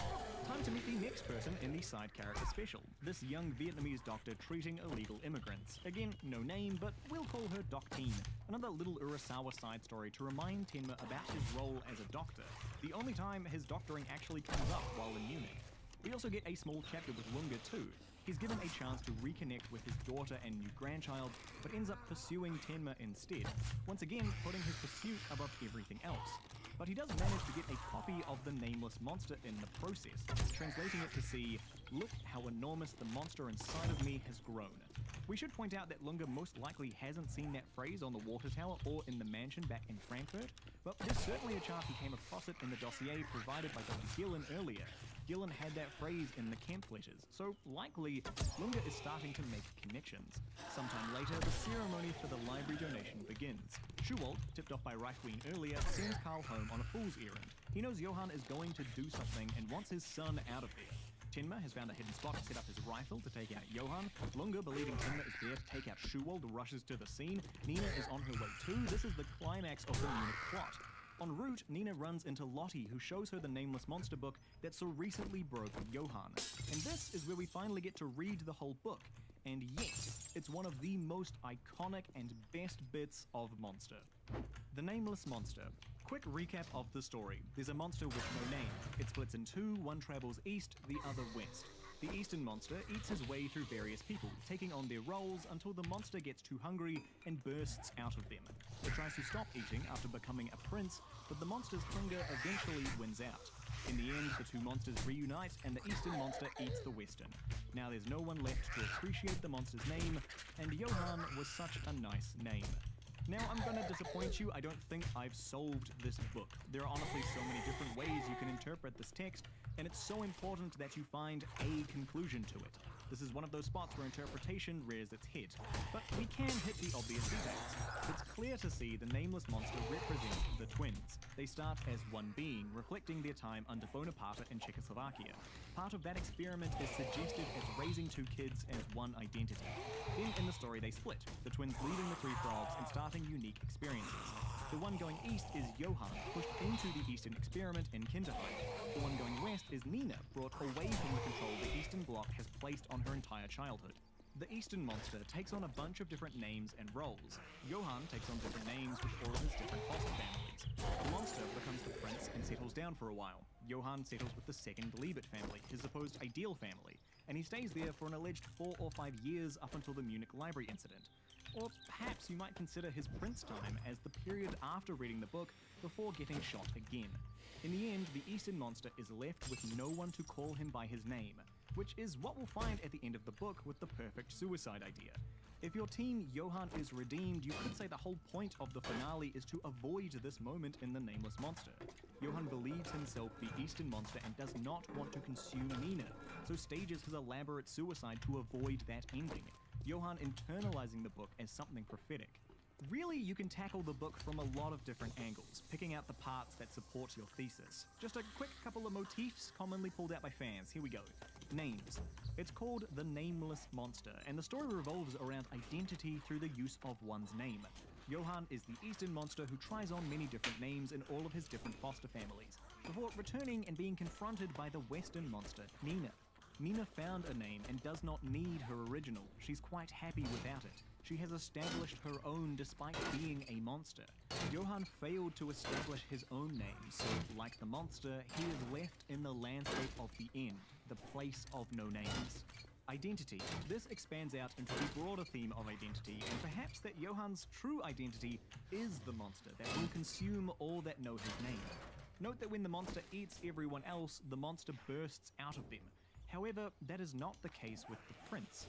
The monster stays in the prince's body, seemingly normal, but remaining a ravenous monster. A permanent change in appearance, but no change in nature. Nihilism. Nihilism is a pretty common idea when discussing monsters' themes. Perhaps the book isn't meant to depict Johann so literally, and the monster is a personification of the nihilism he imposes on others. The monster is not the person, but the philosophical idea. We see this with Johann's treatment of General Wolf, or the chaos of the underground bank, or with Schuwald. The monster that consumes the prince named Johann is nihilism itself, an idea eating him up from the inside. But like I said, you can honestly take this story in a lot of different ways. As part of the story itself, its inclusion is great. It's instigating action in the main villain, it's getting you thinking about how this story applies to Monster the series. It's foreshadowing later events of the story and subtly introducing one of the most important characters in the series. The book has a huge significance literally in the story too. When Nina was taken to the Three Frogs, Johann was left behind with the nameless monster and read it constantly, to the point that its ideas and messages are buried deep in Johann's psyche. It's not just Urasawa being cute having the book reflect the series. There is a reason Johann's journey is so similar to the book. He has internalized it to the point of making it prophetic. This is part of the reason why his reaction is so strong to seeing it again. It's woven so deeply into him that it shakes the very core of his identity. We'll get into it later as well, but this also ties into why Johann is so attached to Nina, to the point that he may well consider them to be one person. If Johann is the Eastern monster, the Western monster, Nina, is him. They are one. Everything about the Nameless Monster in the series is honestly excellent. It's such a sure sign of Urasawa hitting his stride in the manga. It weaves itself so perfectly into the series and stays relevant for the rest of it. Brilliant stuff. During the ceremony, Tenma lines up the shot, but he can't pull the trigger. He still can't bring himself to kill another human being. When he's pushing himself to do so, Roberto pops up and the two begin to scuffle. Back at the podium, Schuwald takes the stage and calmly asks everyone to leave the building. Just off stage, Johann gives the cue to light the library ablaze. The people panic and start scrambling for the doors. Just like Kinderheim, Johann stands there and just watches them. Tenma manages to draw his pistol and shoots Roberto, presumably killing him. I mean, we know he doesn't, but Tenma thinks so. Pretty clearly spelled out here, as he no longer feels any hesitation while holding his gun. He charges towards Johann, stopping only to help the attendees break down the door, stopping their escape. Tenma finds Johann still next to Schuwald. Tenma raises his gun, and Johann his finger to his head, like he did all of those years ago. Before he can shoot, Nina rushes in, telling him not to. She raises her own gun to shoot Johann, but hesitates. And in that hesitation, Johann calmly walks into the smoke and flames. By the time Nina starts firing, he's already gone. Another rooftop gain that Johann has miraculously survived. After the fire, Lunga finally makes it to the scene. His first stop is to check with Schuwald about Tenma, but he finds Karl first. Karl asks him if he can find Johann, and now Lunga finally has a third party unrelated to Tenma claiming that this Johann exists. Karl has never met and has never seen Tenma. This is the confirmation that Lunga needs that Johann is a real person. Lunga heads to Johann's apartment and finds not a single trace of a human being living there. He reckons only a demon could not leave a trace like that. Nina has had a quick stint in the hospital recovering from the fire. From there, she joins up with Reichwin, Gillen, and the Dieter crew. Dr. Gillen is trying to unpack Nina's forgotten past, but it's too terrifying for her to get into. The only thing she can get is the image of 3 frogs. She ends up getting a brain blast in the middle of the night and tries to sneak off in the morning. Dieter catches her and once again forces someone to take him with them. So they're off together to find these mysterious 3 frogs. Meanwhile, Tenma is getting the same clue from Karl. Schuwald sent Karl to Tenma to tell him about the mother of the twins. Schuwald actually met the mother before the Red Rose Mansion stuff went down, as she was a friend of Margot Langer. He says that the mother is still alive in Prague, which is a bit of a sketchy claim, but he should check the 3 Frogs building. So all of our heroes are hitting the road for the Czech Republic. So this is about halfway through the manga, and it's time to finally meet a fan-favorite character, Wolfgang Grimmer. He's an ex-spy currently looking into the mistreatment of children in former East Germany. One of the first things we see him do is give his shoes to a crying child. Obviously, Grimmer is Team Good Guy. He ends up on the same train as Tenma, en route to Prague, and the two get to talking. His pivot from free-talking chill guy to calmly laying out the threat to Tenma is so great. Grimmer goes and stalls the police for Tenma, cementing himself as an absolute lad, and Tenma jumps off the train. Grimmer follows suit, and the new duo begin to hoof it to Prague. The important parts about their walk is Grimmer believing Tenma is innocent and Tenma refusing to be called a doctor. After presumably killing Roberto, he does not feel entitled to that moniker anymore. The whole "my hands are supposed to save people, not take their lives" deal. They make it to Prague and go their separate ways, Grimmer leaving Tenma with a little pep talk. Grimmer heads off to find Reinhard Biermann, an ex-director of Kinderheim 511. This guy got out before Kinderheim burned down and might have taken some of his research materials with him. Naturally, he's cagey about handing them over, even sending out hitmen to take Grimmer out, but ex-spy Grimmer is one step ahead and keeps up his investigation. He notices that Biermann is always out with kids, but there seems to be a number of different ones he spends time with. Fearing the worst, he rushes to Biermann's home, finding an entire gaggle of children there. Could he be repeating Kinderheim in his own home? Biermann heads home and confronts Grimmer. He claims he's not redoing the experiment, that Kinderheim was a success that has no need to be replicated. Everything was fine until an unseen variable snuck in. Darkness, hatred, nihilism. They all creeped their way in when Johann arrived. Grimmer takes the boys out to play soccer and can tell that they're behaving much too happy, not like a Kinderheim 511 child at all. So Grimmer heads back to the house to get the real answers, only to find Biermann shot and bleeding out. In his final moments, Biermann tells Grimmer the truth. To make the supermen that he was seeking, who could conquer despair, they needed love. Also, he talks about a tape recording he'd stashed away in a safety deposit box. A recording of Johann recounting his past while inside Kinderheim. And then, Biermann dies. Grimmer talks to the police about what happened. The cop here, Zeman, fills us in with a bit about the history from Czechoslovakia to the Czech Republic. Come back tomorrow. Also about how the old Soviet secret police went underground when Czechoslovakia split. Pretty naturally setting up the historical context you will need for this arc. He also says witnesses saw a beautiful young woman near the scene, which, as of this point in the story, is pretty curious as to who this could be. Grimmer ends up not telling Zeman about the deposit box. He heads back to see the boys off as they're shuffled off to various orphanages, and he slips the key he received from Biermann subtly to one of the boys. Clearly, Grimmer smells something funky going on. Sure enough, he's immediately kidnapped in the next scene. In a, let's be honest, pretty obvious twist, Zeman is secret police and is looking for the Johann tape. Well, to be more specific, Zeman is actually a police mole in the underground secret police, but may have actually been paid off to change sides. So, yeah, twist kind of works. Looks like Zeman is connected to the organization which Gedrick and Wolf were running, and we get a bit more of their plan here. They want to get their hands on Johann to bring the Kinderheim kids back together to revive East Germany. This is the reuniting the children conspiracy, Johann being the only one strong enough to reunite all the successful graduates of that program. They're hoping the materials Biermann had will help them find Johann, so he begins to torture Grimmer. Grimmer, for his part, keeps a tight lip, only talking about a TV show he watched as a boy, The Magnificent Steiner. When the character was in trouble, he would transform into the Magnificent Steiner and beat all the bad guys. Then the beautiful woman seen by Biermann's murder comes in and shoots one of the cops. Grimmer blacks out, but when he wakes up again, the other two secret police have been beaten to death by his own hands. Looks like Grimmer is something of a Magnificent Steiner himself. Another new character now, this is Detective Suk. He's a young new detective in the Prague police force and is still a bit of a rookie. He's out drinking after finding out about the death of his superior officer when he finds Nina. Okay, this isn't actually Nina. It's still about another 6 or so chapters before the reveal, but this is actually Johann in disguise. This is all pretty calculated from Johann here. Suk talks about how he's seen her at the supermarket twice before tonight, and both times were at the end of his night shifts. Pretty convenient altogether. It's a good chance he's been set up. Now, Suk decides to chat to Johann, and thankfully his buddies wingman him well enough that it doesn't come across as super shocking that she would stay talking to him. Johann ends up slyly giving Suk some hints about his investigation. Now Suk knows Grimmer was most likely at the scene of his superior's death, so Suk has a lead to follow.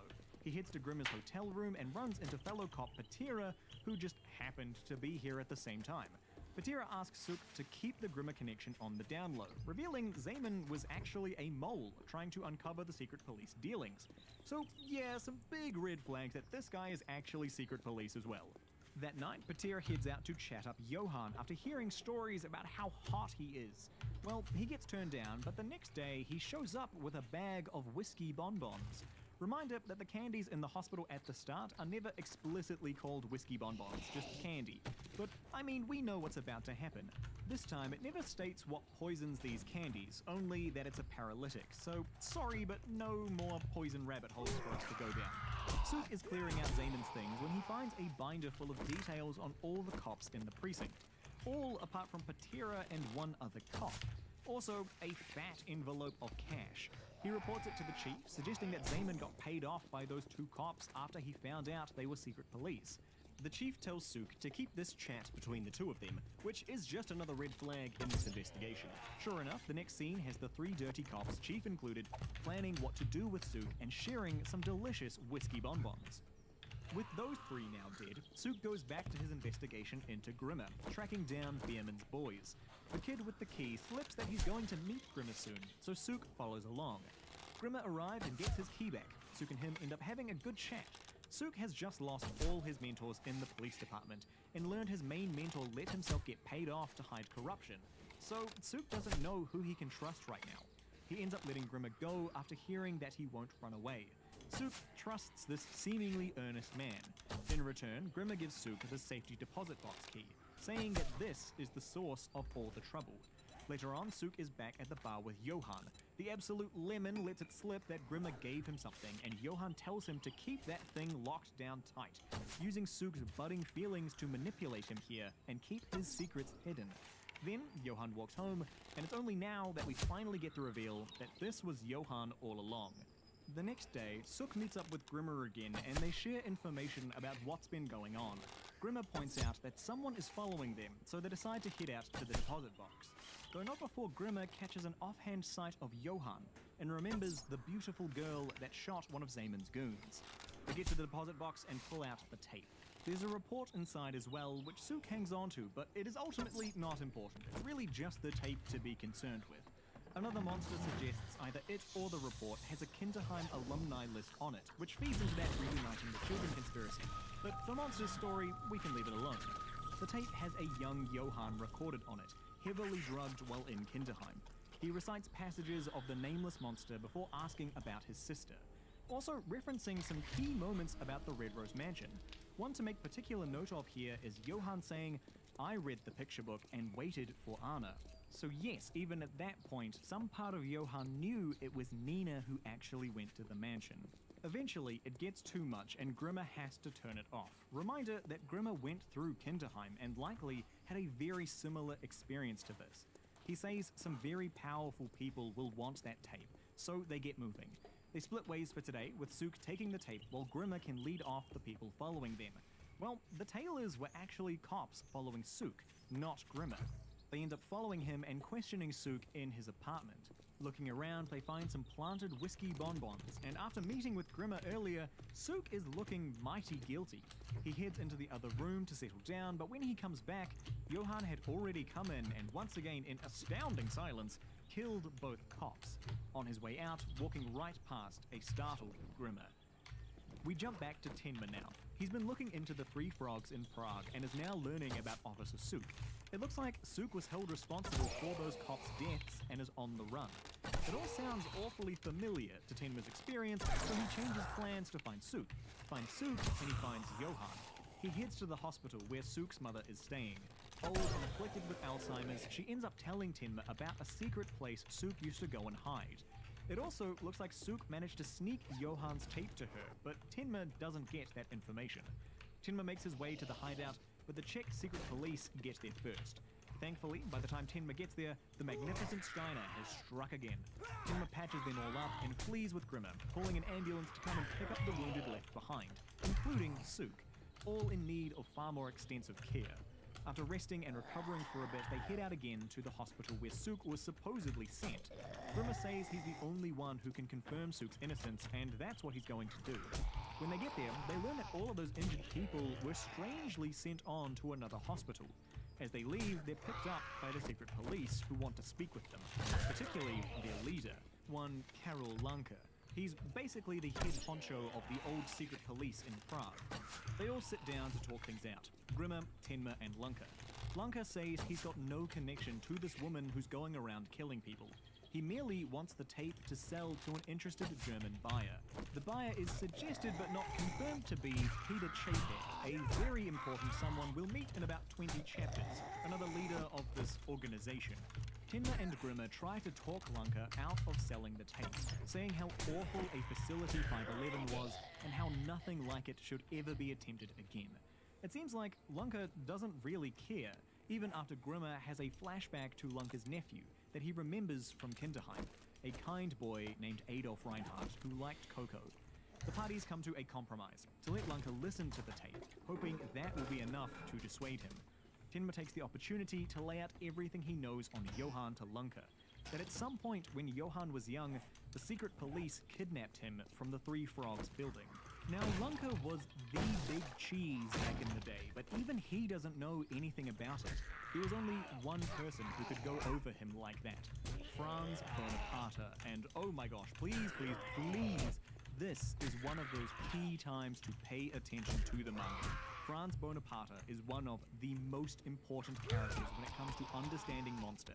This is the very first time his name is dropped, 2/3 of the way through the series. He's the one who wrote The Nameless Monster and must have been the one to steal Johann all those years ago, the only one who could go over Lunker's head.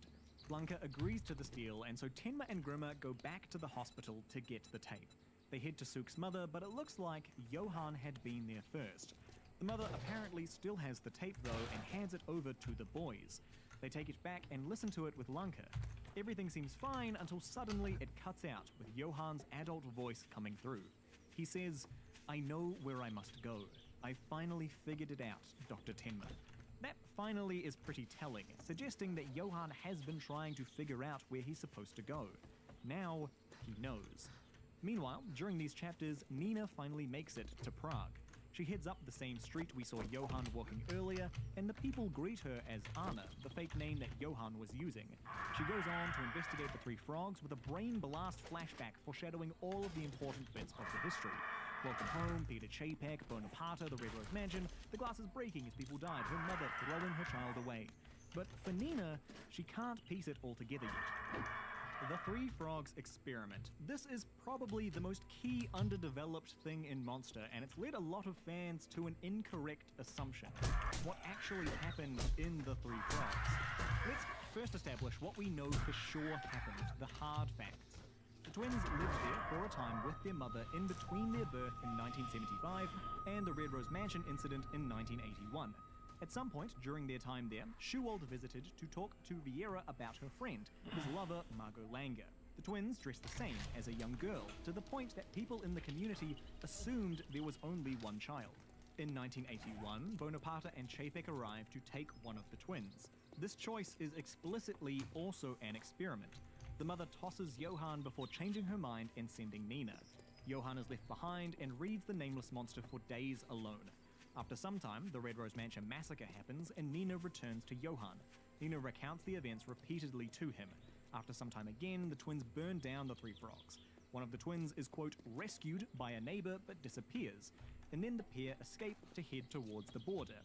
On a quick read, that might sound complete, but oh no! We've got some blanks to fill in. The three big ones are 1. What happened between the twins' birth and their tenure at the Three Frogs? 2. Why were the kids dressed to look like they were the same? 3. What happened to the mother when Nina was taken? Let's tackle them. The twins' early years. At this time, the generally accepted fan opinion is that Vieira managed to sneak her twins out and hide in the Three Frogs. She dresses the kids the same to disguise them. It's only 1981 when Bonaparte finally finds them again and lays claim to one of the twins. There is a quote in the manga where Tenma assumes that this is the case. Another monster gives us 2 separate stories to support this as well. 1, an old workmate of Vieira recalls that she came to her in a panic around the time of the eugenics experiment, saying that she needed to go and get a baby back. Then, an underground resistance leader reported harboring a young woman and her twin children in Brno, the city Vieira was studying in. It was most likely her with Johann and Nina. This is a fair theory considering the sequel adds some confirmation, and for the most part, this is the accepted fan canon. That being said, there is another possibility. A bit of a fringe conspiracy, but one I must admit I have come around on. the Three Frogs Experiment, and it challenges some pretty cemented ideas. Now let's admit up front that yes, I'd still consider the Three Frogs Experiment not canon. It is a monster conspiracy, but one that ends up integrating incredibly well into the monster story and its ideas. Before we get to that, let me first poke some holes in the canon theory, that somehow Vieira managed to escape Bonaparte with a baby in each hand. How on earth did Vieira escape with two small kids from an incredibly wealthy, influential, and well-connected man, a man who had a blank check by the government to do what he wanted? Why did she hide in the same city the eugenics experiment was conducted in? That's like hiding from the Hamburglar in the hamburger factory. How did she raise two toddlers with no support, no recorded job, no friends, and no money? Why did she have no plan for when Bonaparte found her, which she must have been expecting since she broke her kids out? Where did she go when Nina was taken, and why does she not return to her kids when she knows where they are? She knows Johann is at home waiting for her, and she doesn't go back there. We hear the remaining rumors of the family that stayed in the Three Frogs, and people remember things about it. However, we get no reports of a mother coming back asking after her kids. So, what is the Three Frogs Experiment conspiracy? The basic idea is that Vieira never escaped Bonaparte. From the day she was brought in for the eugenics experiment to the day of the Red Rose Mansion massacre, Vieira was at the mercy of Franz Bonaparte. We know Vieira was put into the eugenics experiment. After she became pregnant, she was brought into an isolated facility until she came to term. During those trimesters, Bonaparte gained a particular fascination for her. He would come in and draw her all the time. When the twins are born, she's denied visits to them and is not permitted to name them. And here's where we need to start assuming things. Would Bonaparte, I love you, I'm a crazy brainwashing maniac Bonaparte, really let her go?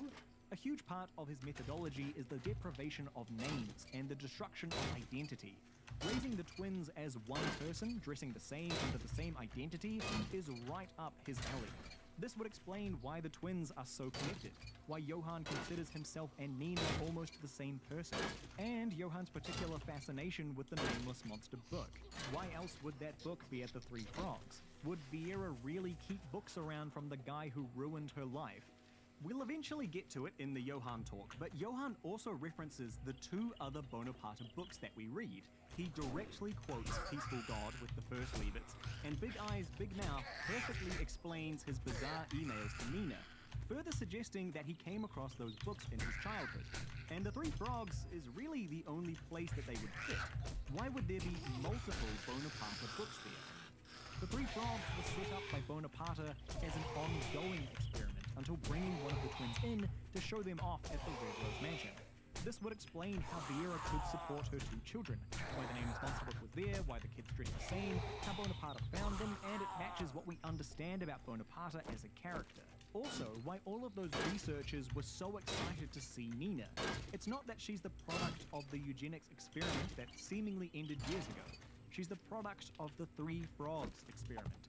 So to facilitate this experiment, Bonaparte ends up breaking the mother's psyche until she complies. By the time they're in the Three Frogs, the mother is really a shell of the woman she was when the twins were born. When they come to take her kids, she does fight until Bonaparte comes out of the shadows. Look at this poor woman's face. She's broken. The Three Frogs experiment continues with forcing the mother to choose between her children, a test of both the mother's reaction to discarding one of two children raised the exact same. Does a bias, does a favorite form anyway? And a test of the children's reactions. This may be the first time these kids have significant, unique experiences without the other present. So Vieira and Nina are taken. Bonaparte most likely manipulates Vieira even further to the point that she forgets her children. She's done her job now. Bonaparte had ample time to do this. It suggested Nina was in the Red Rose Mansion for around a week. If we really need some another monster context, it says that Bonaparte could brainwash the most stubborn opponents in a day, and he manipulated other eugenics experiment mothers into forgetting their children and the whole experience. Bonaparte continues to crush Vieira's psyche until finally he comes to terms with what he's done to her, and done to the children. Understanding what a monster he is, he changes plans. He goes on to kill all the experimenters and releases Vieira and the twins. He, unable to see Vieira, leaves her a note returning her name to her. confirming that yes, he must have pushed her to the point that she forgot her name. He wouldn't need to return her name if he hadn't taken it in the first place. He leaves it for her in a letter to find in the Red Rose Mansion, but she flees and never finds it. Mentally broken, she doesn't even remember her children and runs away, leaving the kids on their own. Then spending the rest of her life trying to piece her life back together again. When we find her at the end of the manga, she's in what looks like a care facility in southern France. She says, "I just remembered. Perhaps I'll never remember again if I don't Ispraćemo Iliju na posao, evo. Ispraćate mene? Svečani ispraće i radit ćemo ko će Mogu ja da odem ako hoćete da me ispraćate, nije problem. Ako vam ja smetam, ja mogu da odem. Mislim, ako smetam. The Three Frogs experiment makes the mother more sympathetic. She's not the monster we see through Johan's memories, but another victim of Bonaparte. Someone who was psychologically tortured just like the kids. Well, yes, I love this theory, and we will be using it to build our big cohesive Johan again, because, well, in all honesty, this just plugs some gaps that become very hard to reconcile. But why can we dismiss the TFE as not canon? Two things. First is Shuwol and Rungery. Welcome to my channel. Telling her to come and visit them in the Three Frogs. Would be pretty strange for Bonaparte to let her do that if she was in a controlled experiment. Later on, when Shuwol goes to visit, we see the kids, and they're not dressed the same. More evidence against raising the twins under one identity idea. The second thing is that Bonaparte specifically falls in love with the mother after taking her before the Red Rose Mansion massacre. So it's tough to assume that he would be interested in keeping her prisoner this whole time. So yeah, overall, conspiracy not canon. It's time to pick back up with Lunga again. Last we saw him was after the fire in the library and learning from Carl that Johan is a real human being out there and not some alter ego of Tenma. Lunga's gone on vacation to Prague to look into this Johan's history. While he's here, he gets caught up in this case against Soot and Scott's investigation. Also stumbling onto some of Bonaparte's old sketches of Johan and Nina as children. At this point, it's pretty safe to assume Lunga believes that this Johan actually exists. Now we get to the Milos chapters, and these are probably some of the most memorable and cool chapters in Monster. We pick up with Milos, one of Behrman's kids, who swears he's seen the pretty blonde lady that they saw come out of Behrman's house the day he was killed. He and some of the other kids come up with a plan to find her again, so they can prove Grimma is innocent. Reminded that Grimma is the lead suspect in Behrman's death from the start of the arc. So the kids get to work on tracking the blonde lady down. Investigating Behrman's house, and we get to learn more about Grimma here. He wonders why the kids care about him so much, telling Tenma about his own family that he had some time ago. See, Grimma had a wife and son, but his son passed away. He remembers he didn't know how to respond to that situation. He didn't necessarily feel anything. He wanted to do what was correct. We get some more details on this in another chapter or two, and another monster expands this out as well. It's a real downer. So Grimma was a spy, and it's easier to pass yourself off as a spy if you're a family man. He finds a girl who likes him, they marry and have a son. Then one day he found his son face down, not breathing. He did everything he could to save his son, but it didn't work. At the funeral, his wife blew up at him, saying, "You're incapable of loving anyone. Your heart is completely empty," before she walked out. And that's just so tragic because, well, it's got some truth to it. And it's not an unrelated comment. This is at the son's funeral. The wife is blaming Grimma. Obviously, we can later blame Kinderheim and the regimes that put experiments like that in place. In a later arc, as well as in another monster, more graduates from the Red Rose Mansion are interviewed, and a number of them share a similar experience. They had children, but those children died. Reminder that the Red Rose Mansion reading group formed part of the Kinderheim methodology. One of the graduates under the name Sabotka even got a doctor's opinion on what was happening after his son almost died. The doctor responded with, "It was as if the boy wanted to commit suicide." Sabotka's wife left him shortly afterwards, saying, "They're trying to kill themselves because they think you don't love them." Monster itself doesn't spell it out so explicitly, but the subtext is certainly there. Hearing the same experience from Red Rose attendees means we can find the common factor between them, a parent that went through Bonaparte's education program. So, Grimmer's wife was most likely correct. Grimmer most likely, though unwittingly, played a part in his son's death, making these scenes all the more tragic. Some of the kids se na dojučkujem u koliko, 10 sati još nisam završio dobro. Miloš never came back. Miloš ended up being picked up by Johan back in his Anna disguise. Miloš talks about how he wants to meet his mother, reminded that all of Beerman's kids were adopted orphans from a red light district on the German border. Miloš goes on about how he doesn't know his mother, but they'll know each other when they see each other. And Johan turns it all around on him. The scene is just so good in a horrifying, creepy way. Johan tells Miloš his mother must have abandoned him because she didn't love him. An idea Johan knows all too well. He goes on that death is far more common than life. What's the point of living? This is literally what they taught in Kinderheim, how to crush someone with words. This is building off the rooftop game in the Munich arc. Life is not such a grand thing to be held on to. This is pure evil Johan. Johan takes Miloš to the red light district and tells him to go and find his mother. But if no one approaches him, then it must mean he really was unwanted all along. And then, what will you do? What indeed? So Miloš walks to the red light district. Volina. Belada, Milan, Volina I to dupla, pošto je 2V. Ne znam. Ako on tako sebe vidi u redu. Pa ja sam mu to dao viđenje, a on se složio. Ma daj, bre, kad on prihvatio Pajsena, ima... Pajsencina! Kada je to nešto...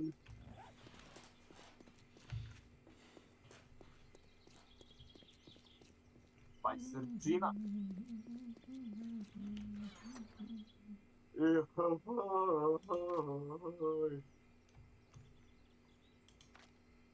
Samo da telefoniram.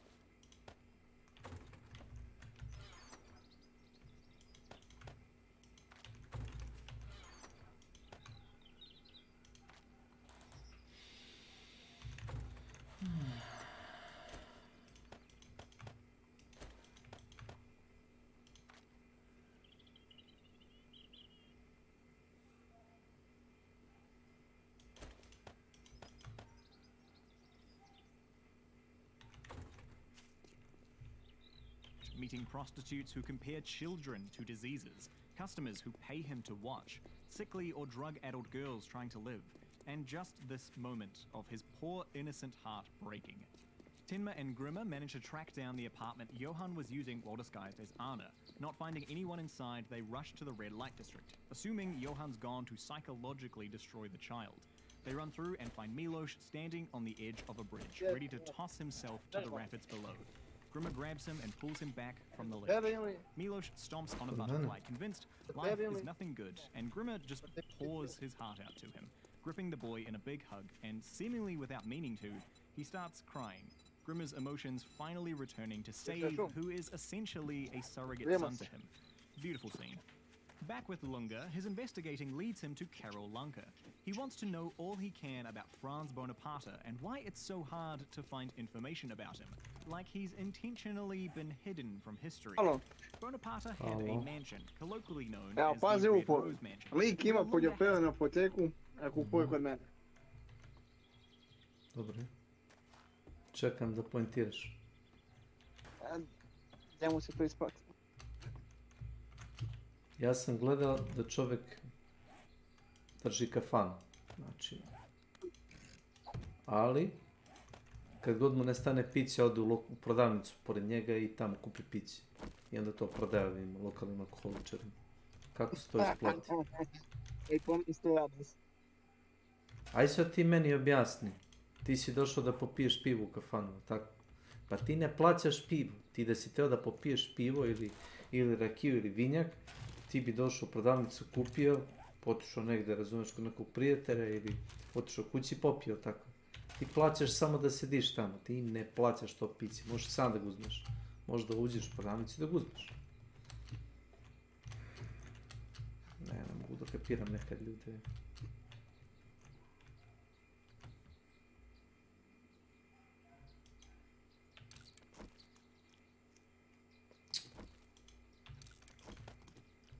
To je isto to što si ti rekao. Ne znam da li dobro porezim, mislim da jeste. Mačko! Roš. Glupa ptičurina.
Lunker says one day all the political prisoners, researchers who worked there, all disappeared without a trace. No mention to what was actually going on, just that everyone disappeared one day. Lunker notes that there's a pretty recent wall someone put up inside and asks permission to knock it down. Lunker lets him do so, but warns that it might just put his life in danger. He's uncovering things some very powerful people wanted to keep in the dark. Threats be damned, Lunker heads to the Red Rose Mansion and breaks down that wall. Inside he finds a sealed off inner room. Walking in, he can tell many people died here. Also, a familiar drawing in a frame. The same woman from Bonaparte's sketches earlier. Behind the frame, he finds a letter from Bonaparte himself. Back with the boys, Tenma and Grimmer, after rescuing Milos and making sure he was okay, are also back looking into Bonaparte and how he fits into all of this. Tenma heads to one of Bonaparte's old publishers and learns that Bonaparte was a neuroscientist. A man of such talent, the governments of his time, quote, had to notice him. Without much to go on, they carry on, but the publisher recognized Tenma from the papers, and now the police know where he is. Grimmer decides to pretend to be the culprit of alleged crimes. So instead of trying to find and pin them on the perpetrator, Grimmer will take the blame so at least Suk can go free. Grimmer says he doesn't mind because Grimmer doesn't exist, it's just a name. The pair split and promise to meet again. So Tenma heads out on his own once again, but the police, recently tipped off, finally catch him. We get to see a bunch of the side characters reacting to Tenma's arrest, all proclaiming Tenma's innocence and wondering what they can do to help. The important one to point out here is Eva. She made her way to Dr. Reiflin's to help with her alcoholism when they both learn about the arrest. Lunga gets a congratulations for catching Tenma, his old colleagues thinking that this arrest was why Lunga was on vacation in Prague. They invite him back to pick up some new cases, but Lunga declines. He's still on vacation after all. He sees Tenma before he's transferred back to Germany, giving him some sly advice about how to stall out his incarceration. If you haven't picked up on it yet, Lunga is now convinced that this monster exists out there and is quietly helping out Tenma here, believing him innocent. Nice little subtext to the scene. Anyways, Lunga reads the letter he found at the Red Rose Mansion. A letter from a beast to beauty. Bonaparte apparently regretted what he did to the mother and to the twins, saying the worst sin of all is to steal someone's name. So he returns the mother's name to her. Your name is Anna. Now I am simply sad. Sad, sad, sad, sad, sad. Tenma is put in prison. Following Lunga's advice, he keeps his mouth shut and doesn't cooperate at all. While inside, he meets Gunter Milch. His story, while interesting, doesn't quite have the importance and connections that the others do. To keep it short, his story will somewhat parallel Nina's experience in the Red Rose Mansion and shows how defining those early memories can be to a person. Gunter's a prison escape veteran, breaking out a dozen times. Another new character now, it's Verdeman, a lawyer that Schuwald has hired to represent Tenma. He's the son of an alleged spy who was later exonerated. Now he stands up for truth and justice, those very things his father was denied. He doesn't want to help Richie Rich Schuwald, but considers joining up with the lawyer that Tenma's old patients have hired, an Alfred Bauer. It's such a great little detail because the patients shown previously to not have much financial power between them end up getting won over by this Bauer fellow to help them. And Bauer is Roberto, it's so conniving. Verdeman meets with Tenma and hears his whole story. It's through this discussion we get to see what Tenma is really struggling with, the pulls of the different moralities that define him. All lives should be considered equal, but good and evil exist, and he still considers it a crime to have saved Johann considering what he went on to do. He doesn't know how to piece it all together and what's right, and that's just so human. Verdeman ends up agreeing to take Tenma's case. A while later, Bauer goes to visit Tenma in prison as well. And this is where Tenma learns that, well, one, Roberto is still alive, Tenma never killed anyone, and two, that while he's powerless inside prison, Roberto plans to kill off Eva for having seen Johann. So Tenma makes a new plan on his own. He has to escape, otherwise Eva will die. Well, lucky for him, he's already met the king of prison escapes. They make a plan to escape in 5 days' time, but to do so, Tenma will need to confess his alleged crimes. Verdeman has a chat with Dr. Reichwin and says that he'll need to talk to Eva too as a key witness. But Eva is still in a self-destructive spiral. She says she just wants to see Tenma suffer. She's a bit of a mess. She admits that yes, she did see Johann the day Junkers was shot, but no, she will not testify on Tenma's behalf. Verdeman ends up giving Eva Roberto's contact information as his co-lawyer in case she needs to contact someone. His wife is having a baby, so he's got his hands full at the moment. Then they all learn that Tenma, seemingly out of the blue, has confessed to everything. After confessing his crimes, Tenma gets transferred, and en route, he and Gunter enact their plan. It doesn't all go swimmingly, but Tenma manages to make his escape. Now he needs to go and save Eva. Meanwhile, Eva did end up contacting Roberto, still believing him to be this lawyer Bauer character, so they meet up. After finding out who he really is, Eva rushes up to her room, and by the time Tenma gets there, she's already disappeared. We don't know where she's gone. Back with Verdeman, he gets an unexpected visit from Inspector Lunga. Lunga is here looking into Verdeman's father, who met with Franz Bonaparte inside the Red Rose Mansion. To cut the long story short, yes, Verdeman's father actually was a spy connected to Czechoslovakia. While publicly exonerated, that was on the basis of a lie. He was a spy and Verdeman knows it. That's why Lunga is here, and that's part of the reason Roberto is hanging around. Verdeman's father has notes that connect him to Bonaparte and, in turn, Johann's origins. Lunga tries to get information out of Verdeman but gets kicked out after revealing he knows the truth about Verdeman's connection to Bonaparte. Verdeman's father and the reason he was a spy. It has all this very interesting history tied around it with the Sudetenland. Admittedly, this isn't huge for understanding Monster's story, but the historical context is really interesting and something that Urasawa must have considered while writing. The Sudetenland is this area in Europe which, for the purposes of Monster, we'll look at around the time of the Second World War. It's had a long history with a number of different wars around it and a number of different empires controlling it. Just before World War II kicks off, the main contention was between countries Czechoslovakia, the current owner of the land, and Germany, both claiming the land to be rightfully theirs. While a part of Czechoslovakia, the Sudetenland had a significant minority population of ethnic Germans that had been living there for generations. After World War I, the German population wanted the Sudetenland to be absorbed into Germany, but the Treaty of Saint-Germain meant the land became part of the newly established Czechoslovakia instead. As this new country rewrote its constitution, only the Czechs and Slovaks could vote on it. For those ethnic Germans, they were basically ignored. Tensions rose after the Wall Street crash, where Sudeten Germans felt their government was hanging the Sudetenland out to dry while supporting more central states. Those tensions would continue into the 1930s, where a particular figure was making waves in Germany. while Hitler was rising to power, a homegrown and German state-supported push for annexation came up in the Sudetenland. These people, again primarily ethnic Germans, wanted the land to be under German control.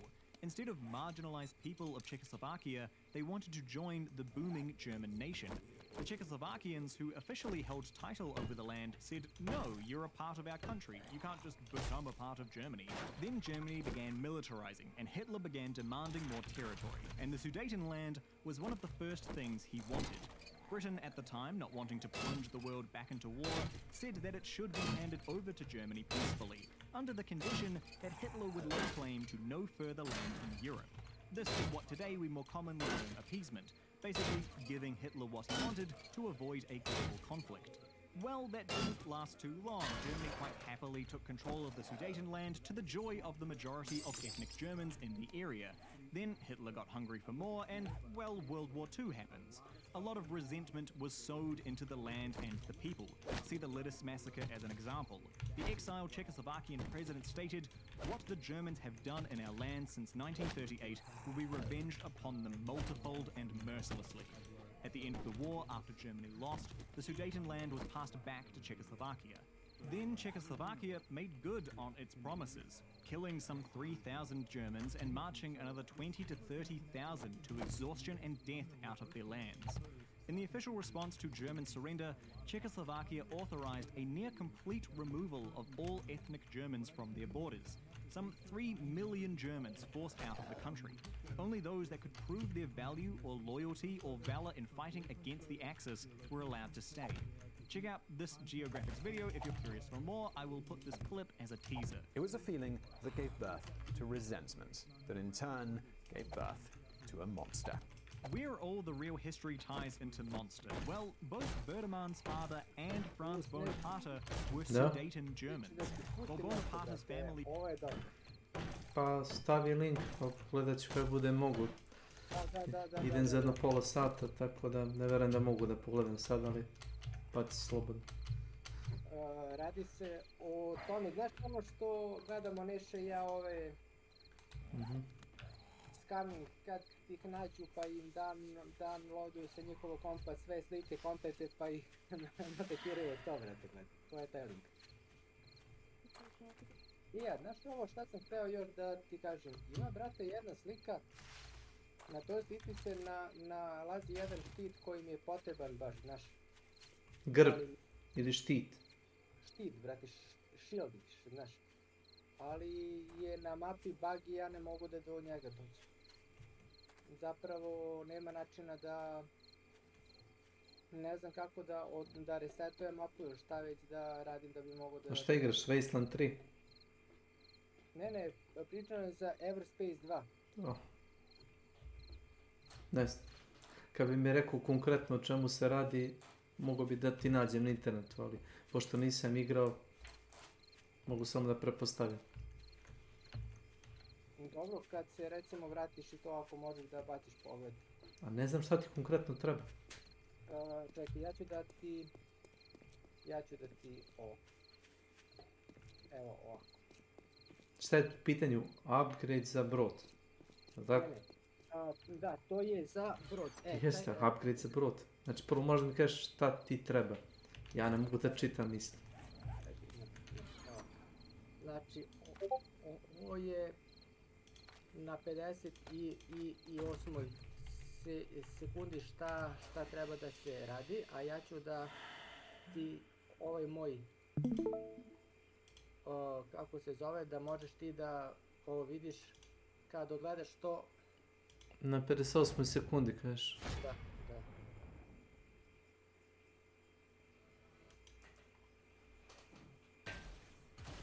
Ja trebam da razbijem taj shield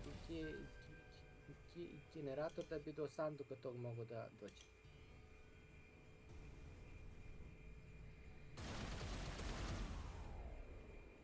Shield generator treba da razbiješ. Da. Pa dobro, šta je problem?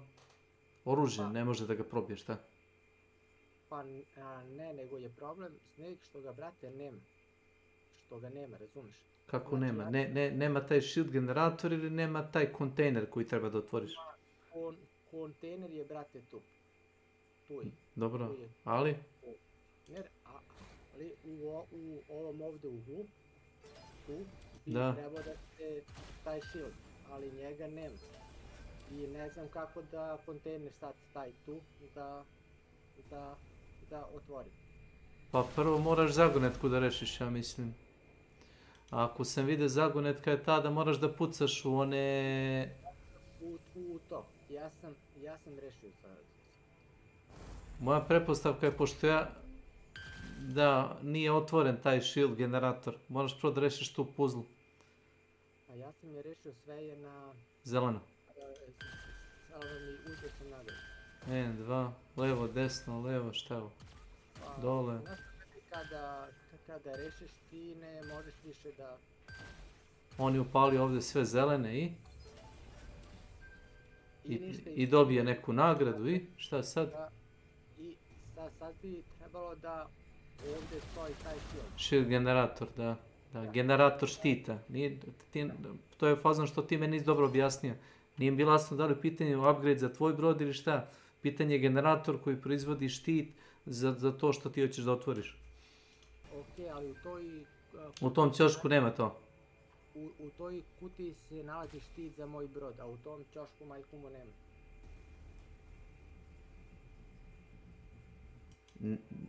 Taj kontejner je prazan, šta?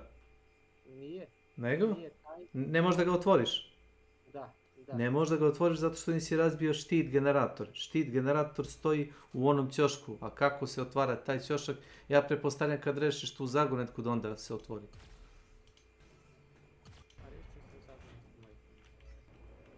Jesu sva 4 zelena svetlo upaljena? Jesu. Možda je greška.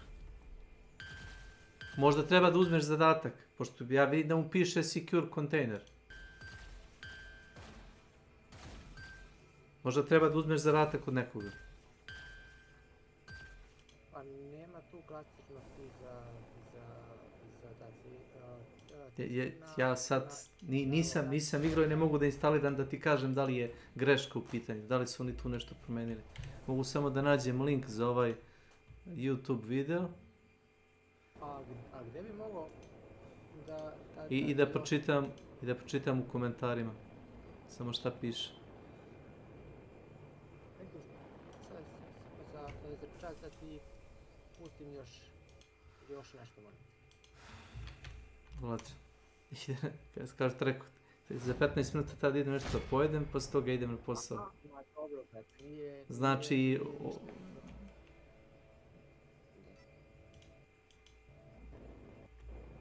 Pokušavam deactivate cruiser. Nema ovdje nikakvo objašnjenje. Šta, čekaj, gdje ovo odmah nosi?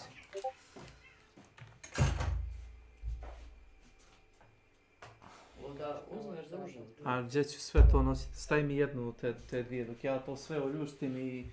A ovo jabuku? Šta god hoćeš, samo jednu stavi slobodno, ja ti kažem realistično.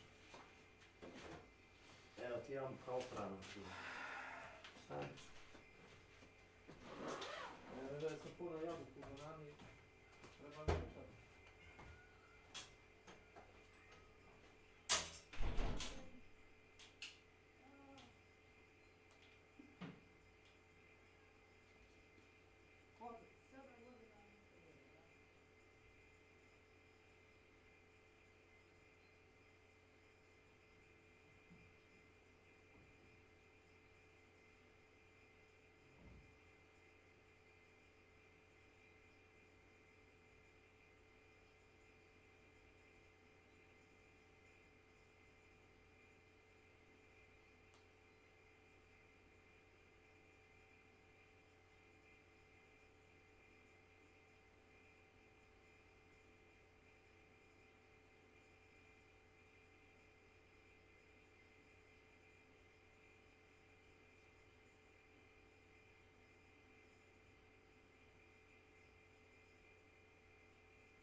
you? Yes, my name is Mommy, and I had downloaded the 9-digit code, the AnyDesk code. Yes, tell me that. Okay, it's 220. Give me a moment. Let me tell you what you have to do. Okay. So I get into her computer really, really fast. And one of the first things I do is I go to Documents, Downloads, Desktop. I try to find any personal information, information on scams, information on victims, anything I can get really, really quickly. But I did see a folder where there were 400 photos and videos in it. So I went to download that over the slow connection. And I thought it was a backup of her file. So we have connected to the scammer's computer. There's certain things I can't show right now. We'll be able to monitor the scammer moving forward, and I'm downloading all of her files off of her OneDrive right now. I want you to imagine being on the phone with somebody that you're trying to scam, right? Put yourself in the scammer's shoes, and there's somebody that's across the world that you're talking to, a little old grandma, and she starts to know all this information. She's saying really weird things like specific places that are close to you that you've gone to eat before. Things about your boyfriend, like he likes to smoke hookah and he has certain tattoos on his body. So even specific names, like your own name, and really the goal here is to scare her and let her know that we know everything about her.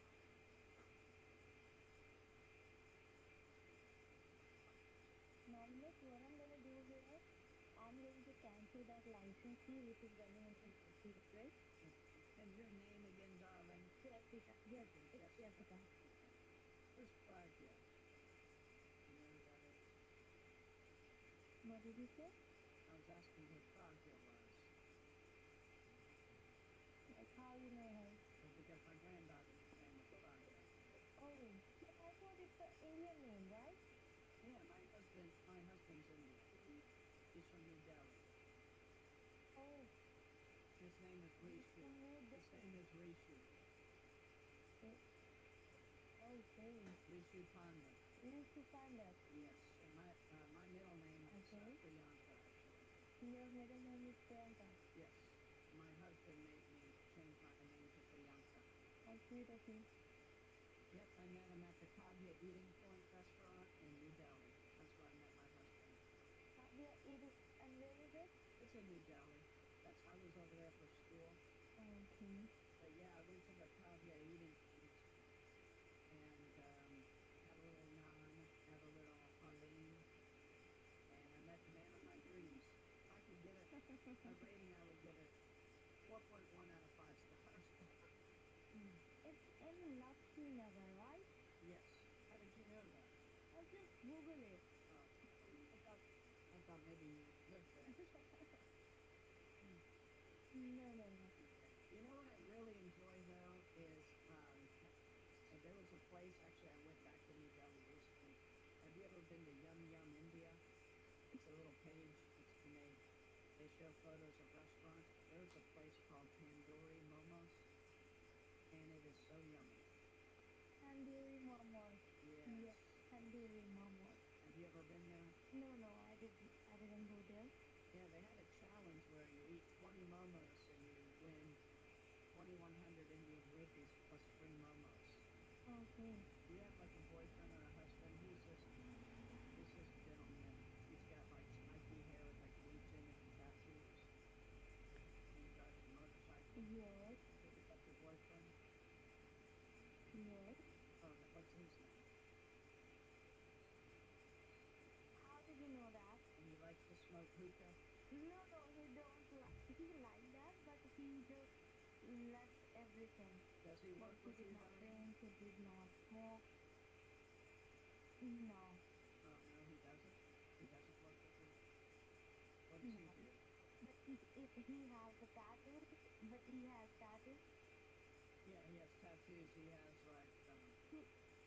like a tattoo on his hand, and it says, I think it says Mandu or something on his left hand. How did you know that? Well, because I'm psychic.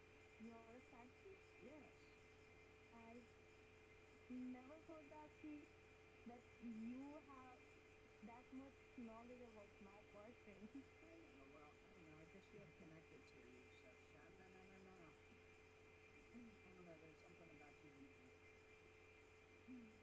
And for some reason, I feel like your name is Do you know any other thing about me? Yes. salt and pepper. Your name's not Jessica. My name is not. Is it Divya? No. Is it Divya then? My name is. Are you serious? It's Divya? How did you know that? Well, I'm connected with the Indian culture, and I just had a feeling that your name was Divya. Do you know Hindi? Mine something. What do you want me to say in Hindi to you? Say anything. Well, I know that you like to call your boyfriend Babu sometimes. No, never. Divya. Never said Divya, and I know that you're New Delhi Divya. no. How you know that? Because Mujhe sab pata hai. I know everything. Just tell me one thing. What is the name of my boyfriend? So I'm gonna have to think about that for a second. Think about him. Is he sweet? I know he drives a motorcycle. Okay.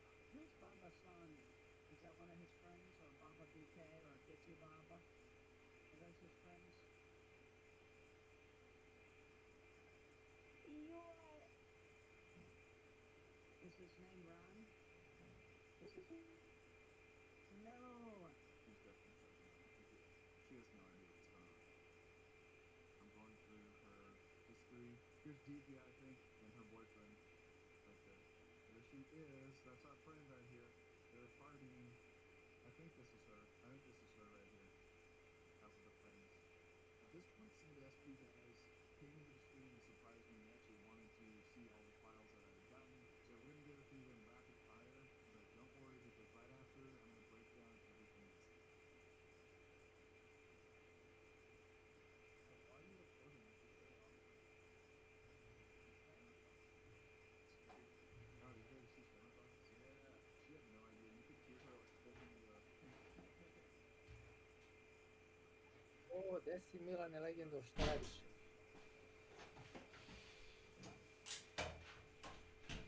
Gledam ove prevare preko interneta. Ne zanima me ima lik jedan koji razotkriva te recimo prevare iz Indije gde preko AnyDeska kad oni njega krenu da hakuju onda on hakuje njih i daje njihove podatke FBI-u i oni zovu tu indijsku vladu i onda ih hapse, a upakujem ove mobilne laptopove i slično. Ja sam stavio to u General Gaming.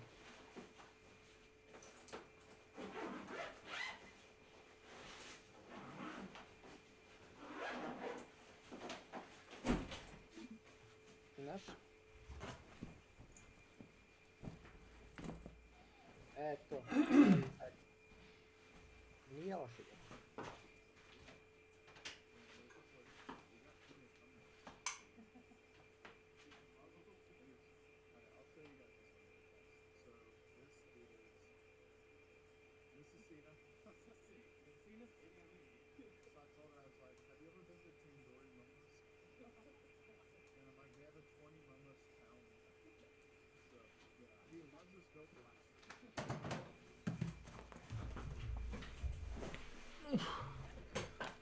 Momci, ja sam otišao.